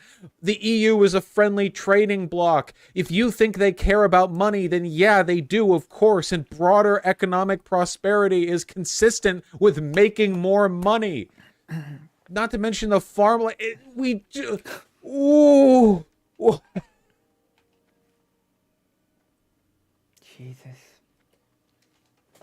We're not profiting from this.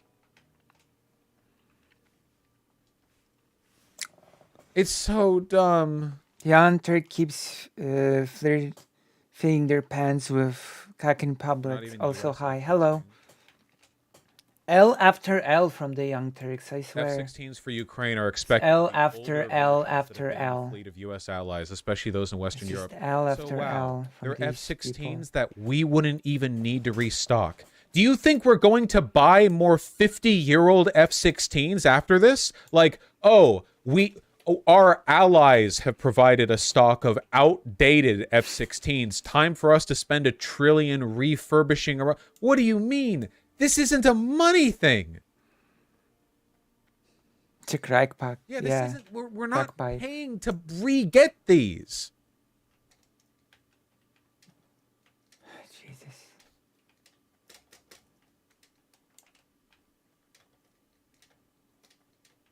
true because they're not encouraging. We're resupplying our Euro allies. Yeah, with our outdated F-16s. Peace talks, because that is not in the Ukrainian interest, if you ask me. And the reason is that the U.S. has a separate interest. Oh yeah, the Young Turks.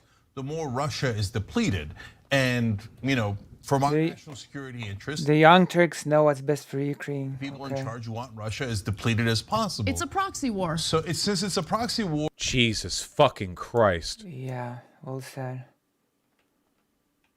Oh my God. The Young Turks are brain dead. Or they're just being paid by the Kremlin. Which I'm willing to believe.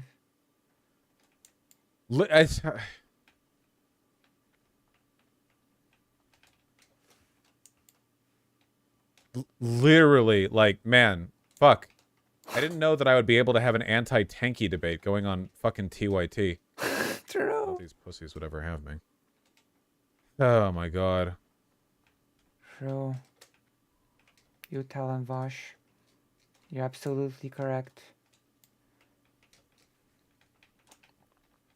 On both accounts, on the account of them being pussies, Anyway, and on the I'm account just looking at current, like, of them never. American fighter jets. Now the F-15s are not quite 50 years old. Small misinfo correction, but they are in the process of being phased out. They're pretty old, right? From the 70s or something. They're getting close to be 50 years old, actually. From the little map that I've done on my fingers.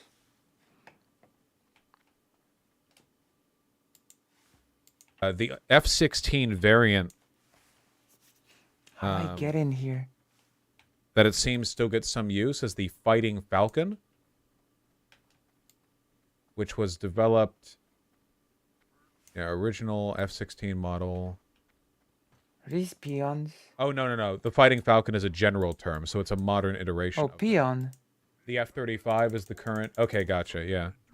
I wanted to look through the whole thing. Text from Warcraft 3. It turns out that if you go through list of active U.S. military aircraft, this actually colossal. I don't know much about planes. I'm sorry. I just know we're not. You missed the Young Turks being embarrassing. Out there. You missed the Young Turks being embarrassing and horrible, and pro-Russia. You've missed the Young Turks being reactionaries on their own show. That are directly involved. Russia is. They're the ones that are getting weaker and weaker and weaker. Oh no! Their military gets depleted. That's so horrible. Oh no! "Quote unquote" win and get parts of Ukraine. Still, their military will have been devastated. Their pipelines will have been shut. Poor Russia. Sanctions will blown up. Yeah, or blown up, and that literally happened. And it's probably one of our allies, if not us directly. And so we will take advantage of all of the things that happen because of the war. And so are these people making unironic pro-Russia arguments? No interest in humanitarian. These are pro-Russian arguments. And it's an uncomfortable basket. I'm sorry. I saw that the dislike ratio was huge here. Yes, the original design is old, but they have been updated along the way. Okay, that makes sense to me.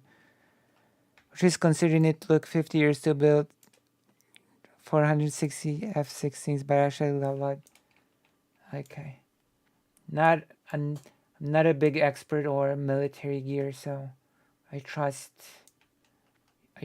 you all to guide me. But I know one thing, and I will repeat it like a parrot. To be anti-Ukraine is to be pro-Russia. Poor Russia will be depleted. Oh no. Jesus Christ. I just cannot with these people. So painfully bad.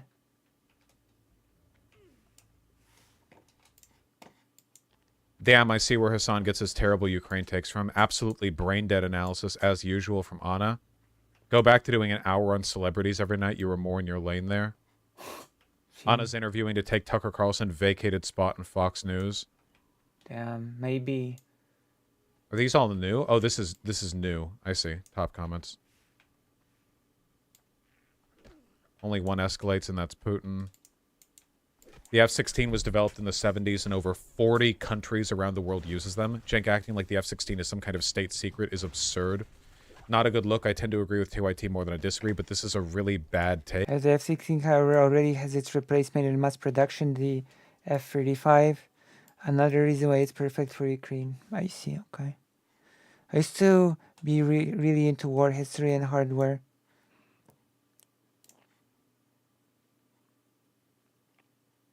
Where are you? I find that era of my life kind of cringe now, but sometimes the knowledge comes in handy. It does. It's good to have knowledge. It's good to have knowledge. Knowledge is power, as they say.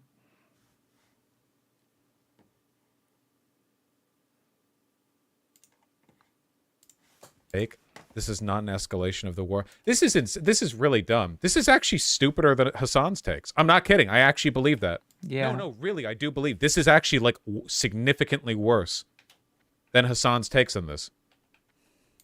Which is saying something, which is very telling.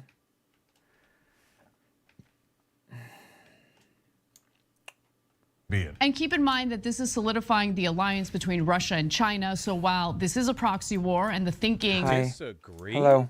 Hello. China has been hands off for most of this. Hello, Hog BZB. I have not seen you here before. Join the page. We're watching Vosh. We're being very disappointed with how stupid the Young Turks are. Unbelievable. Unbelievable. This is unbelievable. It's unreal. They've been clearly embarrassed by the behavior of Russia. New account. I've seen you around. Oh, thank you. Thank you. Is it okay if I ask you how you've discovered the channel? Or was the thing that made you discover the Lucy Hazeh channel? China hasn't full-throatedly defended what Russia has done. They clearly don't like that they're like in the same fucking hegemonic bloc as Russia. I think frustration would be an easier explanation. Yeah, Keffel's literally transphobia fucking rots your brain, dude. True. Man, we had such a reasonable conversation. It's like I talked with Anna and I sapped her IQ. I fucking yoinked her IQ through the computer. I can't believe it. My Ethernet cable just absorbed it. Among the State Department is that this is weakening Russia. It is. The first video made on China, I liked it. Oh, nice. Okay. And then I had a whole beef with Chad Logic, which ended in him saying that we should debate, but it never happened. The debate never materialized, and here we are. Still do checks on Chad Logic from time to time to see what he's up to, but yeah, apart from that, it's like, you know.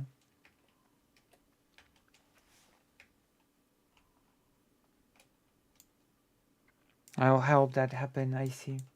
I mean, if you want to, then be my guest. Be my guest if you want to. We're supposed to debate the whole Irish travelers topic. That was supposed to be our debate thing. But it never happened. What, are you a Chad Logic fan? I will mention it. Okay. Okay. Feel free. So I take it you're a Chad Logic viewer. Remember okay, I wouldn't say fan. Would you call yourself a member of the Chad Nation? I don't hate him. Okay, that's fair enough. That's fair enough, I guess. So I guess my next question is if it's okay for me to ask, what do you watch him for? You watch him for his coverage of drama, or disagree with him on a lot of of on a lot of what he says, but I think deep down Chad is better than people think. Well, if Chad is better than what people think, then I think he really is making a mistake with the trajectory that he is on right now. You know?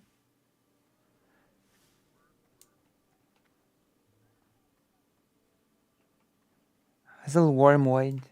I think you're sort of new to here as well.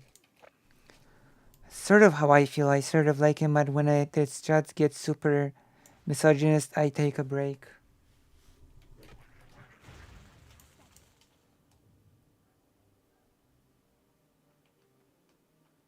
Should show your YouTube pistol, but it's difficult for a lot of people. Lucy's commentary on him cracks me up, hilarious. Well, sadly, there's some real commentary hidden behind the ridiculous content. There's actually some real criticism of Chad logic behind the mocking accent and the laughing around, you know?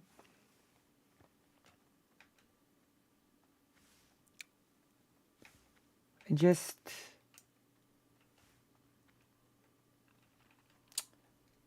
as if you really think that he's better than what people think that it's, then I can only say that the direction he's taking his channel in is pretty disappointing, because he brands himself as this person that doesn't really care about anything.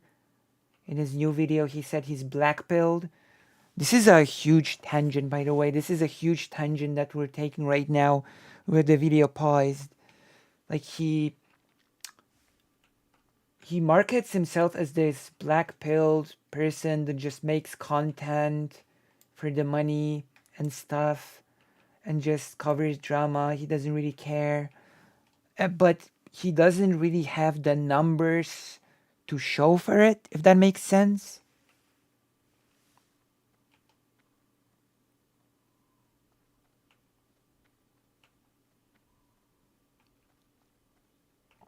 If I were to say where I'm from, I'd reveal who I am instantly. Ah, I see. Like,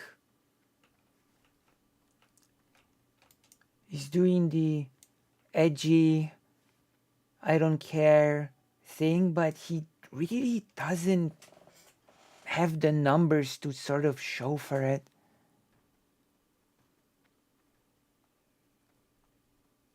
You know? It's not like he experienced some massive growth due to his change of course. He's not much bigger than Demon Mama. You know? He said that Shark 300 started making content at the same time, more or less, as him. Shark 300 has eclipsed him. You feel kind of sorry for that, though. It seems like a very boring existence. I think so as well, to be honest. Like, Chad Logic would probably call me a failure as a content creator, but I'm gonna be honest. At this point, I don't just grift for drama. I provide art, history, actual commentary to things. And as things stand right now, the content creation is actually financially viable for me, so that clearly shows that it's, you know, well,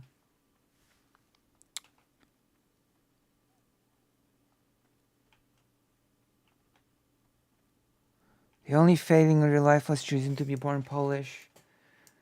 Polish Jewish, thank you very much. There's a bit of a difference. Polish Jewish. Let me read the main chat. I can say that with Chad, but I've never really cared about him. The most I've ever saw of him was the drama with this editor and Sunday. Yeah, that was a whole thing. Also, I like Polish. Wow. Well, thank you very much. Well, I'm clearly not intelligent enough to get to this quest thing. I have no idea how to get here. Okay, I'm just gonna do a different quest for now. Yeah, I don't know. I feel like if you really just want to make content for the money, there's better things to stream about than political streamer drama. I mean, that is a fair point. That is actually pretty niche content, you know? It's pretty niche content if you were being honest.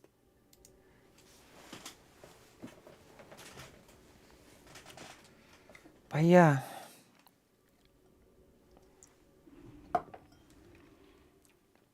There's not much else to say about Chud Logic, really. You know? Apart from the fact that if you say that he's better than people believe him to be, then it's really just disappointing. Especially his views on the Irish travelers, which was supposed to be our topic of debate.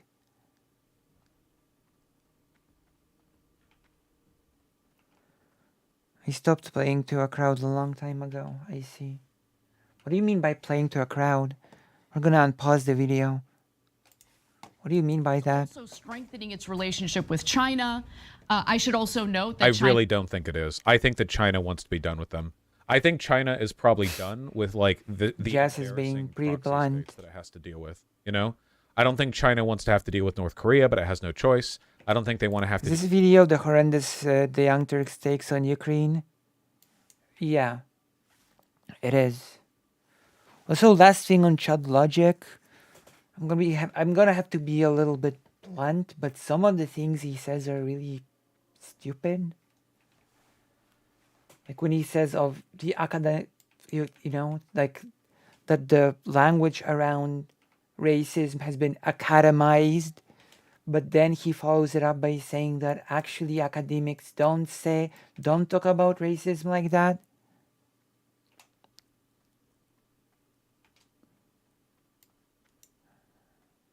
Oh. Well, you know, you choose your battles. The saddest thing was Chud Logic really wanted to make me into, I don't know, his channel's lol cow or something like that. And then when I actually came in and we talked, he realized that it wasn't getting anywhere and that the talk was actually getting boring for his audience, and he just cut it short, said we should debate a week after, and then and here we are. Well, he's cut himself to DGG. Now he's absolutely playing to a crowd. Yeah, he is. He even said in a recent video that the only person that's actually meaningfully doing anything is Destiny, so take that as you will. Remember when he hardcore defended Mr. Grilled for months, then dumped him the moment he burned the bridge with Destiny? I do remember that.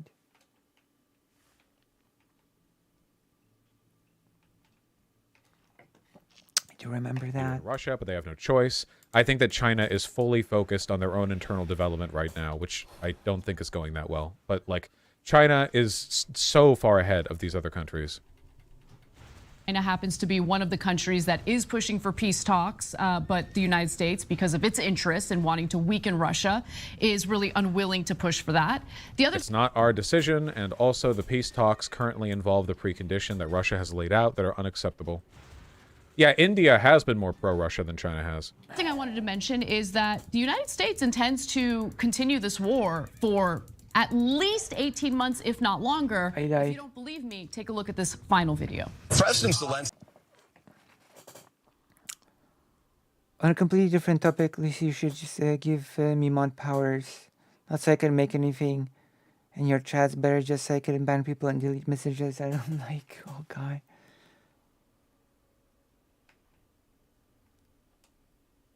As a friend of mine said, Chud doesn't have friends, only business opportunities.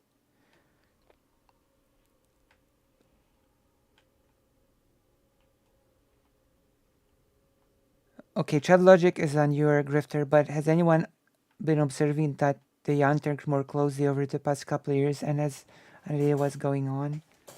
I think the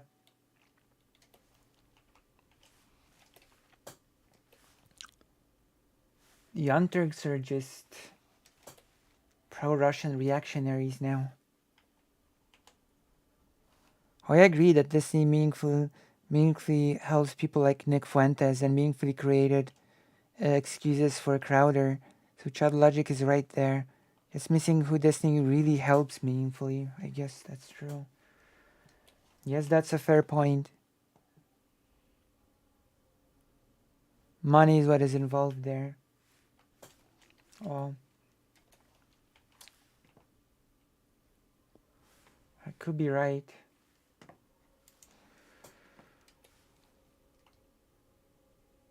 He's definitely not in there with Fuentes. Are you talking about Destiny or Chad Logic?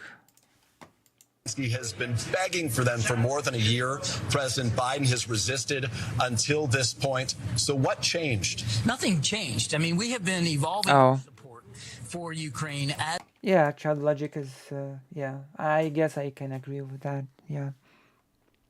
I can agree with that. the war has evolved. And when we're talking about fighter aircraft, that's really not designed to help us in the immediate future here with the counteroffensive. The training alone, John, could take 18 months, the defense secretary. Correct, he is. That is correct. That is a good assessment of his character. Also started to have conversations with the Ukrainians about long-term defense needs, because when this war is over, whenever that is and under what conditions, they're still going to have a long border with Russia. They're still going to need significant defense support. So, okay, what's wrong with that statement? What's wrong with that statement? What's wrong with that statement? Yeah. I can understand why you wouldn't be a fan of Destiny. Just to train the soldiers in Ukraine how to use the F-16s. It will not take 18 months to train them. New estimation is 4 months. It's kind of hard to find genuine friends in the streaming world. At least that's what it seems like from my perspective. I think there are a few people that I think I could see myself being genuine friends with, to be honest. There are a few people that I could see that genuinely happening. It's taking this old one as a choice. This is from the 18th of May. They could have had... Speaking of friends, speaking of making friends, I have actually said publicly on stream that I could see myself becoming best friends with Chad Logic before believing anything that Lav says on any topic. So, you know, things are relative, you could say. Things are pretty relative indeed. But that's because I just see Lav as the worst. Access to this info. U.S. could train Ukrainian pilots to fly F-16s in 4 months. You know, okay. Things are relative. At least 18 months. So no end in sight. Let's just be... Oh, no contest. There's no contest between Lav and Chad And Logic. in those 18 months, I'm just curious, how many times does the Biden administration intend to... Next to Lav, Chad Logic is like an ultra-progressive lefty or something. So have the Young Turks said when they actually want to happen, what they actually want to happen regarding Ukraine, or have they just been complaining? Just complaining. Thank you very much. Just complaining. There should be more peace talks, which basically means Ukraine should give up, just so you know. Chad Logic? I'm not so sure if he's on the left, actually. Okay. I understand. Though you should understand that US politics affect the whole world. You should keep that in mind. US politics do affect the whole world. Whether you like it or not. You know?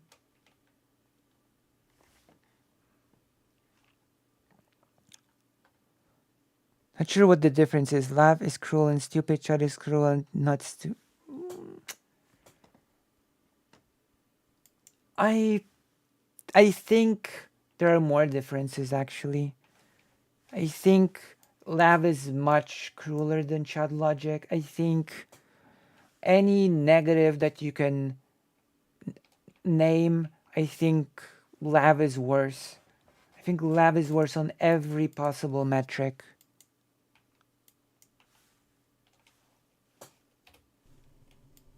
You know?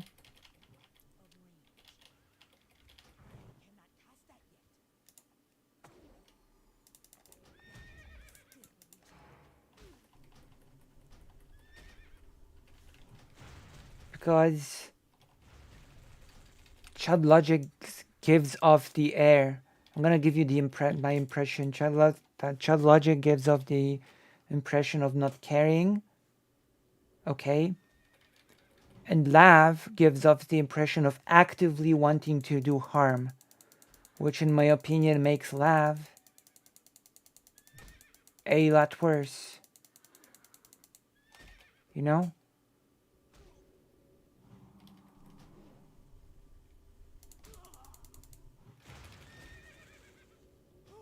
Oh, I died. I died again.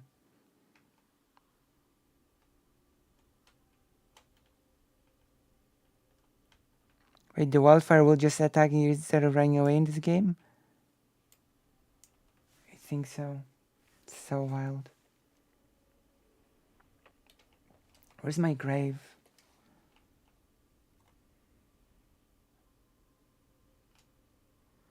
Okay, so here's the thing. Chad is not really on the left.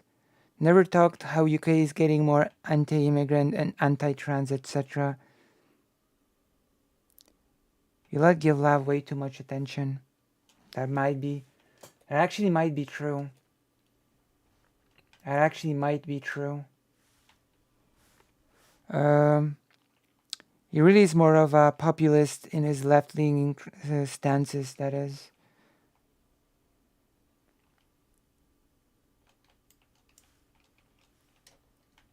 But even that now is more economically right in many respects. I mean, I do have to agree with Karasu here.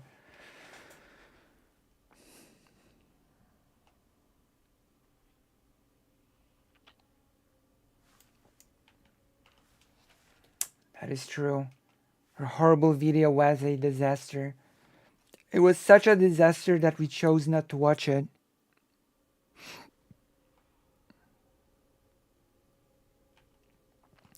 That actually recently came out as anti-benefit welfare comment for... Oh yeah, this was when he was talking about DJ Mule. Then he came out as anti-Irish traveler. That's true. He did. That was our topic of debate, Irish travelers. Just good looking as to brain cells, that's content, apparently. Oh, it was content for Chud Logic for a long time. Chud Logic gave Lav a lot of attention.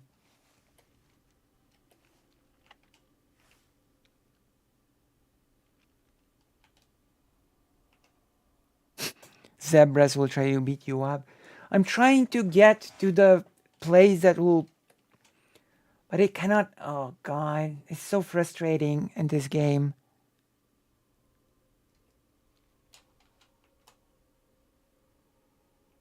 He liked her being anti-sex work or something. Oh, no. Chud Logic despises Lav. Make no mistake about it. They had a giant beef. Or whatever you'd call it. Really. You know?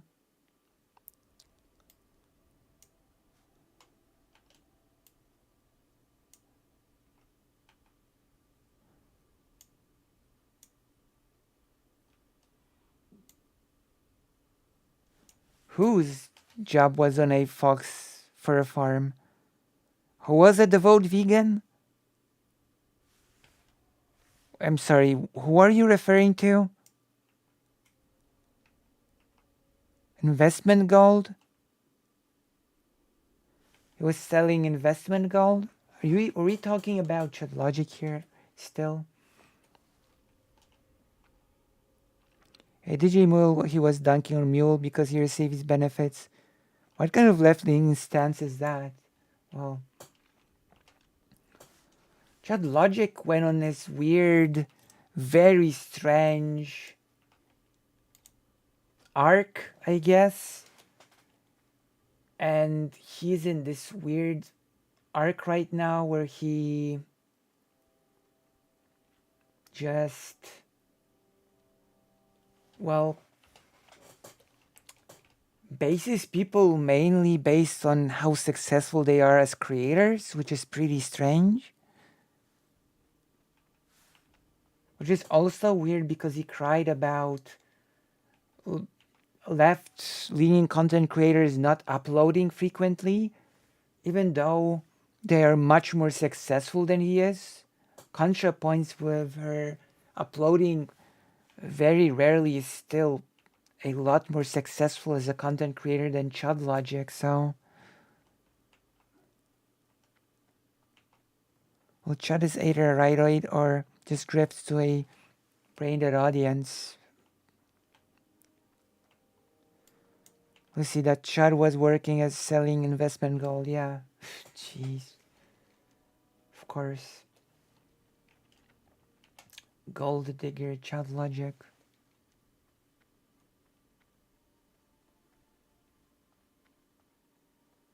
Of course he was selling gold. Why am I even surprised?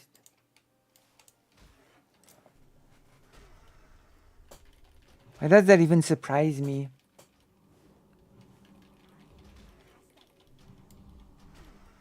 You know? I really shouldn't.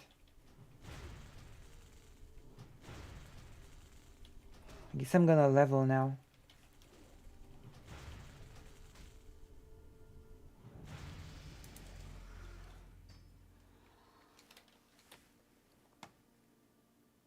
Oh.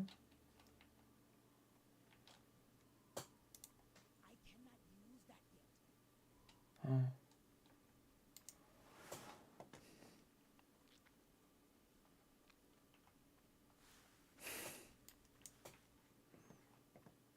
A hypothetical vegan internet personality is someone who tried grifting as a vegan but quickly crumbled since the actual beliefs are far removed. Yeah.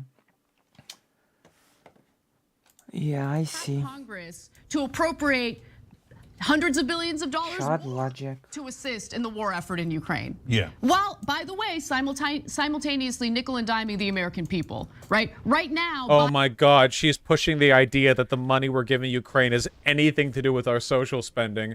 Bro, clearing out our warehouses of old equipment does not somehow reduce healthcare. There's no connection. Literally none. This is so dumb. This entire video is just zero IQ right-wing talking points. This is fucking insane. I really didn't think Anna Kasparin was this stupid, but people can surprise you at any point. People are full of surprises.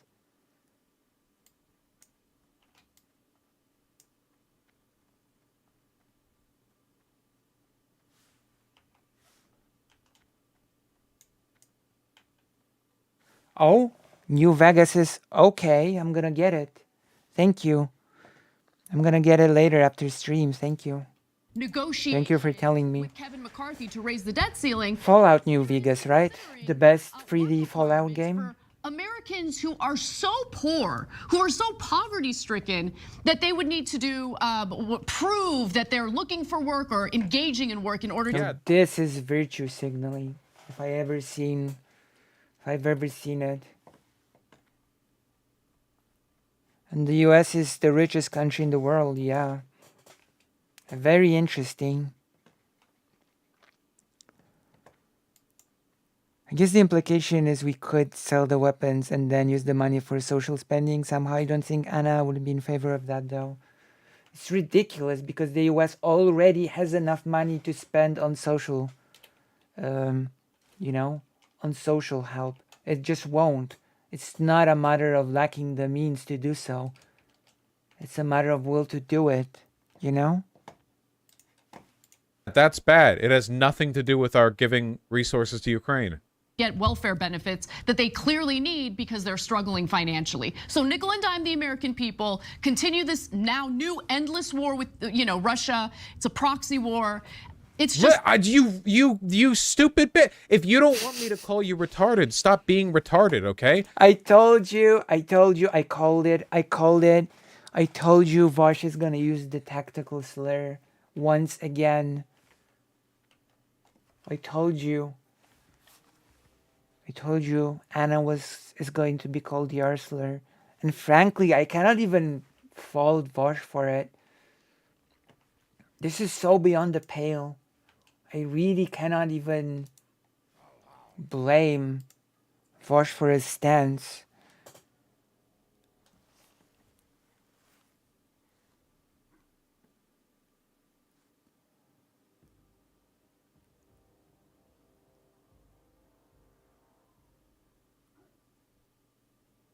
The only reason I have healthcare is my husband's job.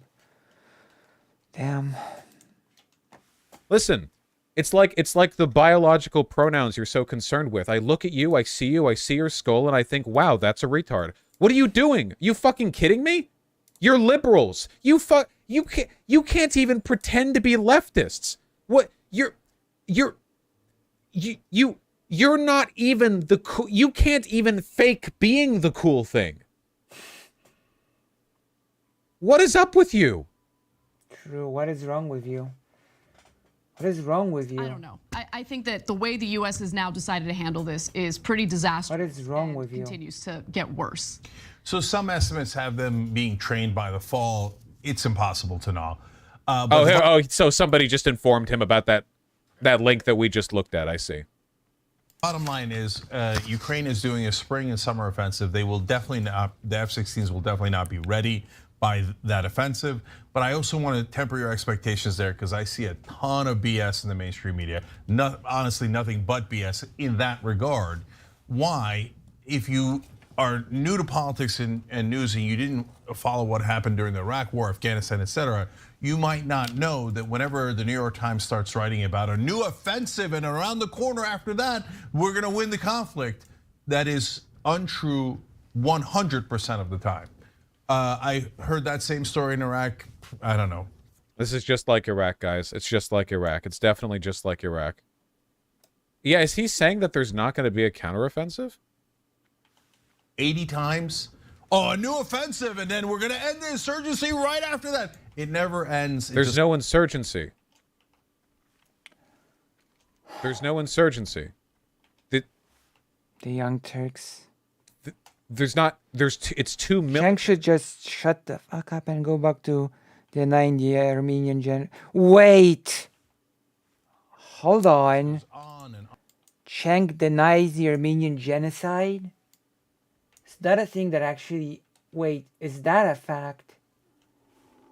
Hold on. Is that a fact?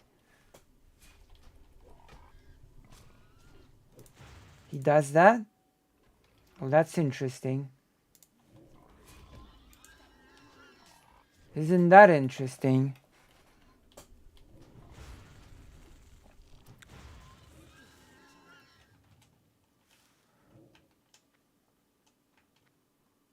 He used to. Well, that's interesting to say the least.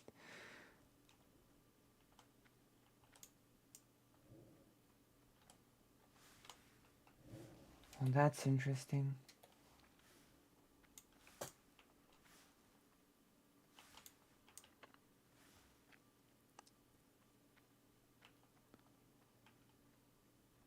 Okay, he used to deny it. Which... Oh, quite the stance to hold, even if in the past.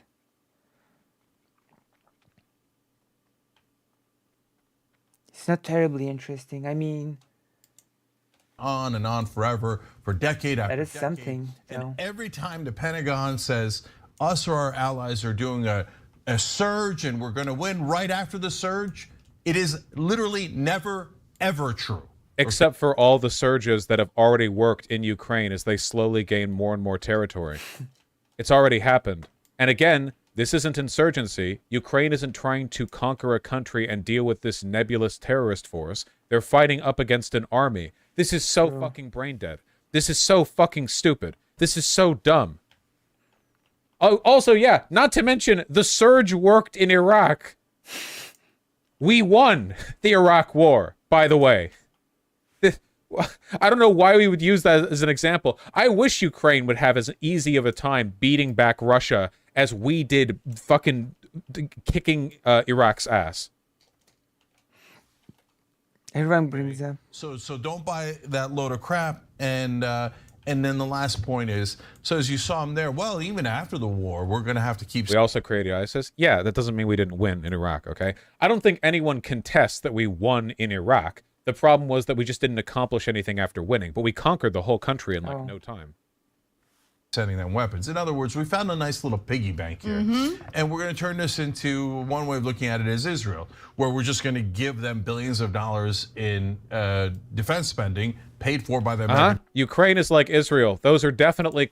I mean, if you are still denying the Armenian genocide, then I would think it's pretty relevant.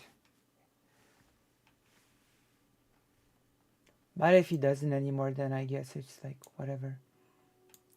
If he doesn't really deny it anymore, then it's whatever. Comparable situations. It's exactly the same. That's completely true. Yes. That is true. You know, beating back a Russian invasion and continuing to maintain an open-air concentration camp around Palestinians. Yeah, you know. Oh, one the other. If he doesn't, then it doesn't matter anymore. Taxpayer. Great. And going straight to defense contractors who one day will probably hire me for millions of dollars. Oh, that's the part of the sentence he didn't complete, but is also definitely. How he's just anti-Ukraine and pro-Russia. I guess we can criticize him for that. It's pretty horrible, by the way.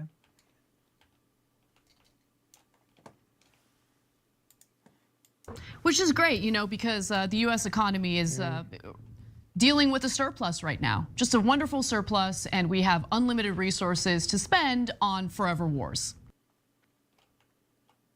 No comment. What? No comment. What does inflation have to do with the availability of half-century-old fighter plane tech? What possible relationship is there between these forces?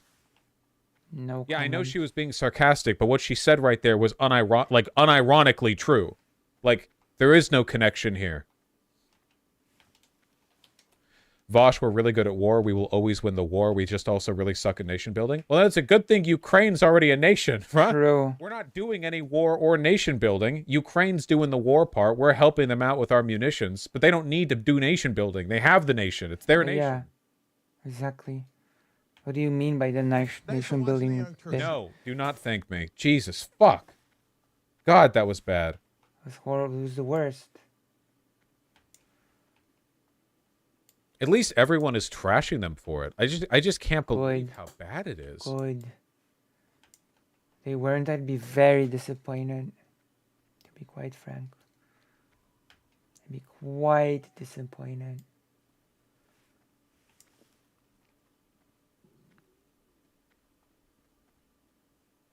It was. 100% it was. I don't even know why they're doing this.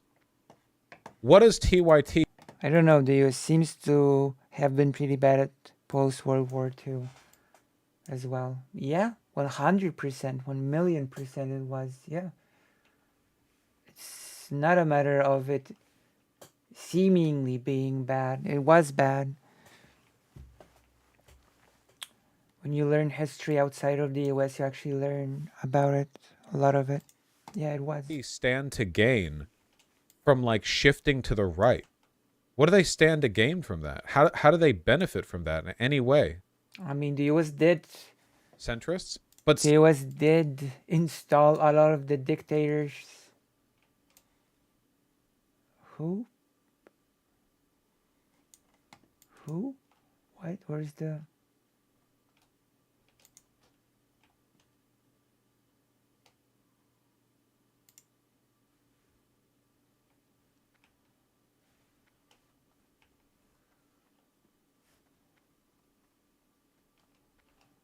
Okay, just gonna kill him.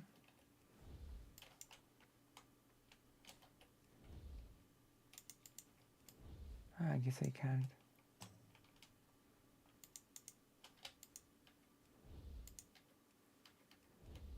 I guess I'm out of here. I remember in school being taught that the US never lost a war in history. Okay. I mean, there are some Russians that think that, so.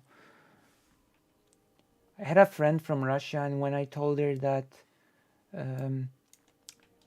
Russia lost a war against Japan, she said that that's totally not true.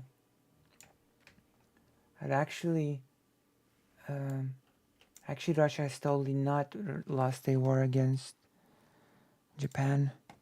Centrists don't care for this language, and no, tankies are not a viewer block they care about appealing to.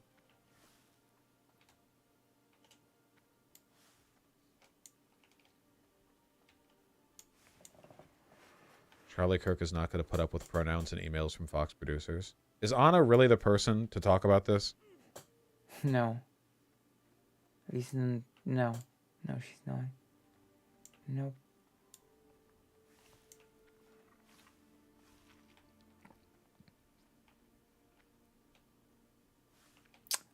I can do a synopsis.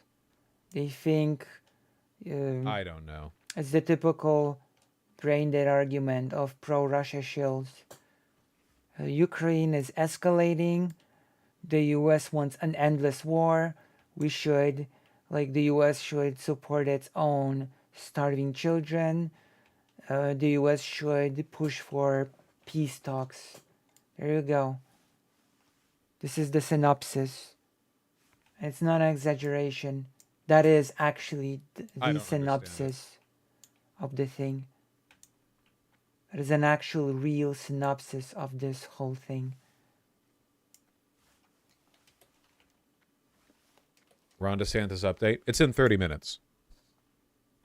Oh, we've watched it. So yeah, that is apparently that's actually a real synopsis on my part. I'm really hyped to play that.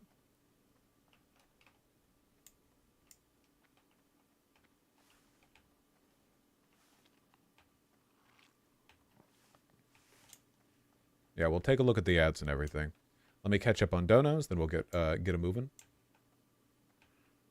On Sugar Hill. Oh, wait, really quickly. Someone should give me a dono. Sushi the other day from a place on Cap Hill, and look at this really cute little garden they had. Not really a garden, like more of a miniature koi pond. Because we all know what those peace talks are supposed to be about. They're about Ukraine giving up land in order to somehow convince Russia to just not invade them for a time anymore. That is the peace talk.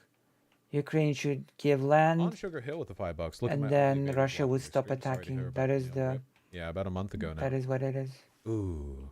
Hello. Trying to block me. They hate me. Kriller. The part about military industry is that the US wants a quote-unquote forever war because the US just wants to fill the military industrial complexes pockets with money. That's the quote-unquote argument. That is the argument being put forward.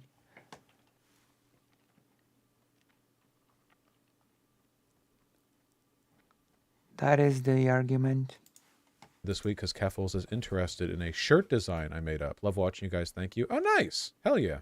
Shirts are fun. I have no idea how to get here. The $5. Sending F-16s will only prolong the war. We should send F-22s. We should just send like every insane like Black Ops, middle of Nevada, top secret military project we have. Just unleash them all with no warning. How did I get stuck the UFOs. Here? Okay. Sake with the 4 tier 1 subs. If Anna doesn't like being called retarded, why does she keep saying retarded shit? I agree. By the way, guys, anyone who like pretends to care about me saying retarded about Anna, fuck off, all right? Fuck that liberal civility politics bullshit. Her saying that the war with Russia is a proxy war is unironically way more offensive and actually harmful. Whereas the only people that I'm harming by saying that Anna is retarded is Anna by calling her retarded, you know? I hate the idea that, like, you know, oh, well, she's being a huge dipshit and a reactionary and she's being horrible, but God, I cannot find my way to the top. mildly edgy terms that are practically normalized in common discourse when friends are talking to each other, as if you all care about ableism anyway. Jesus. Steel Radiance, thank you for the $10. Really appreciate that. Thoughts on digital nomads? I want to try it, but other nomads are mostly tech bros. I have no idea what digital nomads are. I'm afraid I have no clue at all. Oh, wait. It's also called digital travelers, I think. By digital nomad, do you mean like... What do you mean by that? I don't know what that means. They mean a digital traveler. A new form of traveler. Billy Sipes, thank you for the tier 4 sub. I really appreciate that. Russia can't even produce their own jets right now. They really... It's that kind of stuff that makes me stop watching Vosh. Yeah, literally. There were F-16s that got downed in, like, the Gulf War. Like, it's so stupid. Just such a stupid thing to say. Which, by the way, Chad Logic would clap like a seal upon hearing Remote this. tech workers, people who Just work saying. remotely and just travel around the world. Yeah, okay. The problem... Mexico City is having this problem right now. Most of Mexico City, from what I've heard, is beautiful. Like, it's this amazing, huge... culturally rich, like walkable, public transport, everything city. But the wealthiest parts of the city are getting wealthier and more gentrified and higher rent costs because a bunch of white people who work remotely are moving down from America to get like an apartment that they can do their tech work from. And they don't like spend the money in the city they're in. They don't engage with stuff. They're not culturally connected or whatever. I don't think it's wrong to be there because I don't think gentrification is like an individual problem, but I think it's worth being critical of like the broader trends of like a disconnect from one's environment and what that can do economically to an area. That's true. So to be clear, I don't think it's wrong to be a digital nomad or to be like a remote tech worker who's white and moves to Mexico City because you can live where you want to, King. Yeah, they don't live in an area they don't care. They don't care, an entropy fan. But again, on a broader scale, Technical misogyny stuff has made me drop it in. should be Oh, okay. analyzed, like, in a collective I can or, understand like, a broad that. social sense. I can understand that.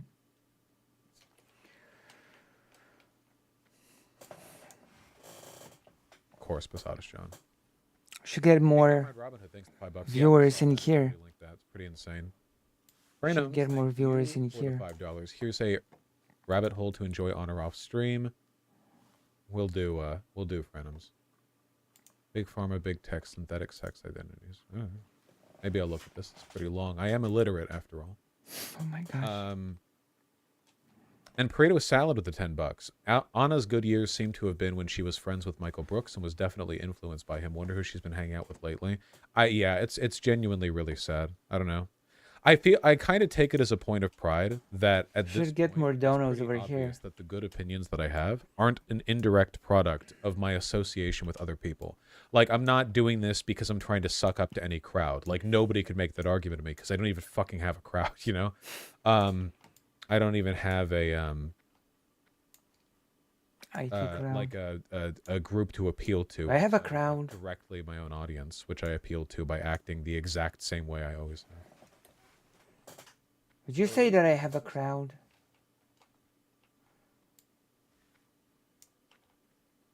Or no?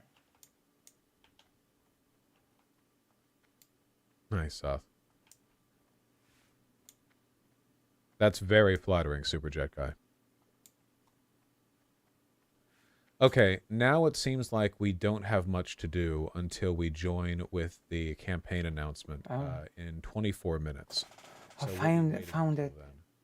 Where am I? In the meantime, I found it. how are we doing, chat? Gosh, Ad time? Ad time? Whoa! What's happening with you? My gosh. Again, the ad doesn't run for everyone, so. What ad? What are you talking about? Bosh.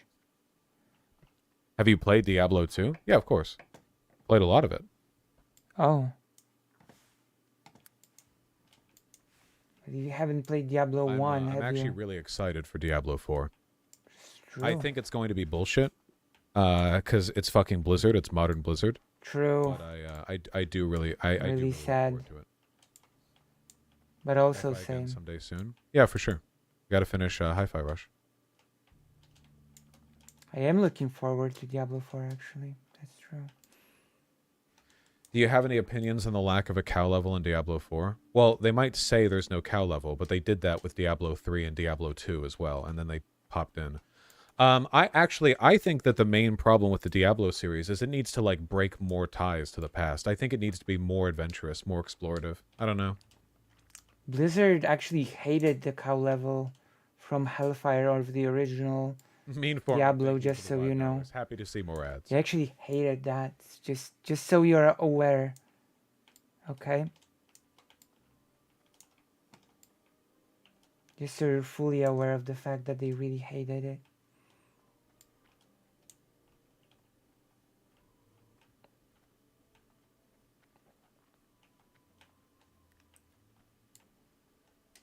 The last Blizzard controversy painted the Diablo writers in a super bad light. They tried to use rape as a random backstory thing, so I don't know, man. In Diablo? You mean with the girl who turned into Diablo? I don't know how I feel about that. People get really weird about that. They say, like, well, it's reactionary to have rape in a story sometimes, which I don't get. I mean, stories can have that. It's the way it's handled, I think. The main thing that bothers me, I saw a Twitter post about this. It's when you have characters who are like they're girls and they're show crabs, and then they get raped and then they turn into like steely hard badasses. They did that in Game of Thrones with the one girl. That's a pretty dumb trope. That's pretty bad. Damn. Yeah, pretty shit. Polish jeans. Sansa? Yeah. That's pretty dumb. Tomb Raider? They rape in Tomb Raider? No, I don't remember that. I see. Which Tomb Raider? Almost? Oh, almost. That I remember. She like escaped from that. Yeah, that was like a huge controversy. Didn't you talk about rape in the Berserk manga? Well, the Berserk manga does have lots of rape. Did you see the few of the original Diablo game designers making a dungeon crawler independently? They've made a whole game, didn't they? Didn't they make a whole game? I don't know, Angry Pagan. That's complicated. Diablo 4 is a battle pass, Sag. Oh, fuck. Does it really? Does it really have a battle pass? Oh. Whitewashing history. Not good. Yes, it does. Fuck. Really? Really.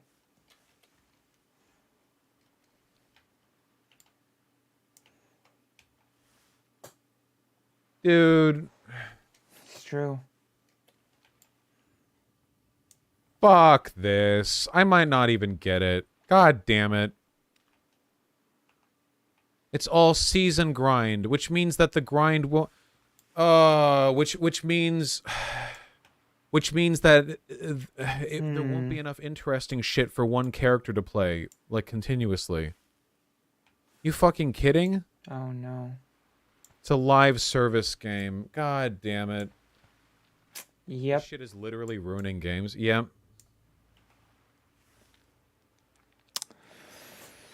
Oh, man.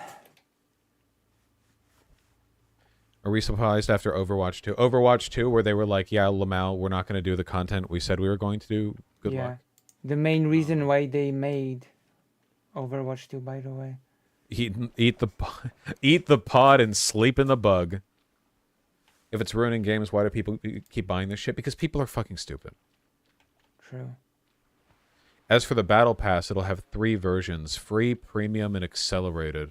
Oh. The free version has 27 tiers and rewards players with cosmetic items and smoldering ashes, a resource that can be spent on XP and gold boosts. Oh, amazing. Cool. So seasonal races can't even be a thing now. That's great. You can't even do season races now because there's XP and gold, because you can... Amazing. Pay to win. Making good games isn't profitable. True. Very sad, but very 63 more tiers, which reward you with cosmetics, unique, and platinum currency that can be spent in the game shop. Okay, yeah, I can't play this. I can't reward this shit, man. I can't reward this shit. I've already bought it. I have to play it. The premium and accelerated passes will cost the platinum equivalent of $10 and $25 respectively. Oh, cool. And it resets quarterly. So if you want to continue with the accelerated pass, it's $100 a year. So I don't care. I'm just gonna play it casually. And you have to I buy don't it care. through platinum, not through actual like We'll see. purchases. You have to do the thing where you convert your real life currency to in-game currency, then the in-game currency to that. Jesus.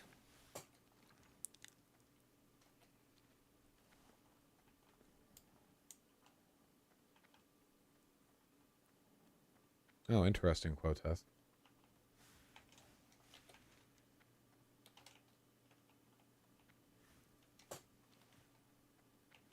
Yeah, it is about innovation. It's about innovating new ways to scam people out of their money. You're right. It is about innovation. Fuck? D4 has seen numerous delays in development. According to some of the employees speaking to the Washington Post, this new date seems final. Other claims in the article include an allegation that creative director Sebastian Stepien, who was creative director on The Witcher 3 and head writer on Cyberpunk 2077, rewrote the game's script when he joined the team in 2019, adding disturbing subplots about sexual assault. According to the article, one version of the script was referred to as the rape version because... Yeah, but it's Konami, so I'm actually really worried if they're not gonna mess it up. It might sound like I'm being mean, but I'm really worried that like Konami might just mess it up, you know? They're making a remake of Metal Gear Solid 3 as well. And when it comes to the remake of Metal Gear Solid 3, I'm actually really worried that they're just gonna mess it up as well.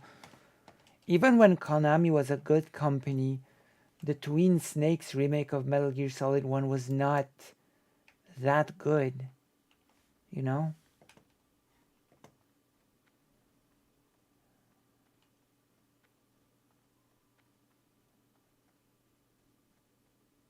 Who?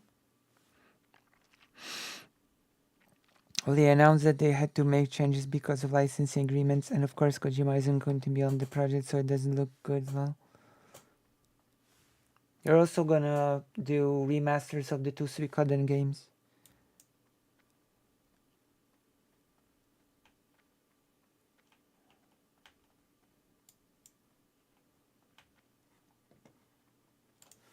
To repeatedly refer to the rape of one of the game's female love interests and refer to her as the raped woman in her character description. Employees reportedly had to plead with Blizzard leadership to change Stepien's version of the story, average Polish narrative development, and would reportedly repeat... Wait, what? What do you mean Polish? Wait, hold on, what? And then she was raped, development, with leadership to refer to her as the raped woman in her character description.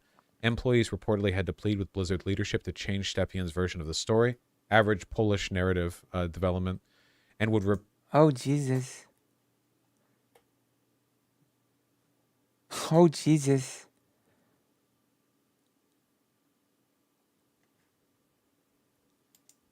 The history person is Tomasz Stepien, a Polish person. Oh, gosh.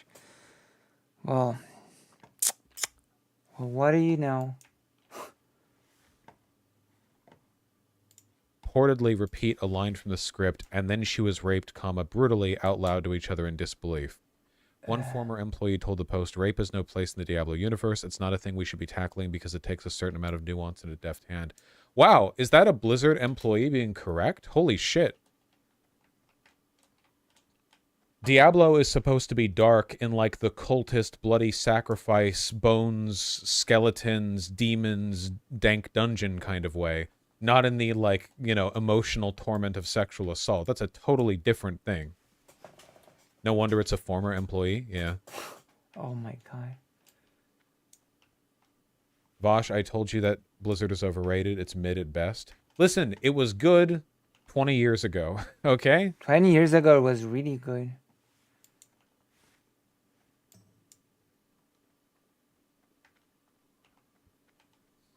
But alas,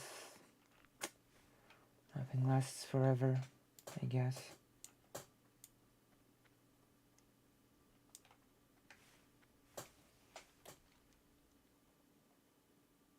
I have to get here somehow. This is so ass, dude. It is.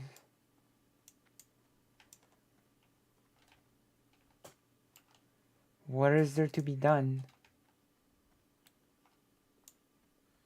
To prevent players from paying for power, a team announced it will implement a currency called Smoldering Ash, type of currency used to purchase season blessings, which will accelerate seasonal progress.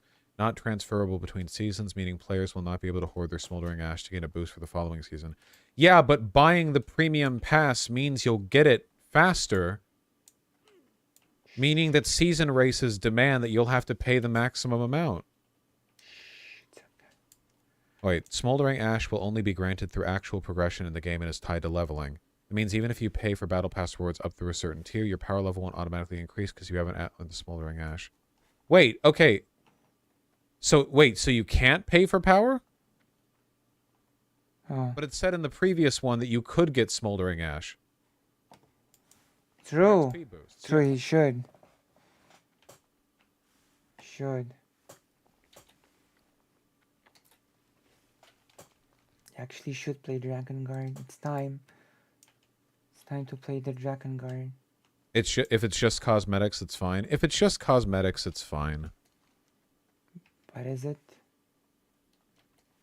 Is it just cosmetics? I don't think so, Vosh. No, it's not. No, it's not. No, it's not. PB warned us about this. Yeah. Who? Ah, Told Biscuit. Okay. On the plus side, Lilith is hot. Or Lilim, whatever her name is. Lilith.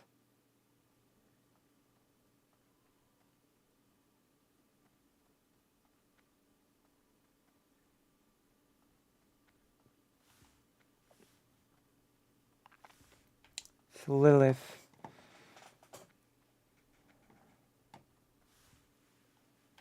Very interesting. Do you not know? Focuses only on cosmetic awards. Okay, maybe. I don't know. Oh, good. That is good. That is very good news, fake Alec Kyle Parker. It's the best news I've heard all Fun lore week. fact. Lilith is the mother to humanity in Diablo, so I kind of hope she'd be an ally. Isn't Lilith the mother of demons in Jewish lore? Sort of. Vosh is sort of correct on this. She's considered the first demon.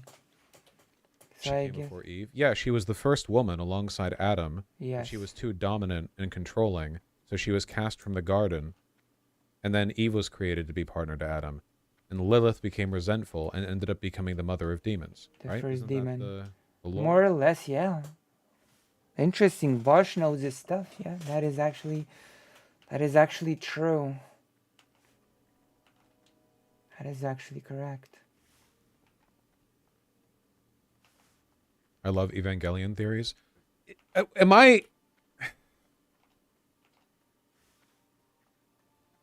No, Vosh is correct with this one. Yeah. It's correct.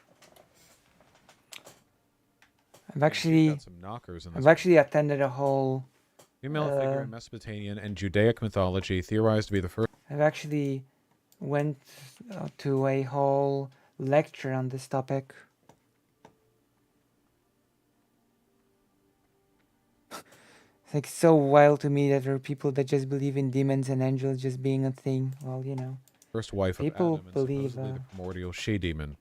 Cited as having been banished from the Garden of Eden for not complying with and obeying Adam, she is thought to be mentioned in the biblical Hebrew in the book of Isaiah, in late antiquity in the Mandean mythology. And Actually, the things that I heard during the lecture were more explicit than what is written here. According to the lecture that I attended, Lilith said that Adam sucked in bed and, you know,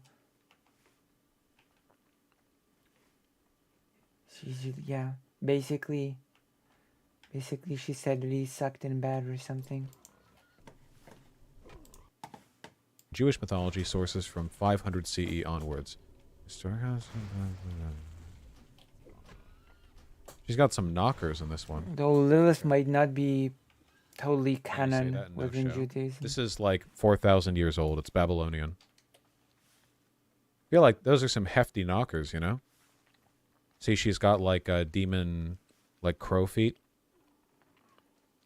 And wings.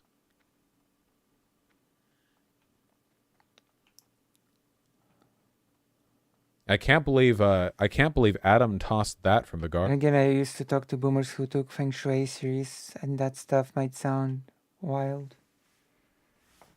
Feng Shui, huh? Me too, one angry pagan. I hope you had fun. 10 minutes till the DeSantis thing.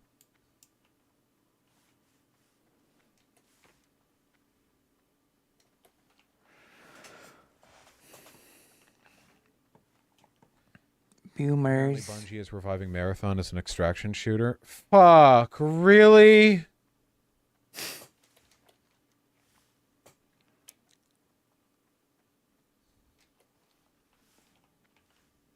Vosh is sad. I can't keep doing this, man.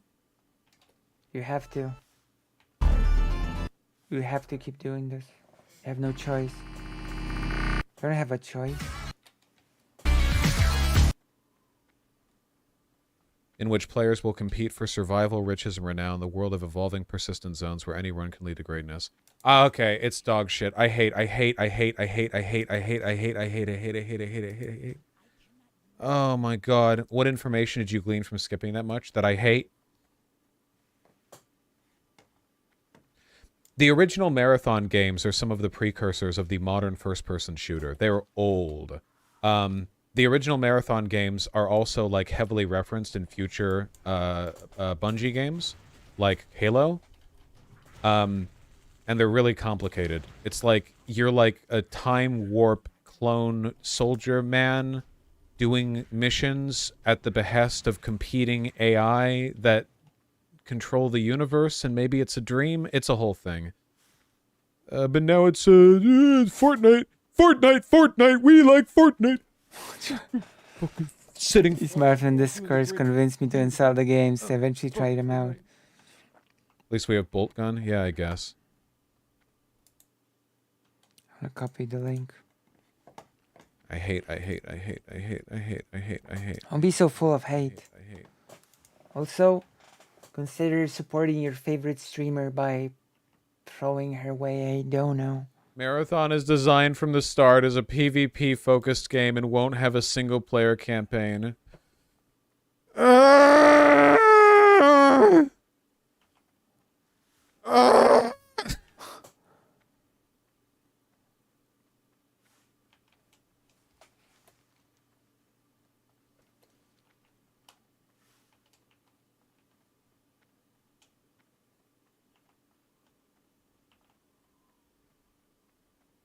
Bungie, why? All they've been making is Destiny for the past 10 years. Destiny is like one of the apex of like the horrible, grindy, infinite live-action looter shooter game. Like it's terrible. True. Pretty accurate. That's dope, Frenims.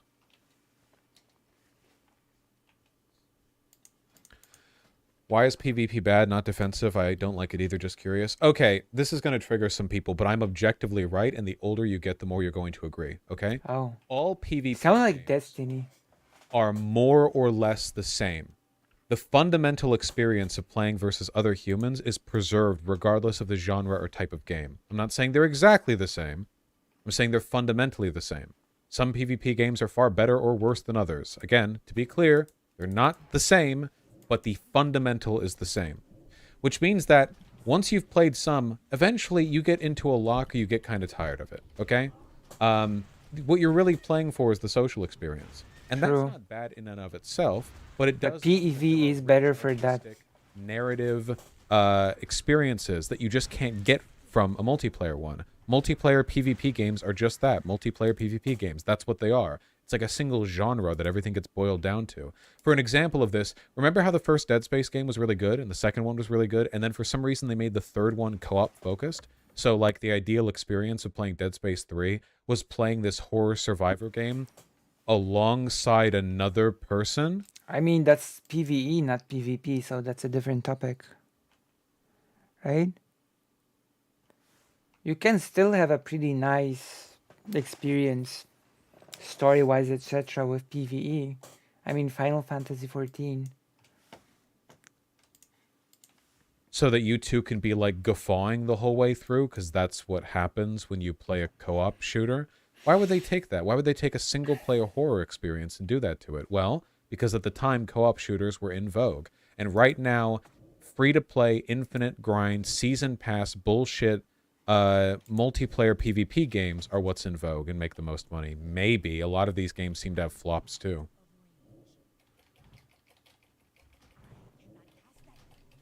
This is why I'm trying to focus more on interesting first-person experiences. This is a horrible take. I don't care. You're shit. Your brain is small. Jesus. Because, like I said, there's only two ways you can stop playing a game. You either get tired of it and just stop playing it. You drop it. Or you complete it. I think it's nice when you complete a game. I don't think there's anything wrong with having an ongoing experience. Like, I played WoW for a long time.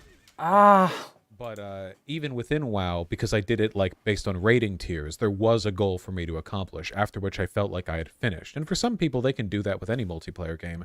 Reach this rank, do this, do that. But I think a lot of people just kind of play it because it's what they know to play. And I think that it numbs people to new artistic experiences. True. We live in like the golden age of indie games. An unbelievable number of great, interesting... True, I'm playing some of them actually. ...ones to come out every month. And... it just makes me sad. I should play more indie games on stream, online you know? Person who are like, yeah, I'm just burnt out on gaming. Just don't really care anymore. And then you ask the same question every time. What games were you playing every single time? Call of Duty, League of Legends, Destiny. Wow, it was every single time you ask and follow up. What do you know? Infinite multiplayer game. Something that you're just meant to just spend your life playing every time. And it's like, no, that's not the only type of game. There are other types. Hell, if you like the multiplayer stuff so much, there are games with heavy multiplayer elements that are also like straightforward narrative experiences that you can go through and like complete and feel satisfied. They're not as common, but hey, co-op games, that's a thing. I just don't think they should be horror survival games because that's not really a co-op vibe in my opinion. No, I need to play Spiritfarer. It's on my wish list. Yeah, you have to play a mix of games, right? True, you do. It makes me feel like, imagine if you saw a bunch of people online who are like, you know, I'm really burnt out on television. I used to watch a lot of television shows, and I don't want to anymore. I'm not interested. And then you ask, it's like, well, what'd you watch? And they're like, yeah, I watched The Bachelor. Oh, what else did you watch? Well, I watched The Bachelor in Paradise. And I watched some of the spin-off shows. And you're like, okay, did you ever try watching anything else? They're like, well, what? I see. What? It's like, yeah, I don't know. Fuck. I've watched some episodes. We should. It could be entertaining. Sometimes it's fun to have a group of friends with you, and you just like relax and just eat popcorn while watching stupid bullshit, and you riff it. That's fine. That's great. I don't think I'd watch it on my own, but like as a group experience, because again, group experiences all tend to homogenize what you're doing because it's about the socializing more so than what it is you're actually watching. True. That's fine. But about the reacting to it? They never watched like any other thing. Well, fuck. Are you really tired of TV, or are you just tired of The Bachelor? True. You have a list of favorite games posted anywhere. What a great question. Did you know if you type in !media takes, you can go to my unfinished evolving document. Media takes. God, he's a whole document. Write out a list of every single piece of media that I consume, watch, read, whatever, and give my opinions on it, along with a recommendation rating in the form of 1 to 5 stars. Oh, well, you know. Wait, there's a whole I need to list. update this, though. It's been a while since I've put more into this. It's very short. No, it's not finished. It's not even close to finished. What is his list? I played Cultic because of that. Zamont 2, did you enjoy Cultic? Yes? Nice. Yeah, again, people accuse me of having bad media takes, but if I give something 4 or 5 stars, that means I really think you should at least look at like the Steam store page or like the Amazon book review wiki or the whatever TV description. Yeah, you know. Yeah. I see. It's 11 pages in single space font right now. It's not like there's nothing here. But yeah, I'm going to keep updating. That's what Cyberpunk 2077 wished it was. It's time. Yep, I think it's time. Okay, We're just gonna switch to something else now. Maybe we should give Blizzard another chance. No. Wow. Quick video. Speaking of Blizzard. You know, didn't I just come out the other day and say that Blizzard has taken universal W's with WoW Classic? Rare Blizzard W. I mean, to be fair, they've had a lot of W's recently. They're doing all right. This is great. Didn't I just fucking come out and say that? Universal Blizzard W. I did. It's like Blizzard makes me look dumber than I do. Actual Blizzard W. It's embarrassing, honestly. Like, I'm like, guys, no, they're not canceling the Overwatch PvE. No, guys, it's coming. They can't do that. Feels like Blizzard could be the next BioWare. Look, here's how I think about Overwatch 2, is that it's a free game. And so that it's not free. No, guys, Blizzard's been doing a great job with WoW Classic. They've been doing amazing. Every decision they've made for Wrath has been great. Look at all these great decisions. Well, maybe we should give Blizzard another chance then. Literally a fucking week after I say that, this happens. It's like they're waiting, they're watching my stream, and they're like, oh, this'll really make Baldy look like a fucking idiot, huh? I do not know how much evidence you need to think that it's not going to be pay to win. And people are like, no, it's going to be pay to win. So you think it's not, it is. Ah, fuck. And you'll still play Diablo? Yeah, of course. Yeah, I'm really excited for Diablo. Diablo's not going to be pay to win, guys. Look, guys, Blizzard's learned their lesson, okay? Now, look, the devs... We've talked about that just a second ago. Interestingly enough. Just talking about this a second ago, about the whole tier thing. Gosh.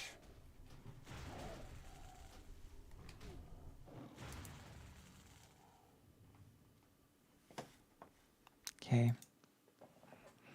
I'll hop on to something else. Oh man. Lance and leftist mafia waiting on Illuminati. Yeah, I saw. And a review. Isn't Sunday's about to get on?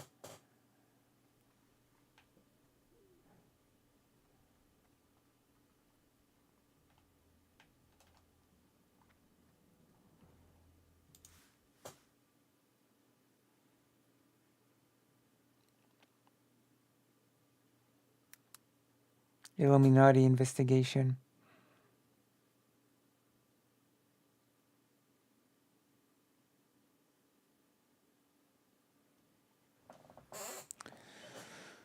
Tomfoolery. Not really interested in tomfoolery, like in the slightest. Transphobic parents cope. Oh, that is something. That is something.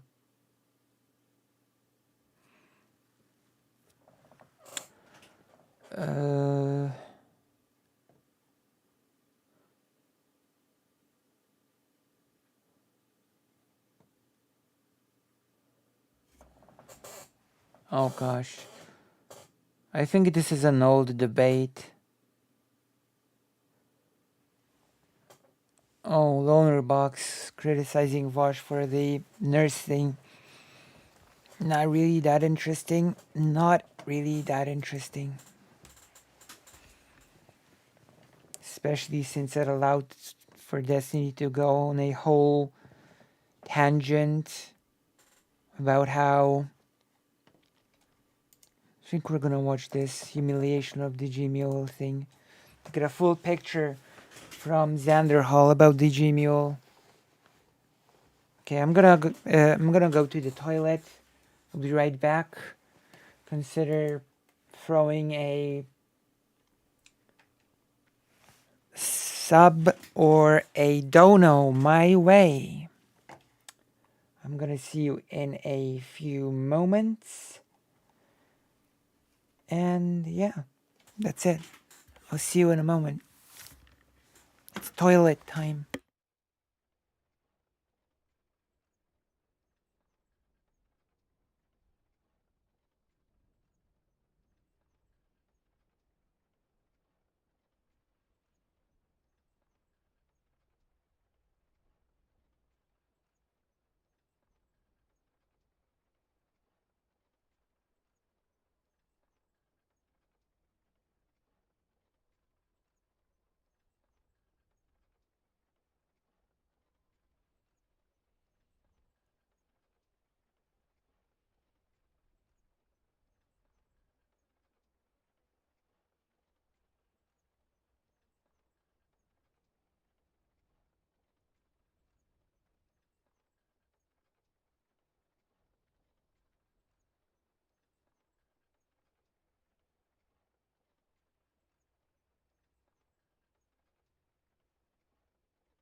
Hey everybody.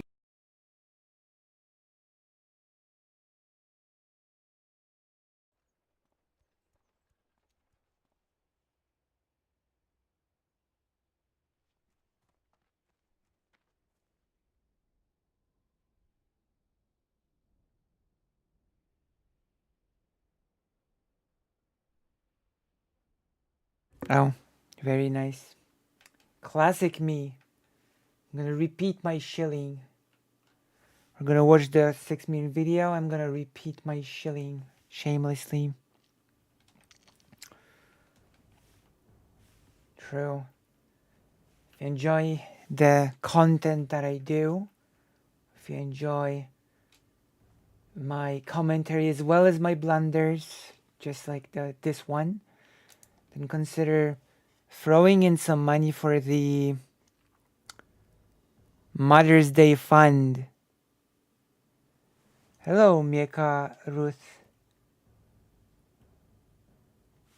Consider throwing in some money for the Mother's Day, because it's already the 26th and it's Mother's Day, so I want to get some funds to get my mom something nice, you know?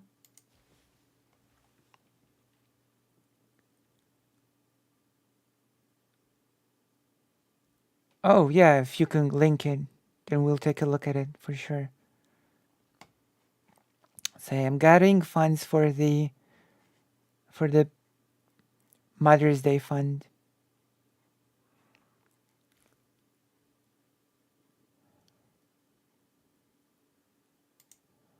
We're gathering funds for the Mother's Day Fund. It's gonna be motherly. So a few weeks ago, the YouTube channel Welcome AI put out a video called AI Generated Ad Synthetic Summer No Real People Featured by Private Island. I can't show the video in its entirety here for copyright reasons. It's such a creepy video. All-Star by Smash Mouth, but let me just say, it is unquestionably a work of incredible artistic merit, and I mean that with no trace of irony. It's great. It's a fake beer ad, and so many things about it just very call creepy. out to me. The way the beer bottles are shaped in these unpredictable and interesting ways. The way synthetic people mimic drinking it while never actually putting their lips to the bottle. Most of all, though, what catches me off guard about the video is its use of fire. So let's talk about that. The very first shot in the ad has fire in it, the light of the grill. It feels contained and small and normal, but in the very next shot, it starts to feel strange. Here, there are two fire sources. The first is the grill we've already talked about, but the second feels less contained somehow. We can't see where the source is, and while it's plausible enough to imagine that it's like a bonfire or something, it doesn't feel like one. It feels like just some fire taking life in the background of this get-together. 8 seconds in, we have our third fire shot, and now things are getting weird. In the foreground, someone's meal is on fire. People are just sitting around. I saw that. Food. And in the background, it really looks like the house is catching flame. Let's skip the fourth and fifth shots of fire, though it feels important to point out. I remember, I was really creeped out by this commercial. How often we are directed to track the motion of fire. 20 seconds into the video, we start to see our payoff. In the sixth fire shot, the flames are billowing, completely uncontrolled, and in the seventh, we have this extraordinary image. It's really quite difficult to describe, but it almost feels volcanic, a surface burning from the inside, touching this strange beer can. The eighth fire shot, at 24 seconds in, makes one feeling really clear. This fire is going to consume whatever party we are watching. It is here utterly engulfing the crowd. And in the ninth shot, we see what feels like a wasteland. There is now nothing in the shot but burning amorphous landscape. We come finally to our 10th fire shot right at the end of the video, and it looks like a cityscape in ruin. There is no party anymore, there is no strange beer or people to drink it, just a world destroyed by flame. I don't know exactly how this video was produced. In its description, it says the ad was generated from text prompts using these innovative tools, which they've been experimenting with for the past year, but I can't say how much input they had in that process, how often they told the machine, "Give me more fire." Either way, Give me more when I fire. see this work, I can't help but be amazed. Amazed because it tells a genuinely interesting story, and amazed because it truly could have only been done with AI. There's a feeling of freedom to this video, of thoughtlessness. If a person manually created this video, it would be great art, undeniably, but it would also force us to ask questions. What is this trying to say about beer or advertisements? Why is the environment so unstable? Why is there so much fire, and why does it keep getting bigger? Looking at the video we have... I really got a strong sense of... what is this? Uncanny Valley. Yeah, the Uncanny Valley was real with this video. You know?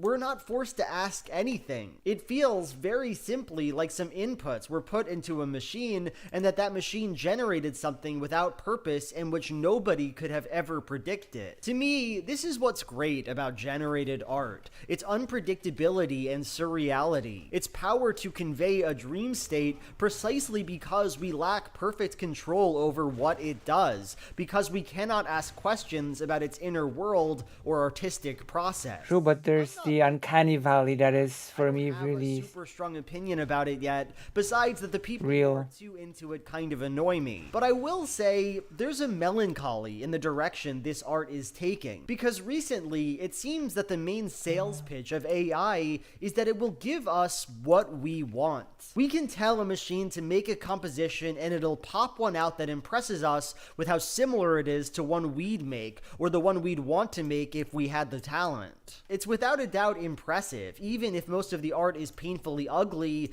it's wild that we can do that now. As AI gets more and more sophisticated, as it's turned over to more and more practical applications, it will try to blend into the background as much as it can. AI-generated images and animations will aim for normality. Their mission will be to make you unaware that a machine created the work you're looking at. AI will live as a kind of counterfeit, as a simulacra of art. And it's sad to think about that to me, because on a fundamental level, it's removing the very thing that makes generative art interesting. Machines can be beautiful, can contribute powerfully to the meaning and reception of a work, not despite the way it was produced, but I mean, it is a nice video. I know I can't stop the tide of AI. Computers are going to make a lot more art in my lifetime, but I'm worried, I guess, that it will have peaked right here in 2023 when we're still making janky fake ads with insane looking people and a fire that inexplicably grows.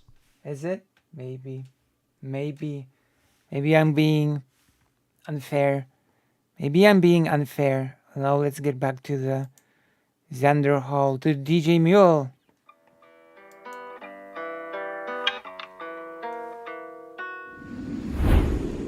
Well, all right, everybody. Welcome back. And Keffels, our good friend Keffels, friend of the stream, has come back to YouTube. She has returned. I remember. Content. She is live streaming again, and she is uploading videos. I'm live streaming. Very nice to have I her. upload videos. Gone for quite a while. She was in. I'm in rehab. your. She was getting help for drug addiction issues. I'm in your guild, Xander Hall. See, you're playing Warcraft. I'm playing We're in the same guild. I can even prove it or something. Social. See, Xander Hall is live in the game now, in the Barrens. He's level 27.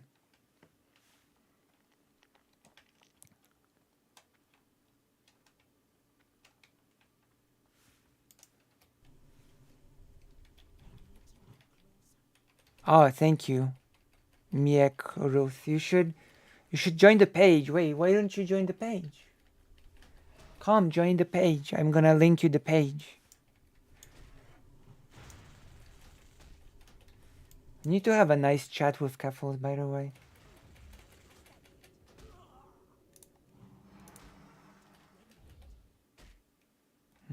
Am I? Oh my gosh. I need to get better gear. Oh, Mika. Okay, Mika Rut.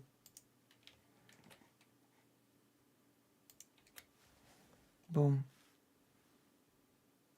Oh, that's wrong. Wrong link. I'm sorry. Almost gave you the wrong link. This is the correct link.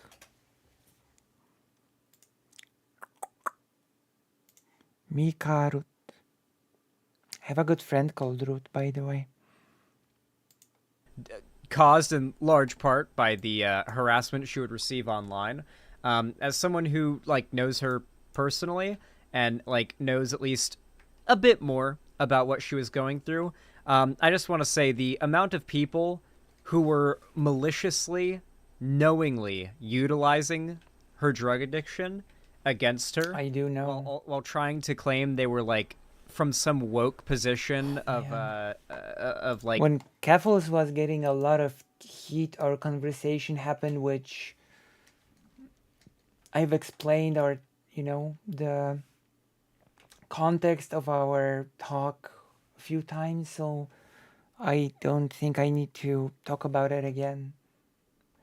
But the point is that it would be nice to have a talk under nicer circumstances. Okay.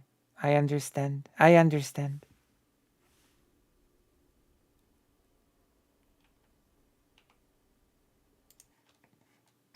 Wanting to help, that they were criticizing her for that, when it was very clearly like they're just trying to destroy her career. There was a few figures who did this shit, and it was very like very transparent, evidently fucking disgusting. Why did your chat rat me out? Wait, oh, chat noticed that you're here. Hey, Keffels, welcome. You were lurking. They found you. Welcome, Keffels. Hopefully you enjoy my reaction to the video. But yeah, welcome. Keffels, good friend of the stream, recently got out of rehab. Keffels should watch this stream. You should watch this stream, Keffels. Where are you? Where are you not in the chat? Are you lurking, Keffels? Are you lurking in this stream? Well, I doubt it. I doubt Keffels is lurking in this stream somehow. I mean, it's possible. She could, but I doubt it.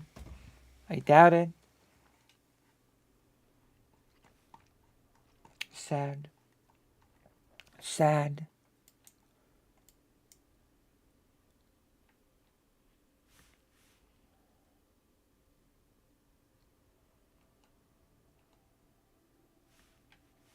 Very sad.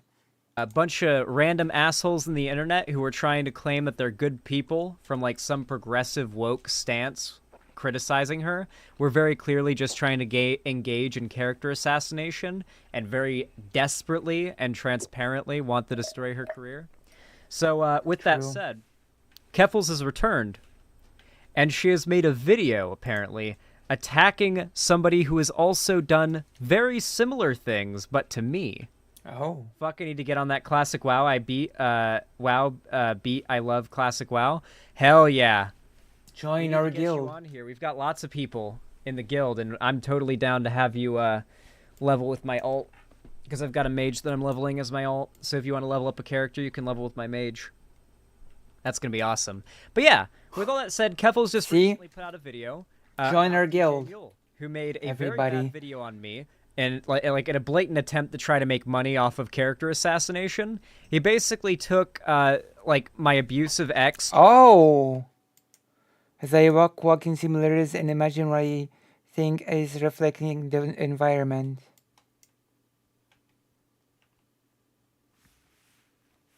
Karasu, have you played all the games about earthquakes in Japan?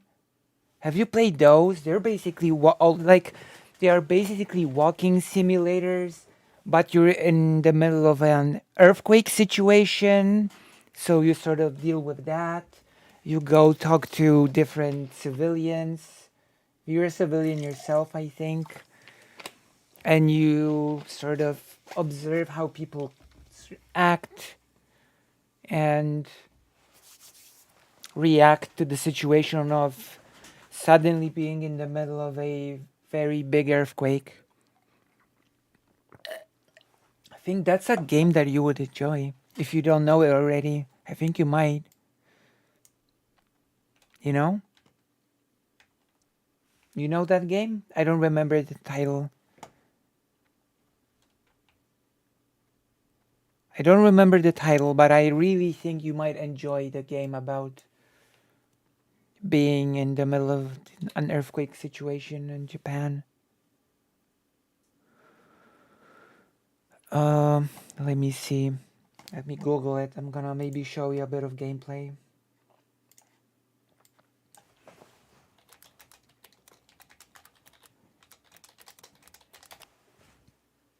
Disaster report. There we go. Let's see. I'm gonna show you. I'm gonna show it to you as a treat, okay? Since you've mentioned liking walking simulators.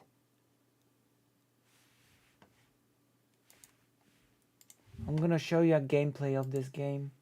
And you will tell me if you would like it.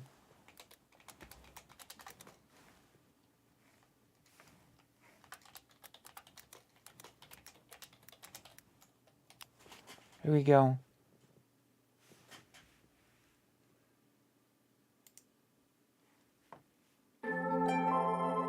PS4. So, this is the beginning of the game. Creating the character. Look, it starts on the bus.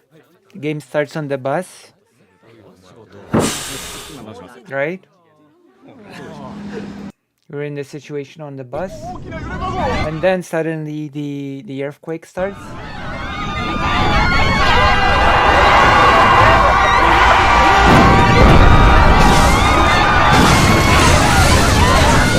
You had to choose what to do on the bus. There were a few choices that you could have taken. Right? See, and you have choices. I need to stay calm all the time. I'd be scared and wouldn't be able to move on. You know? And then you sort of go out and you sort of walk around the city and sort of, you know, and you sort of experience the aftermath of an earthquake, you know? So what do you think of this sort of game, Karasu?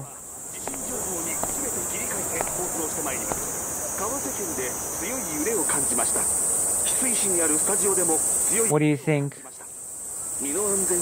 Is that something that you would see yourself liking, or?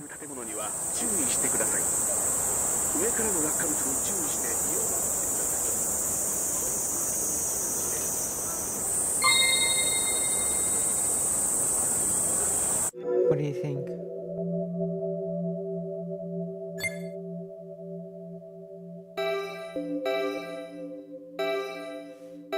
Does it look interesting or not really? Interesting or not? ここからは地震情報にすべて切り替えて放送してまいります。川瀬県で強い揺れを感じました。翡翠市にあるスタジオでも強い You can change your outfit. を感じました。こんな時間にお弁当を食べてるなんておかしいですよね。You can talk to people, right? こんな時になんですが、ちょっと座りませんか。You know, people have different circumstances. 実は会社でリストラン This person was just fired. 退職に応じなければならなくなりました。It's an interesting game.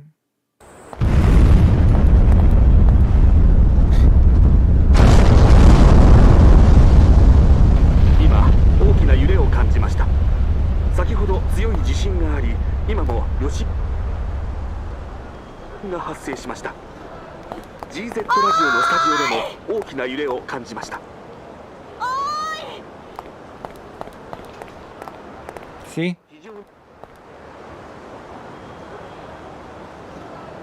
大きな地震が起きました。Yeah. Maybe I should play this on stream, actually. Maybe I should play this on stream at some point. That could be a nice game to stream together. To play on stream together, right? Okay, we're getting back to Xander Hall and the fact that we're on the same team, you know. Relationship. Like, she was upset that I managed to like get out of the shit she was doing to me. Went to the internet to try to fuck me over, and I came back with the receipts. But DJ Mule, despite all of this having been refuted with receipts and everything, DJ Mule decided to utilize that whole thing to try to attack me with some allegations that I was Get some actually Patreon the money. real abuser. Gee. And let's just say the video he made to try to claim was not very popular. Wasn't very compelling. It wasn't very compelling, and not a lot of people agreed with the arguments made in the video. In fact, the video has gone down to this day as one of the most unanimously hated hit pieces on all of YouTube. Oh yeah, he claimed at one point that I should have had makeup sex with her. Oh god. Like, it was... I remember that. Jesus Christ, dude. Indeed. He found a way to take your receipts and victim blame you anyway. It was really something. But Keffels just dropped a video dunking on DJ Mule. I think this is in response to the fact that DJ Mule... I haven't seen this video, by the way. I purposefully deprived myself of the joy of watching this video. The joy. Because I wanted to react to it for the first time. How did I die again? But, I've been very excited to watch this because, obviously, fuck DJ Mule. But also, I recently saw that he tweeted that he was going to have to get a full-time or part-time job to sustain his living. And that he can't do YouTube at full-time anymore. Which I don't even know how he was doing YouTube full-time in the first place at his channel size. Like, Jesus, he must... Okay, maybe I will play the beginner's guide. You should DM it to me, okay? Yeah, DM it to me. To, the title, that he has is. to file out a job application, his biggest fear. That said, though, I'm excited to see this video because I'd like to see Keffels dunk on DJ Mule. I think it's going to be funny.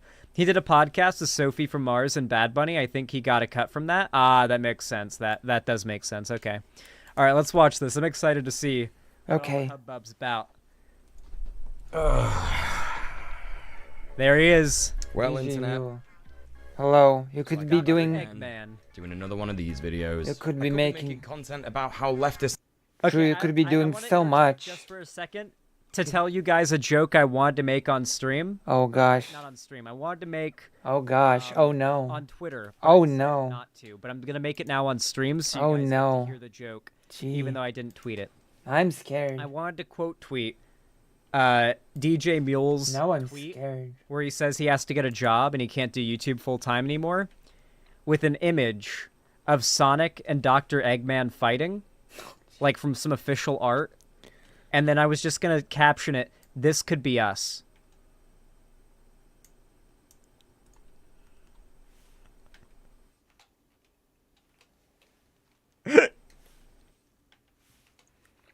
I decided not to because I didn't feel like stirring the fucking. What's the joke? What was the joke? Stirring up shit. But I thought I figured you guys would really appreciate that as a joke. Wait, what was the joke? I missed the joke. God. That goes so hard, dude. Xander Hall, if you feel like more memes after this segment, here's my DJ Mule meme. Now with more MILF jokes and less melodrama. Oh, interesting. We'll maybe take a look at that. Heavy Gretel. Interesting. Oh, Keffels, thank you for the 5 tier 1 gifted subs. Thank you. Based. Keffels just did some white genocide. 5 names at a time. Can start organizing. Actually, there are no white names in the chat right now. Direct action, but I actually don't have any white names. Okay, let's see you, Connor. Welp, I had a good run as a full-time content creator. Jesus. But I think I'm gonna have to search for a job, unfortunately. This month is not looking good for donos once again. We'll defos still keep creating, but it's absolutely gonna be less frequent. Thanks to everyone who's supported.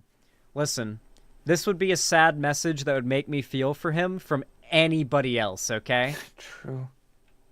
This is only funny because it's him, and he outright admitted he only made his hit piece attack video on me for no other reason than to try to make more money off of clickbaiting my name. Oh yeah, I forgot about Thank you that. for the validation of letting me know that my name is now clickbait, DJ Mule. That I'm that famous that you can clickbait my name now.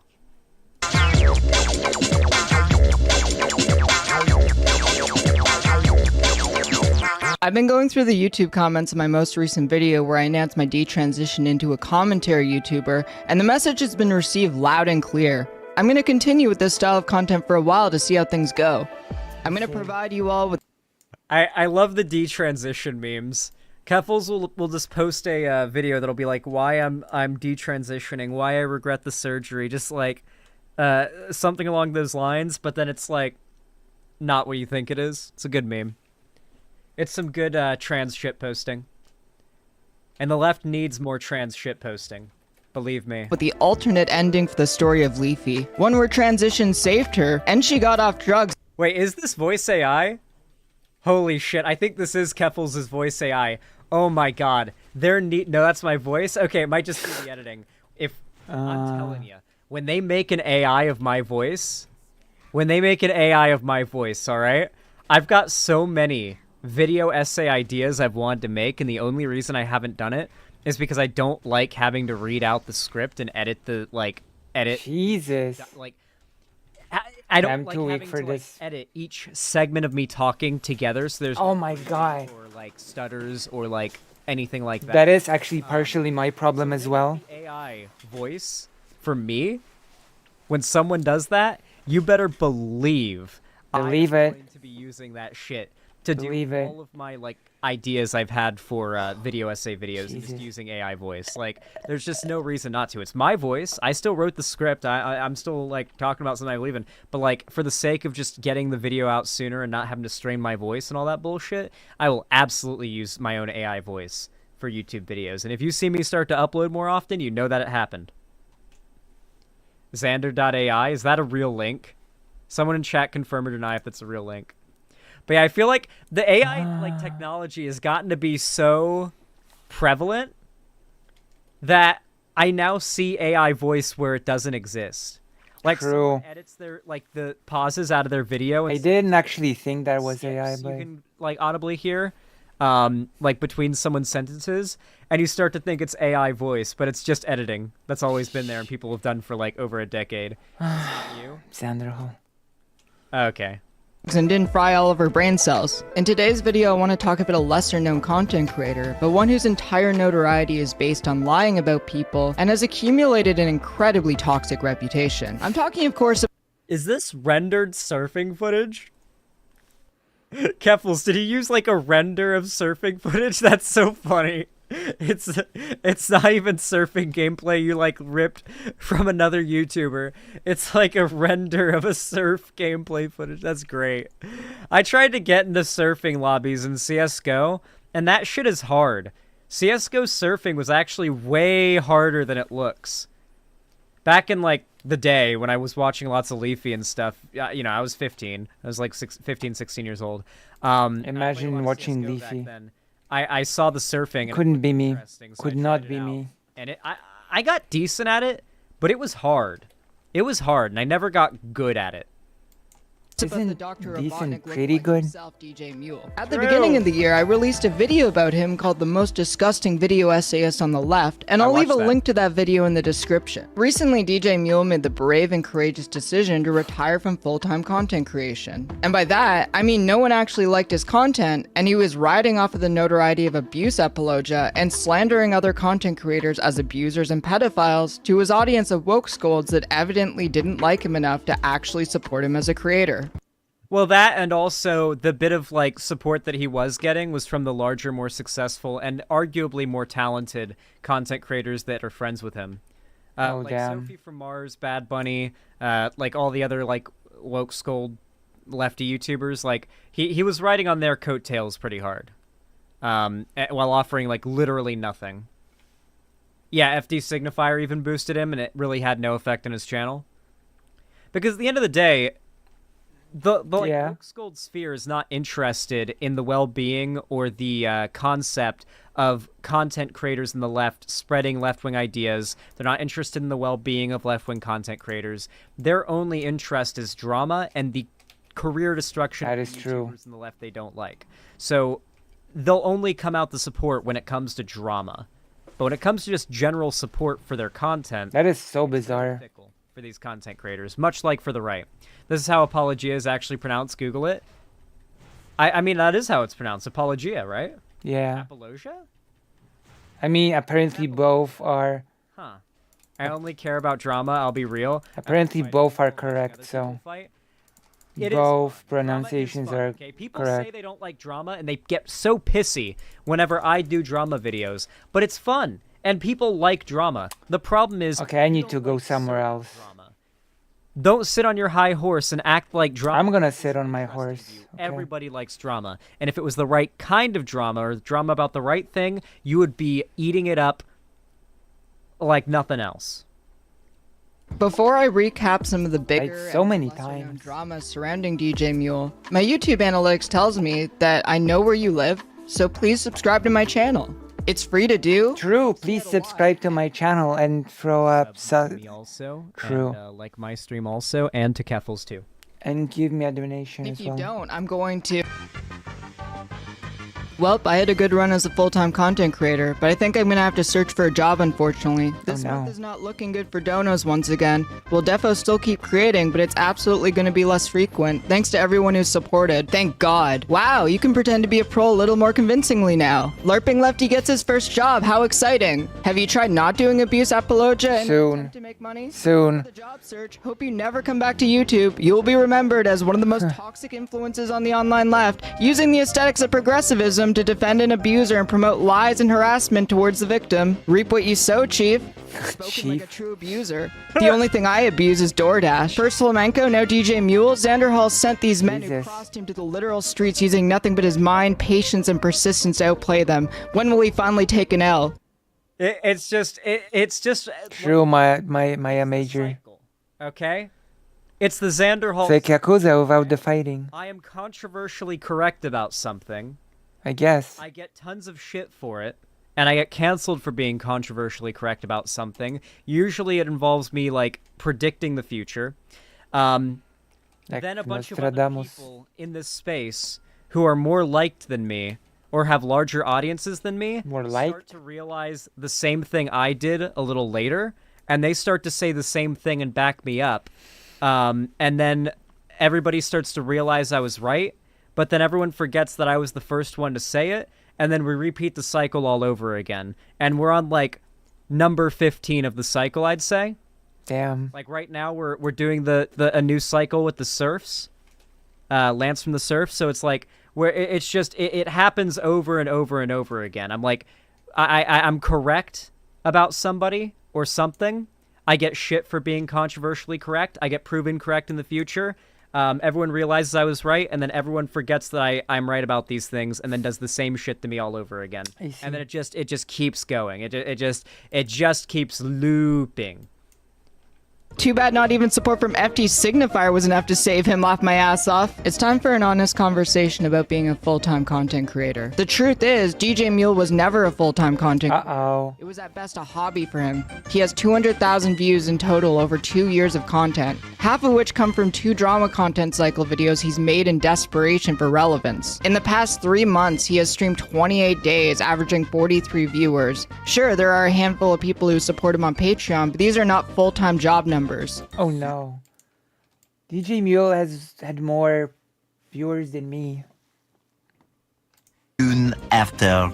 That's true. And to give you an idea of how I know that, it's because even with like 600 people watching my stream right now, if I didn't have my website, I don't think I'd be making enough money to do this full time. Maybe now I am, but for like up until maybe a few months ago, and literally everything before that, I wouldn't have been making enough money to do YouTube full time. Okay. Ad revenue wouldn't have been enough, and YouTube takes like a pretty big cut of your donations. And well, I definitely so if I was just wouldn't monetizing be able. YouTube, I would not be making anywhere near as much money from the amount that you guys send to me as I do presently, and it is because of my website, which was White Nervosa's doing.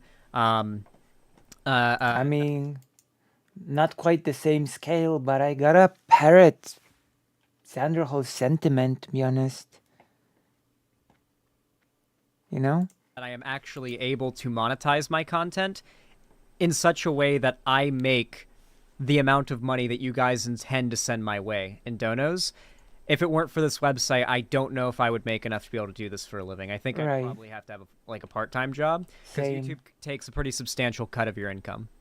But my website does not. Same, actually. I have said literally nothing about drama or debate bros for literally 6 months. I've banned people even in my own community for wanting me to talk about them. Yet their fans are all here like vultures shrieking with glee that I'm going through financial difficulty. These fuckers are sick in the head. The only issue they have with me is that I made a video criticizing a guy who has simply done some insanely bad shit. And at the end of that video, I even said I don't want anything bad to happen to the guy or even for people to cancel him. But for some reason, it seems to be the worst crime of all time to them, and they've been desperate for me to leave the internet since then. Well, I got news for them. I might need to get a job, but if they think for a second I won't be making content alongside that, they're fucking dumber than I thought. I haven't made anything worth watching since my dog shit abuse apologia video, and joke's on you, I'm gonna keep making that content nobody watches. So needless to say, Twitter was pretty ecstatic. God, he's so salty. Yeah, so Cloudfloor, or Showfloor, you can buy, Wait, can you? Can you? No, you can't. Okay, never mind. Apparently you have to buy them off the auction house. About the news. Honestly, I deserve a medal for sifting through all of the Twitter threads about this and getting brain cancer, just to give you a little glimpse of what the reaction looked like so I can spare you from having to do it yourself. The thing about content creation is that it's a pretty unstable job, and I can say this as it's been my full-time job for over 2 years now. You have to actually have a personality, and you can't just define yourself in opposition to something else. The only way you can survive is to adapt and to change, and that's something DJ Mule can't do. The only notoriety he's gained in his time online is from 2 drama cycles by creating unique and original videos such as Bosch is not your ally, and even more shocking, Xanderhall is not your ally. Wow, who could have saw that coming? Wow. The problem with so many of these smaller content creators and the political live streamers— Hello, Jess. Well, we're watching another video about DJ Mule, my favorite creator. I'm left wondering if I have a personality. That is basically what's going on. Is that seeing as DJ Mule had a bigger amount of average viewers than me.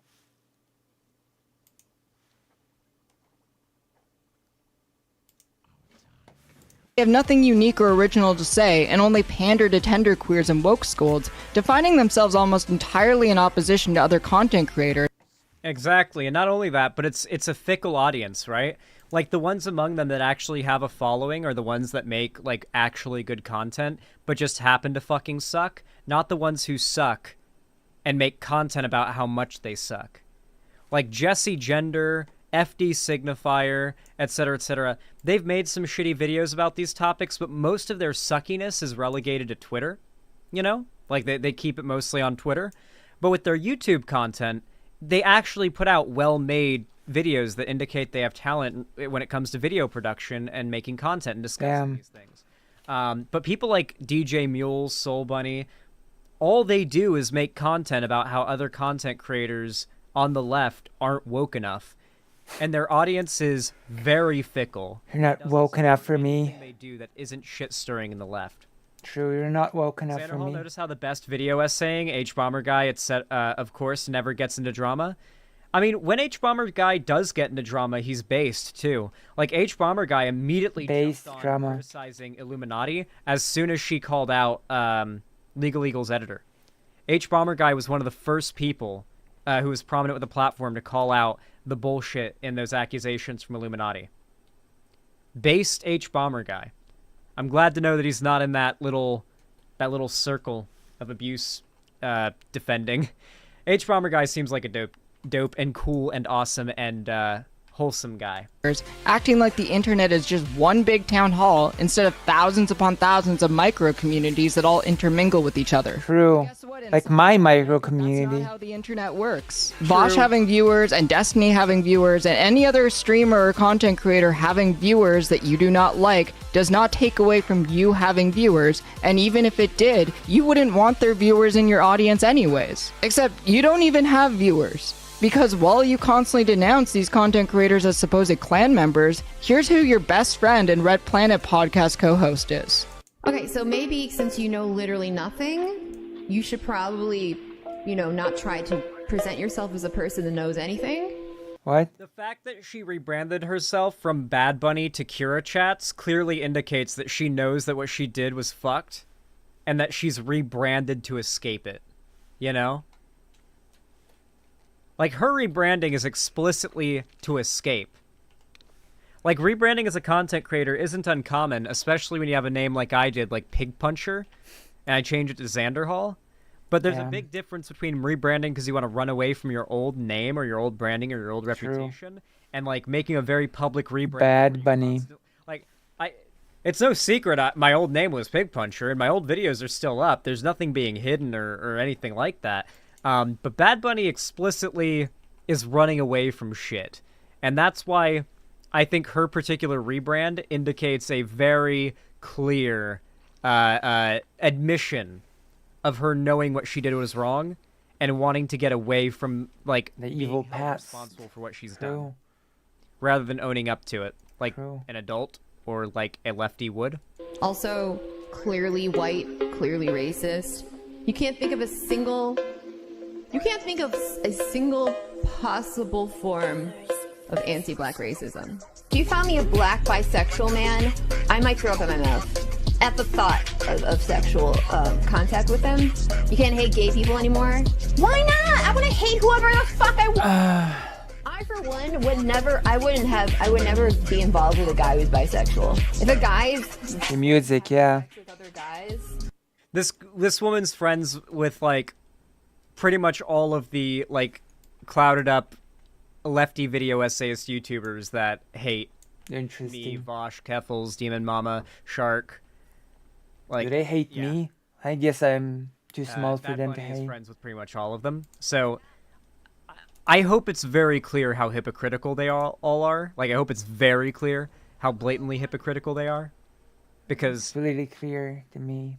Rebranding does not indicate she's changed. It's indicated that she wants people to forget. And then he's like, oh, maybe I'll try having sex with you. I'm like, I want to hate a person because they're wearing Crocs. Why can't I hate a person because of whatever else trivial? If that reason is trivial, if I can hate a person for wearing Crocs, that's an incredibly trivial reason, and then people can harp on me about how stupid it is for me to hate an entire person because of the Crocs they wear. But you see me fuck, I will hate the fuck out of that Croc wearing freak. And I have no qualms about it. Now, to DJ Mule's credit, he does go to bat for his friend, but he makes up a fictional Gamergate-esque narrative. I mean, come on, people. You can clearly see that this is absurd and has no basis in reality. It is simply the systematic destruction of a woman on the internet, simply because she chose to be outspoken and make political content. Seriously. The last time I remembered, none of the victims of Gamergate ever said anything as reprehensible as, white people are only attracted to other white people because of evolution, and that's why she doesn't want to date black people.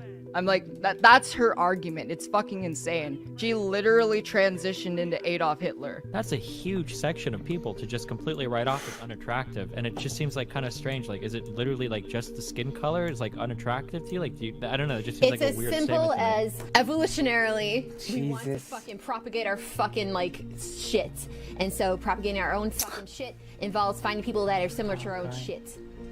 So if you've gotten this far in the video, you might think I'm being cruel or disproportionate towards DJ Mule. Like, maybe he's just an idiot who also can't get laid and thinks white knighting for girl Hitler can help him in this endeavor. But no, he's actually an incredibly malicious person, and I'll show you why. Before I talk about the big Xanderhell drama that he is mostly known for, I want to talk about the lesser-known drama between DJ Mule and myself because of him irresponsibly pedo-jacketing another streamer named ChudLogic. When I was new to the political live streaming scene, DJ Mule and I were... Dude, I don't even like ChudLogic, but I remember that shit. It was absolutely fucked. Yeah. Yeah, he also fucking tried to slander ChudLogic as a pedophile. Yeah, I remember that. Which is fucked. Who doesn't? Yeah. Me and ChudLogic don't particularly like each other. Like, I don't really hold any bad blood, necessarily. It's just, like, his editor's a Nazi who kind of hates minorities, and also me for not hating minorities, so... There's a bit of a conflict of interest there. I guess. I don't really dislike ChudLogic. But there's definitely, like, he's not my favorite guy on the internet, but it is pretty fucked to just try to slander him as a pedo, which is very much in line with the kind of shit DJ Mule does. He's a slimy little bastard. For Twitter mutuals, and I even once appeared on the Red Planet podcast alongside him and the streamer formerly known as Bad Bunny. I trusted them, and because of that trust, when I saw DJ Mule call Chudlogic a pedophile, I didn't hold back. Greatest hits. To my stream. You like I'm not sure about that phrasing. CTV, how about yourself? That was fake. All right. Or Infinity Acre Wood, right? So I never rolled with it because I don't know if it's Bad Bunny. I just have a lot of people around me pretty bad. Convinced he's a pedophile, but knowing that I have been pedo-jacketed before, I don't feel comfortable 100% saying yes, he is in fact a pedophile. Oh, so you just say I think he's a pedophile, and that's okay then? Excellent, good to know. I later found out, however, that this was misinformation, and I confronted him in DMs. So for those that don't know, DJ Mule was one of the people pushing the idea that Chudlogic was a pedo. Keffels saw that, not knowing why they're not knowing. Oh, is there any reason? DJ Mule had. I don't think DJ Mule had even made his video on me yet, so he was just kind of a random lefty guy. She believed what DJ Mule said, not really thinking why would DJ Mule lie, right? There wasn't really any reason to believe. He's a liar. And that ends up reflecting badly on her because she repeated a lie told by DJ Mule. And you are still responsible for what you say. Yeah. You do have a responsibility to look into that kind of stuff. And I'd say Keffels learned her lesson there. But I would still say that a lot of blame lies on DJ Mule as well, considering he is the one who originated said lie, or at least propagated said lie to yet another public figure who spread said lie unknowingly. Tell him. And DJ Mule knowingly lied, and knowingly spread that lie. Keffels did not knowingly spread that lie. She believed it. About how much I was harassed by using the information he provided to me. I later released those DMs in a video on my channel called Bad Bunny Liar Grifter Manipulator, and I'll leave the timestamps to the full DM leak in the description. I'm going to show you Chudlogic and Xanderhall's reaction. So you guys may not be aware of this, but when you get into drama with another streamer, which obviously Keffels has gotten into a lot of drama with Chudlogic, you're scrolling through Twitter and you stumble across what appears to be a thread of evidence this person who you are having beef with is actually a pedophile. You're pretty likely to be like, whoa, okay, all right, well, I just got handed the W then. Just gotta point to this, and I've won the argument. I've won the whole. Yes. I've won the debate. It seems like you've had a W handed to you on a golden platter. So I can't really blame Keffels for trying to take it. So the plot thickens, guys. The plot thickens. The reason that Keffels said that about me on stream. So I thought that it just came because this is the thing, and this is very revealing for me. I thought that it came out of nowhere, and that Keffels just randomly said that about me. And I thought maybe she was alluding to the drama that I was involved in.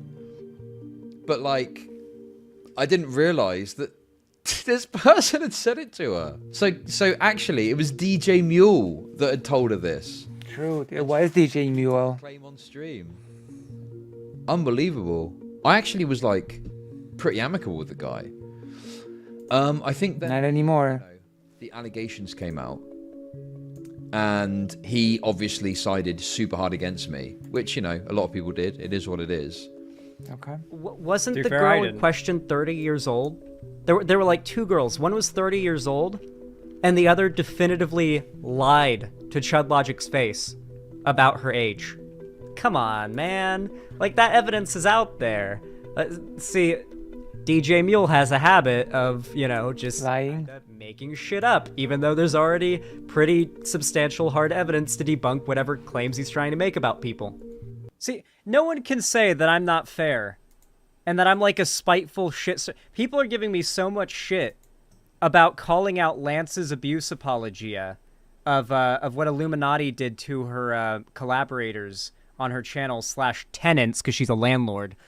Jesus. People gave me so much shit for calling Lance out for that, saying I'm a shit stirrer, I have thin skin, and I'm spiteful, and I attack people for disagreements. But Chudlogic and I have had quite a bit of beef, and here you have me on stream, clips that I don't even remember existed, of me thoroughly debunking allegations, false allegations, I should clarify, that he was a pedophile. I feel like I didn't have to do that. People are giving me too much shit saying that I'm spiteful. I am spiteful, that is true, but I'm not unreasonably spiteful, okay?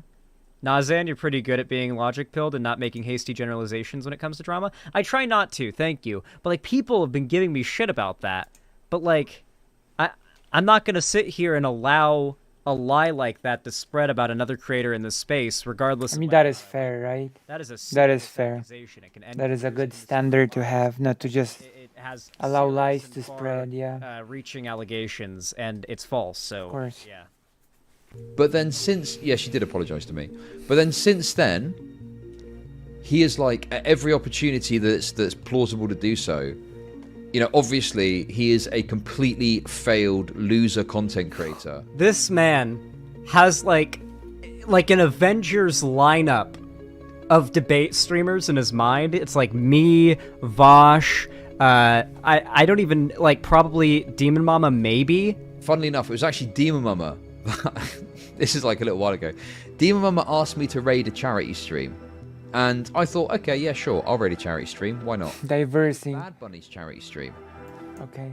Good night, Karasa. Good night. I might stream Cyberpunk at some point. But back then I was a bit there seems to be interest. A bit of a bitch. There seems to be interested in it. But whatever, I'll raid a charity stream anyway, just to do the right thing. So, raided a charity stream. She's like, oh, hey, Chud Logic, thanks for the raid. You know, kind of normal like. And this fucking DJ Mule fella's there, like, with a face like a slapped ass. He's not happy with it.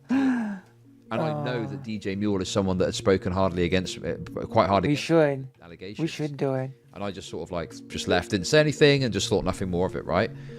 A few days later, DJ Mule puts out this tweet, and he's like, just to remind everyone, Chud Logic's a groomer, and kind of tries to relitigate the whole thing. And Bad Bunny retweeted it. So just to clarify the sequence of events, I had in good faith raided a charity stream. Okay, just because it's a charity stream. Obviously, didn't want to bring any drama into it. Didn't want to, you know, literally could have just raided it and left it at that, and that was that. But no, this fucker has to go out and put a thread out and call me a groomer again, trying to relitigate it like months later. Look at this, like, this is how these people operate. They're so fucking... This is honestly, like, the best takedown video of DJ Mule I've seen. Like, I thought this would mostly be focused on like the drama that I had with him, but this is taking down like several different angles that he's done. Like, I already knew about this shit that had happened with him and Keffels, at least a bit of it, but like this is a much better thorough takedown than even what I did. I deserve more than 16k views. We're gonna be linking the original video in the comments, and you're all gonna watch. You're all gonna comment, Jesus. You're all gonna like, and you're all gonna subscribe and ring the fucking bell icon, right? Jesus. Well, I did cover the video. Okay, good. My dishonest, and they come in their little, oh, I'm so sorry that happened. I never would have asked you to do that. I really appreciate you though. And then look how quick the tone changes. I appreciate what you do a lot, and you defo put yourself in the crosshairs with that. But like, yeah, Scumbags. It's a super fucked up situation, and he is a groomer. And I really am sad that Keffels had to get the blowback for this because, you know, while yes, you know, a responsibility for spreading misinfo and all of that, and yes, it did need to be called out. Very clearly, you can tell here from this private interaction, Keffels is pretty upset that she unknowingly spread misinfo, which is harming her credibility. Now, does this mean that there's a learning, like, lesson to come from this? Obviously, yeah. But it goes to show just how much of a liar this DJ Mule guy is. You can't take him seriously.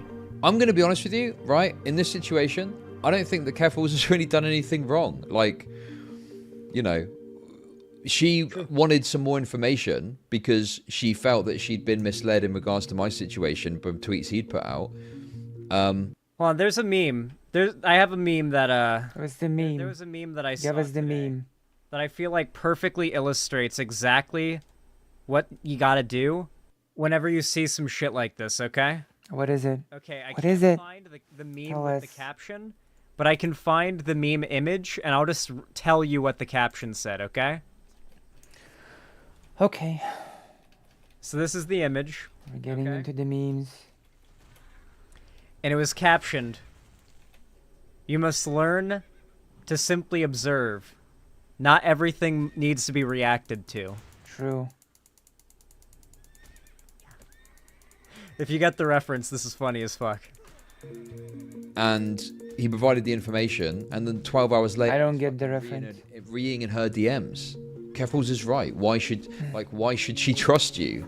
You've put out a piece of information that even people within their own community were disagreeing with. If you look at a chat when she called me that, people were saying, hang on a sec, hang on a sec, hang on a sec. You know, that's a scary idea, that he actually ends up, the online left forgets about these lies, and like in a year from now, he falsely accuses someone else, and people buy it. It's a scary idea. Well. To say, I'm glad that making content isn't financially viable anymore for DJ Mule. He's a disgusting person who claims that he wants nothing to do with drama, and would rather do political organizing and mutual aid and all sorts of real activist stuff. But here's the thing, no one stopped him from doing that. Engaging in drama was entirely 100% his own decision, and it was a decision he made because he realized it was good for views. The problem is, the moment that drama isn't relevant anymore, no one wants to stick around for his smug face and terrible opinions. Smug face. Getting into the hit piece he did on Xanderhall. Well, I don't want to rehash every single thing about this. There are a few things I want to go over. First of all, he automatically assumed Xanderhall was lying about her ex being addicted to meth in a video essay that he said he spent— Misgendering. You misgendered me. True. You misgendered me, Keffels. True. This is cisphobic. Cisphobia confirmed. No, I didn't. You're a beautiful lady. Oh my god, am I being force-femmed by Keffels? Is it happening? I was warned about this. Is it finally happening? Fuck. It's time. No. No! Spent months researching. You don't sound that upset which Merrick about was it. able to confirm in literally less than 30 seconds. Anyway, he says that in the police report that she was definitely done for methamphetamine for being in possession. Look at these police reports. It doesn't say in the police report that she was definitely done for methamphetamine. Now, look at these police reports. It doesn't say anywhere here that she was done for meth. It says that she was done for being in possession of a controlled substance. You do know what a controlled substance is, don't you, Xanderhall? Many things. But no, Xander Man needs you to think that it is meth. You know, the bad drug, all the crazy. Jesus. Also, this was in California, so, it certainly wasn't weed. Even if you couldn't confirm exactly what drug it was from the arrest code, or whatever it's called. It's California, and weed is not a controlled substance there, at least like in the way that you would get arrested for having it. Maybe if you would get a DUI for using, like, having it in the car, maybe, driving, but yeah, it's California, so it wouldn't be weed. You got that. Unhinged druggies do. All the crazy unhinged druggies. Well, I've seen the clip. And I know hurt people, and rob people, and rape people. No, I've seen the clip. I know what I know what Merrick does. I know that the arrest code has exactly what drug it was. She was charged with possession of on there, and she shows it. I'm just saying, like, even if that wasn't the case, oh yeah, it also had paraphernalia. Cis people aren't real. True. But even They're if that fake. wasn't the case, it's California, so you know it's not weed. You know it's not like the kind of thing that would be, like, probably okay to take part in without your partner's knowledge, you know? Right. But anything other than that, you're getting into, like, you know, addictive, hardcore shit territory. So I feel like that's just a DJ Mule indicating he doesn't know American law moment. To think that it is meth. Because I feel like he's implying it was weed, right? Where is DJ Mule from? Here that he's implying it was sorry? weed. Where is he from? I guess it could, like, he could be implying it was like a psychedelic, maybe, because those are still pretty illegal and those aren't really a big deal. But like they aren't really they're not addicted. They're not like, yeah. Also, Lonnie stole thousands. Yeah, I mean, I also proved that, but yeah. You know, the bad drug, all the crazy, unhinged druggies do. Where is DJ Mule from? And hurt people, and rob people, and rape people. Just so they can get their fix. And making out that Lonnie is a person like that would fit his narrative. Pretty convenient. Oh, sorry, controlled substance. Okay, yeah. So let's see, 11,377. Oh my god. Keep dying. I have to go so far as well. You can't see it because her chat covers it up, but... Oh my god. Yeah. Oh my fucking god. No fucking way. No fucking Is way. he British? That would explain a lot, actually. DJ Mule being British would Methamphetamine. explain so much. Somebody clip Jessic, we need to cook. this. Somebody. I would explain a lie, Holy actually. shit, somebody fucking clip that. Oh, you're kidding me. You weaselly little fucking liar. I just want to take a second, though, to point out how performative and awful this guy is in so many different ways. He's supposed to be a leftist, but then he makes a cheap shot at Xander Hall, saying he doesn't think Xander Hall attended college, which can only make you assume I do remember he's that. looking down on. I do remember did that. not attend college. I don't know how that's supposed to be an own, because I am very happy I did not attend college. And the idea of having to go to college is like, I would rather go to prison. Jesus. I'd rather like serve Okay, like let's 2 months in a low security prison. let's not than go to college for like a year. let's Because not like, if I went to prison for 2 months. Jesus Christ. Like a Xander low Hall. security prison for 2 months. Think of the stories I would have when I got out. You know, like that would be content. Let's not go overboard. Stories I would have lined up. On top of that, it would only be 2 months of like not being able to make content, as opposed to like years of seeking out a degree where I would have to like. I don't know if you guys know this, but like I barely get enough time for anything that I enjoy doing in my standard as it is. You know, like yeah, I have not gone to college, and I don't want to. Yeah, like FPS Russia. FPS Russia got the most ideal possible, like, prison experience. He shouldn't have gone to prison at all, but, like, of all things to happen to him, going to, like, a minimum security federal prison camp, it's about as easy as it gets, you know? Easy mode? For 60 days, I think it was. 60 days in a minimum security federal prison. We're gonna try to do a few quests and then Not the worst. Not the worst place to be imprisoned. On anyone from a poor family or anyone who struggled with a learning disability with his shit-eating grin. Also, please support Xander Hall didn't go to college, so I don't know how he knows what an Mother's Day. party is, but anyway, that's by the fun. by. Or the fact that he said that. Right? I do get what like the gotcha was supposed to be, like I'm uneducated or whatever, but do you have to have gone to college to know what a like trashed house looks like after a frat party?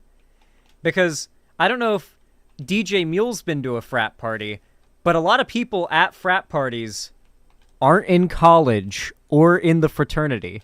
Like a lot of frat parties just have random women and random dudes showing up. Like me not having gone to college does not mean that I haven't had the opportunity to go to a frat party. I haven't gone to a frat party, but I certainly could have gone to frat parties.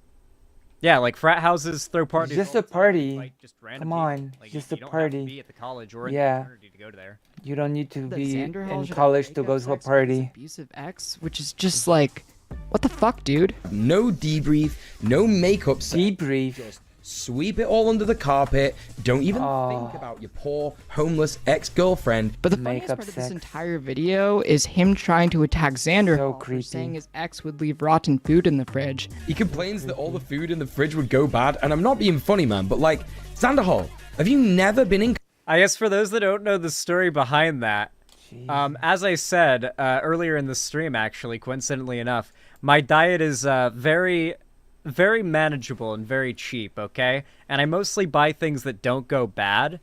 So, like, or at least don't go bad anytime soon, you know? Like, there's nothing that's going to go bad or needs to be, like, immediately dealt with. Like, it's all shelf-stable stuff, usually. You mean eaten. And that's what I like to eat. But what she would do is buy just entire multi-$100 grocery orders of shit. And, like, a lot of it would be fresh, like, cooking ingredients. Right. And a lot of it would get used, but a lot of it didn't. And the stuff that didn't went to waste. And it just wasn't stuff that I wanted to be purchased in the first place. And it was my money give that was being used to example? purchase it. So it was like... Can you give some examples? It was just one of those habits that she had that I was, like, kind of willing to look past, but we were working on. But then obviously much bigger issues came up.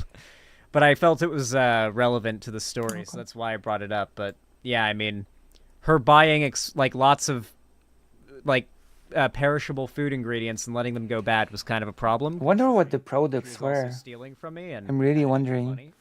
Control of a fridge in your entire life? It happens all the time, because unfortunately capitalism doesn't allow us a lot of time to actually address things like that. It's Plus, if you've got capitalism's ADHD like me, Planning and cooking is such a drama. Like, cooking is a whole arse thing, dude. Lots of people get Uber Eats. Well, that's okay.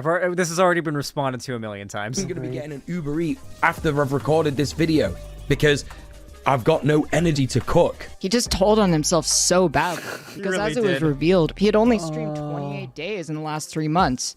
Now, if that's his regular streaming schedule, that means People who have absolutely no skill at money management are the people who constantly order Uber Eats and DoorDash.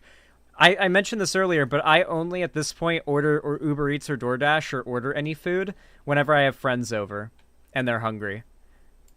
Like, if Cherry comes over, if, like, fucking Demon Mama comes over, like, if Ethan comes over, like, I'll always just, like, I mean, fair enough. I don't really order that much. Postmates or something, because it's easier than cooking when I'm just hanging out with a friend. But if I'm not ordering food from a restaurant, I'm craving it, but I have self-control, and I have half of a raw steak in the fridge that I'm going to pan fry and eat for dinner.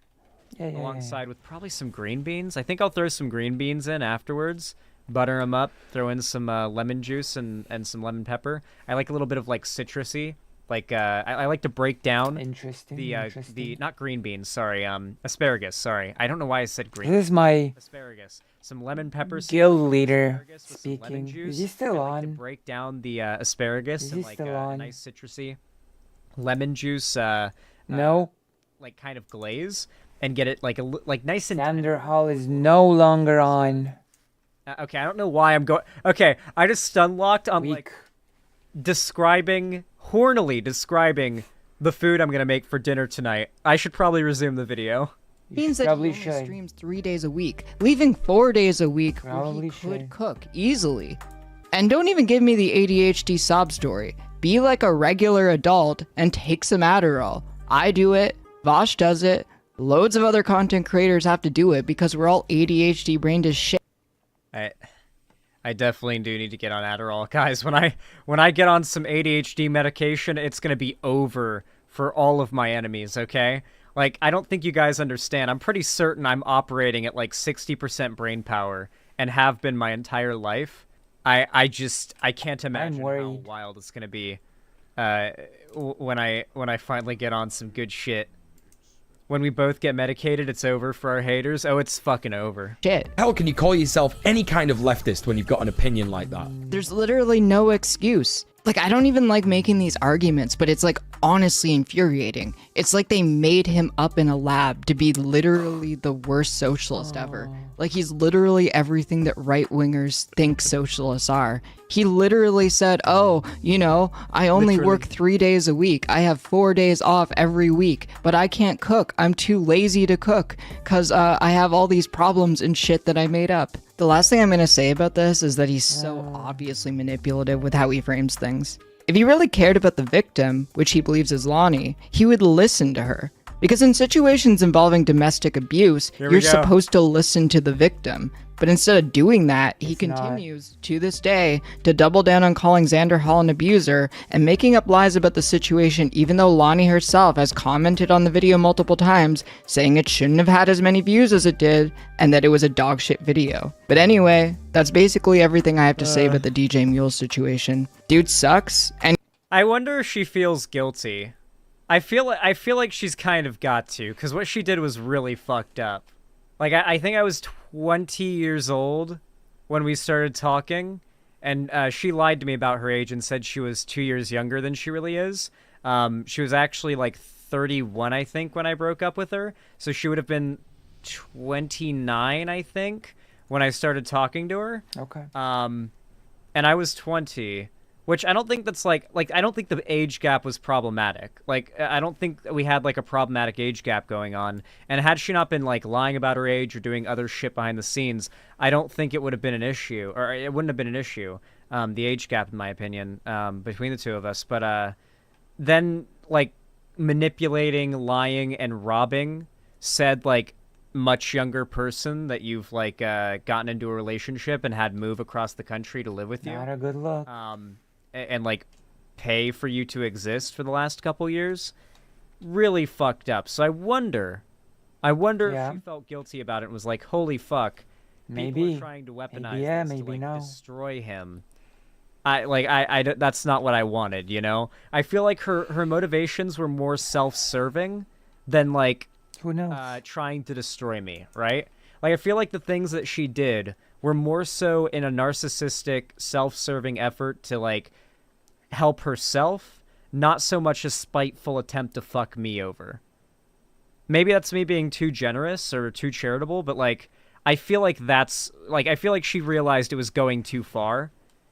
And once people were trying to turn me into, like, this bad guy, she was like, okay, no, I can't abide this. That's, you know, I think this has gone too far. Like, I can't rob him, fuck him over in all these ways, and then also lie about it all and try to make him out to be the bad guy to the public. Maybe she felt guilty.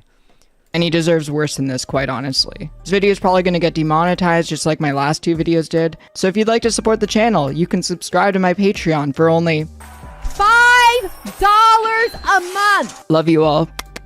See you in the next video. That was a good video.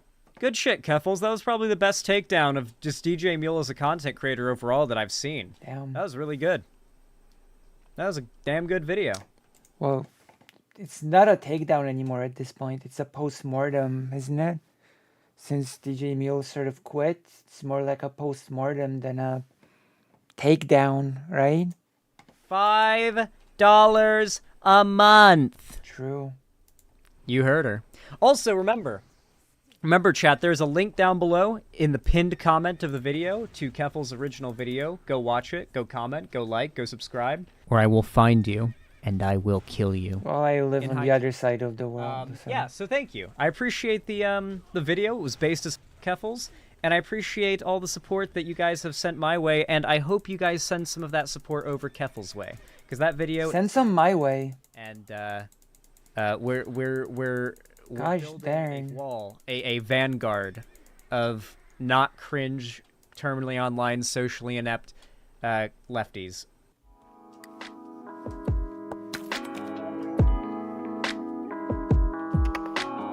Well, I'm part of the group, so... Chat has become so quiet. How's everybody doing? How is everybody? Is everybody okay? Oh yeah, we've got a... Okay, moving the thing that we were supposed to do today to tomorrow. We're moving today's thing to tomorrow, okay? Okay, I've got a plan for tomorrow. We do need to... Okay. I'm gonna do it.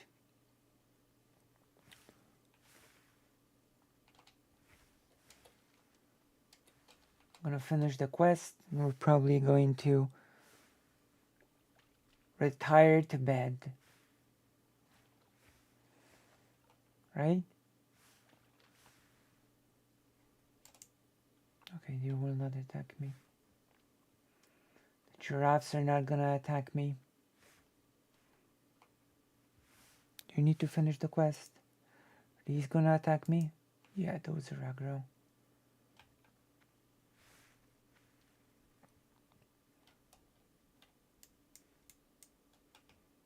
How strong are these?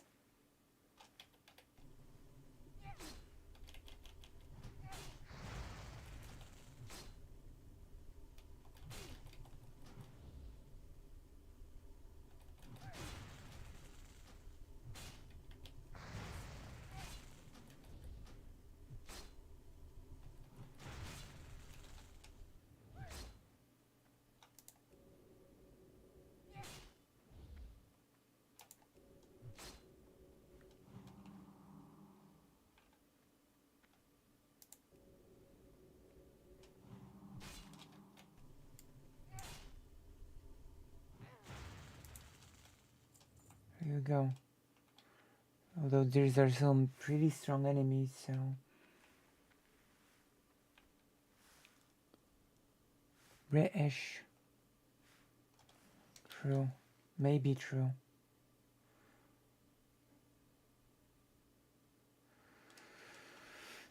It's not a safe place. A lot of aggro mobs.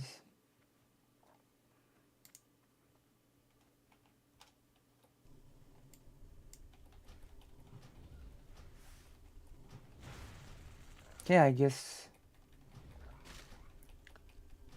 we're gonna continue the stream like tomorrow after Mother's Day.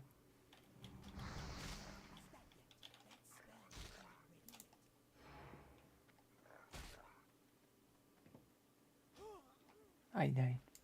Which I would still recommend that you sort of contribute to by donating.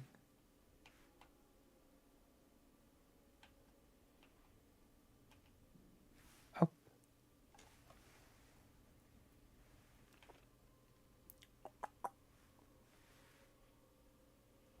Okay, I think I've got a pretty concrete plan for tomorrow. Today was a lot more chaotic affair. We managed to really dig into the whole the Young Turks situation.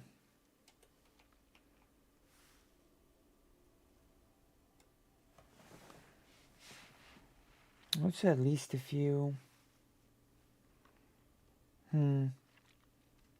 It's getting a bit chaotic. I'm gonna have to organize things a bit more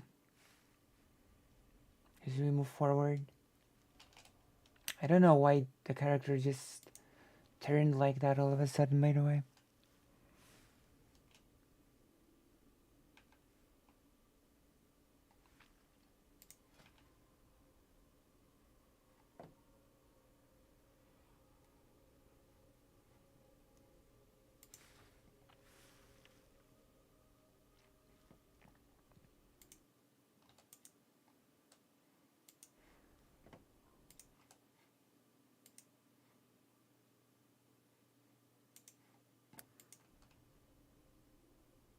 When he likes. Nice.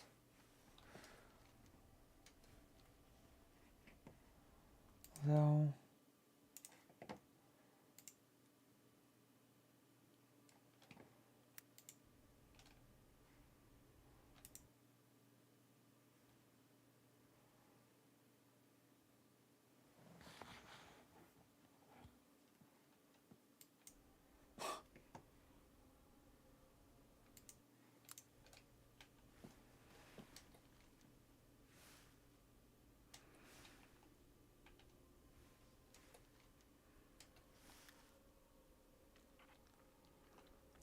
this is getting tough to solo. Should we ask some guild members to help out at some point? It is a pretty big guild, so at some point I'm just gonna start the writing on the guild Discord to get some help.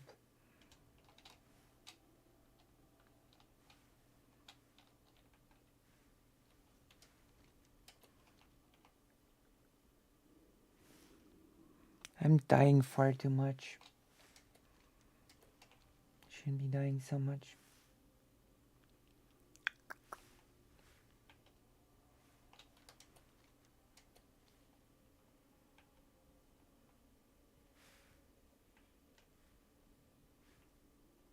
Oh, the body's here.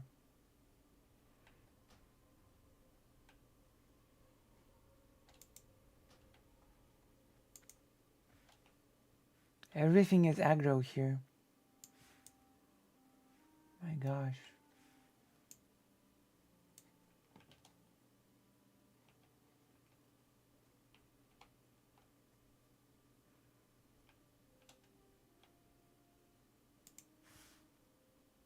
Oh.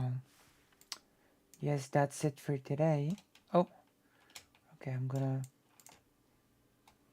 That's what I thought.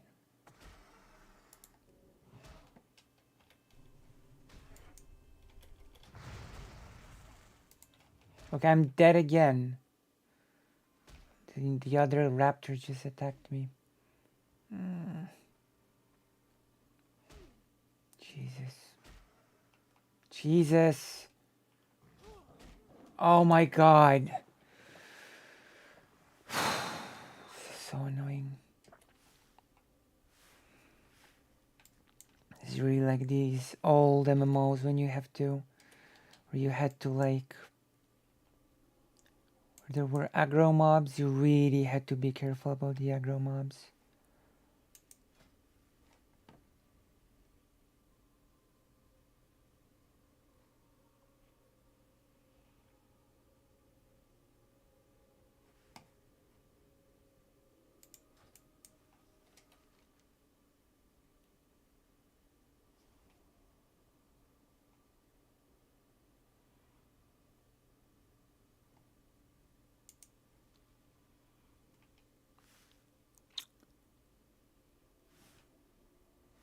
Wait, bag. The cooldown for this one is pretty bad as well.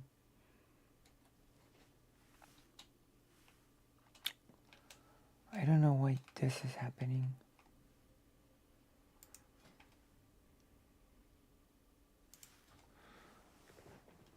But whatever. Whatever.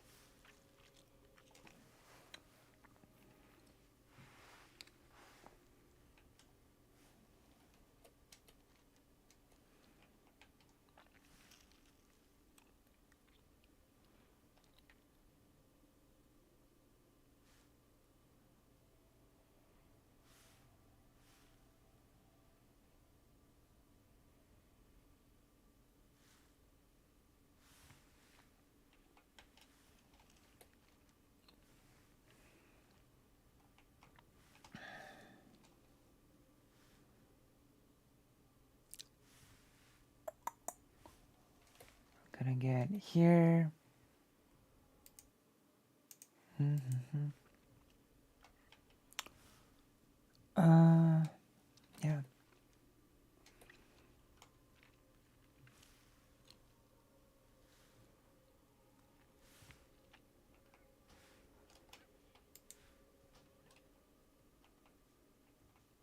Okay. Just have to get out of here.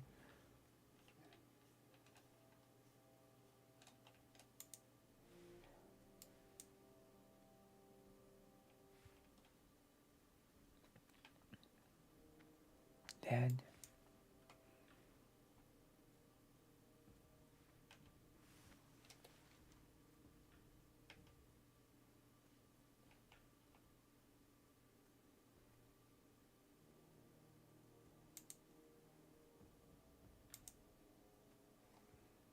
Hey, I'm gonna go to the road.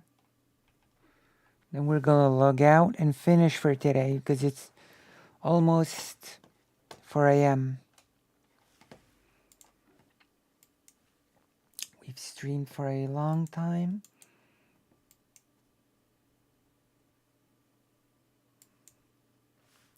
And now it's time to... Okay, we're gonna log out here. I'm gonna see you tomorrow.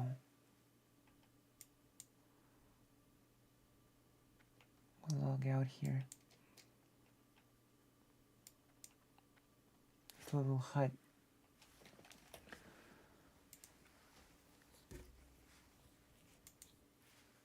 I don't think anything would attack me there. Okay. So thank you for coming. Thank you for everything. I'll see you tomorrow. I'm gonna write my mantra.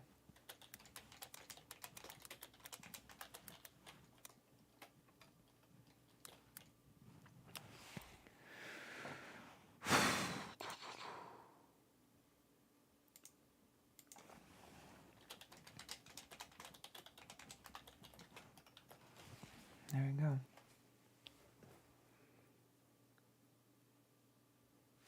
No